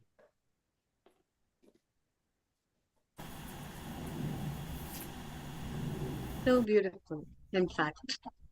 And Om Mani Padme Hum is very nice. Sharon, can we have a little meditation with that as well for a while? Well, there's two mantras. So I have a song for Guan Yin, and we've met Jebing Chen. Sure. She's playing it. So it goes like, I'll do the mantra, but Om Mani Padme Hum, Om Mani Padme Hum, Om Mani Padme Hum, Om Mani Padme Hum. And then on top of that, I have Namo Guan Shin Pusa, Namo Guan Shin Pusa, Namo Guan Shin Pusa, Namo Guan Shin Pusa. Then it goes like, feel her chi flowing through your body. Feel her light flowing through your mind. Feel her warmth rising from the earth. Feel her waves of bliss pouring from the sky. That's some of it. Wow, that's very nice, in fact. It's really I have lovely. some really amazing singers. You know, I write most of it, Yes. and in my songs I do most of the mantra chanting, and they do all the, melodics. But yeah, it's she's been in my life for many, many years. When I was a child, and I was going through difficulties, for some reason I kept trying to dig my way to China, and I have no understanding why. And then years later, like say let's see, it was like in the late 70s, I met someone, an astrologer actually, who had her boyfriend had been a very big disciple. He was an acupuncturist, and he American, and he went to China, and he was studying with a woman who was a great devotee, and she gave him this photograph that a man, one of her devotees who was a photographer, had taken, and he prayed for Guan Yin to appear, and he just took a picture in space, and he got this photograph. And she gave me this photograph, which has been with me. And even I gave it to my Guruji Sitara, and it was sitting on the altar with Saraswati and Durga and everybody else. Guan Yin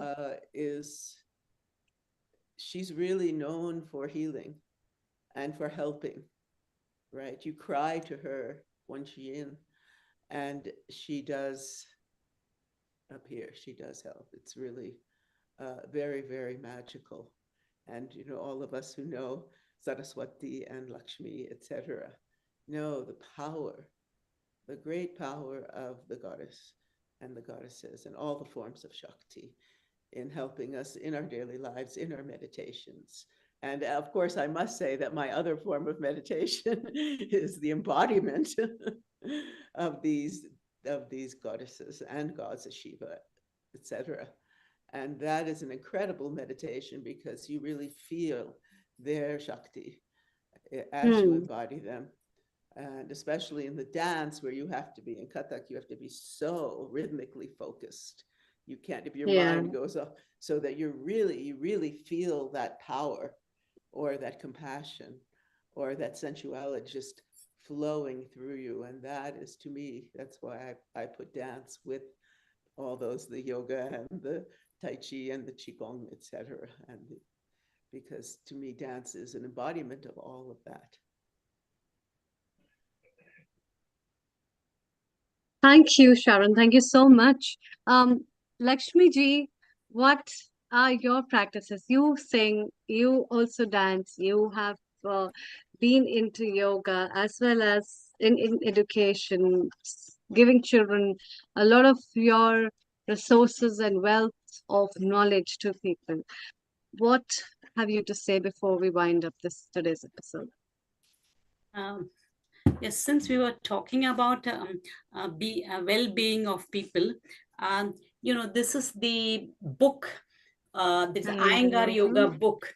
I practice this book. I've learned several years of yoga from Iyengar ji, and for 20 years probably I've learned under him, as long as he was alive.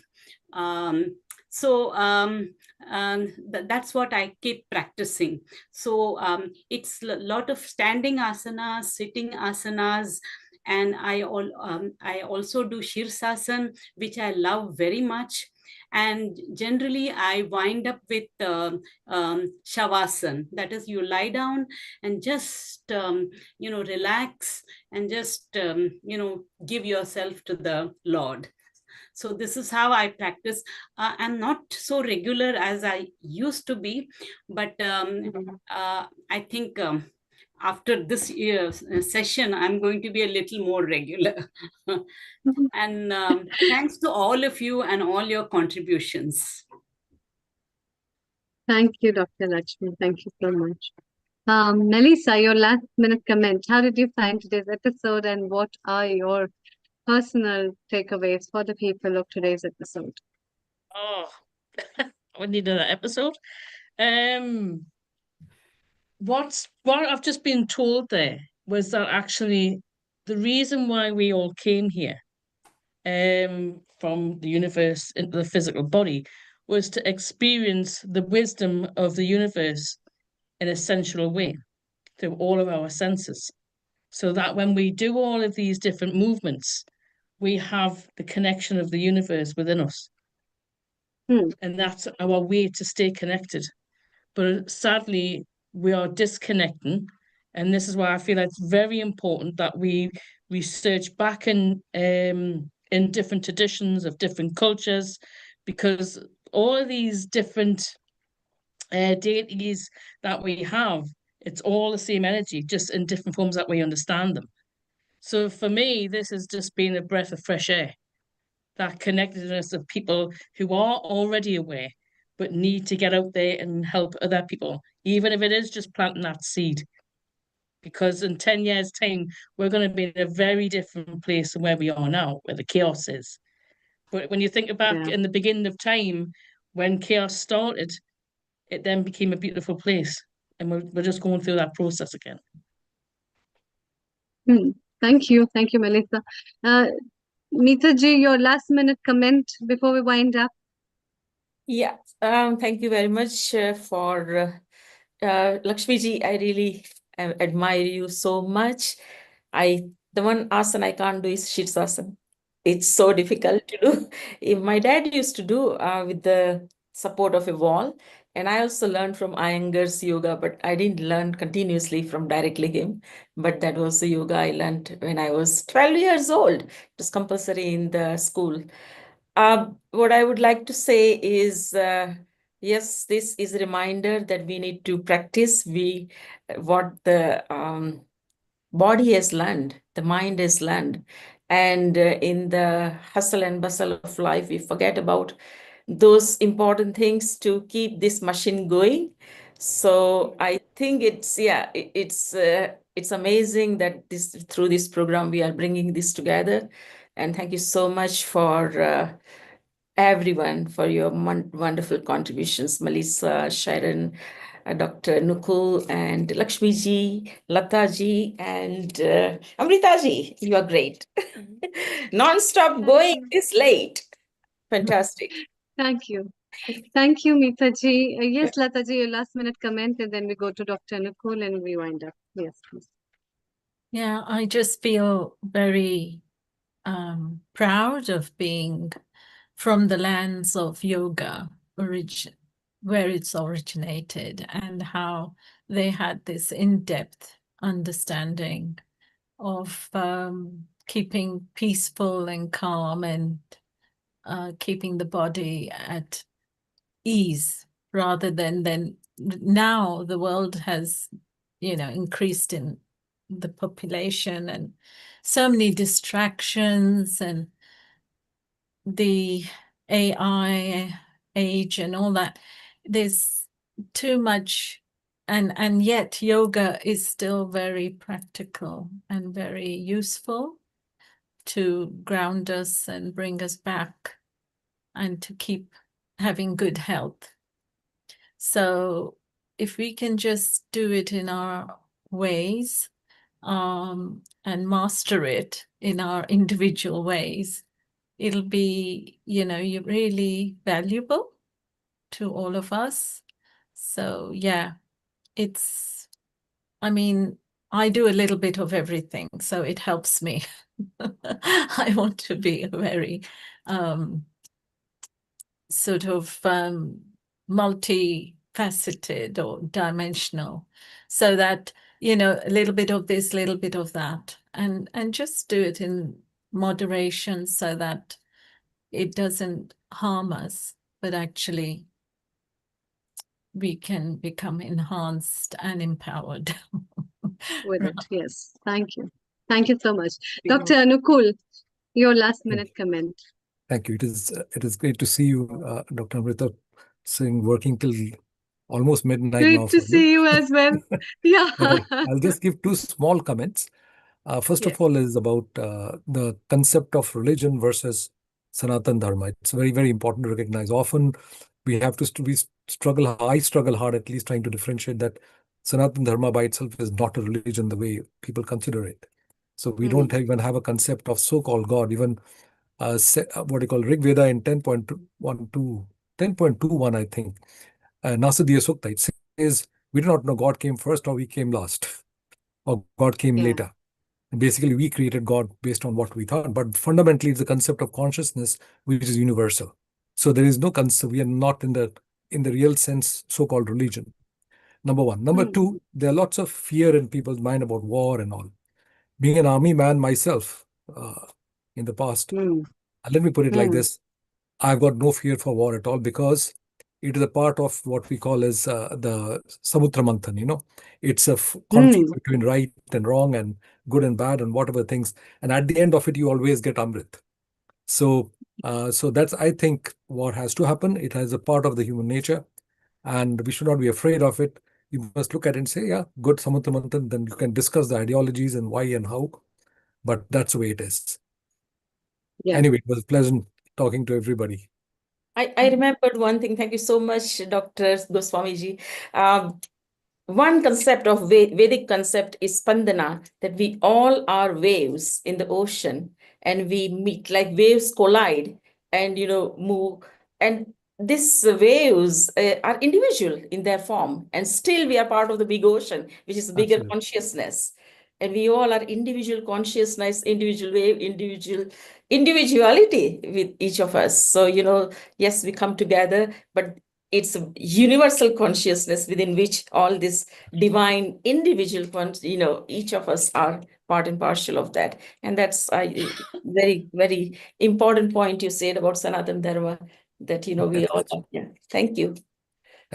Thank you. Thank you so much, everyone, for today's episode, and special thanks to Sarah Mills for bringing so lovely guests. So thank you, Melissa. Thank you, Aniza. Thank you, Heather and Rena, as well as Rotarian Lal Goelji, Thanks to Kevin and Sharon for contributing to this episode. And my last thanks to all our regular contributors, as always, and Dr. Anukulji for bringing and taking out time. And also, I'm very, very thankful to our technical director, Nishit Kotak, as well as our support, Neil Kumar.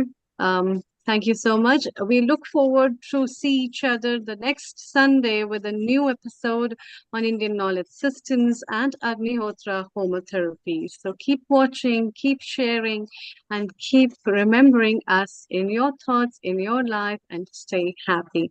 With this, I would like to end up with the Gayatri mantra, and let's join our hands together after so many thoughts with the breath, chanting Om. Om Bhur Bhuva Swaha Tatsavitur Vareniyam Bhargo Devasya Dhimahi Dhiyo Yona Prachodaya. Om Bhur Bhuva Swaha Tatsavitur Vareniyam Bhargo Devasya Dhimahi Dhiyo Yona Prachodaya. Om Bhurbhuva Swaha Tatsavitur Vareniyam Bhargo Devasya Dhimahi Dhiyo Yona Prachodaya. Om Shanti Shanti Shanti.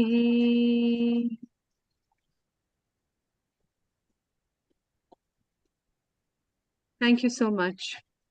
Thank you very much. Thank you. Thank you. Anukul, Namaste. thank you. Anukul, what you wrote for Thank me, I was like crying. It was so beautiful. But it was so deep Yeah. and beautiful. I'm just so grateful.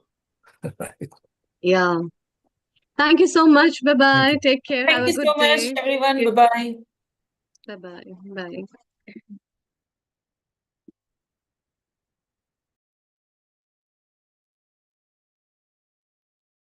How do we get out? Good night, Nishit.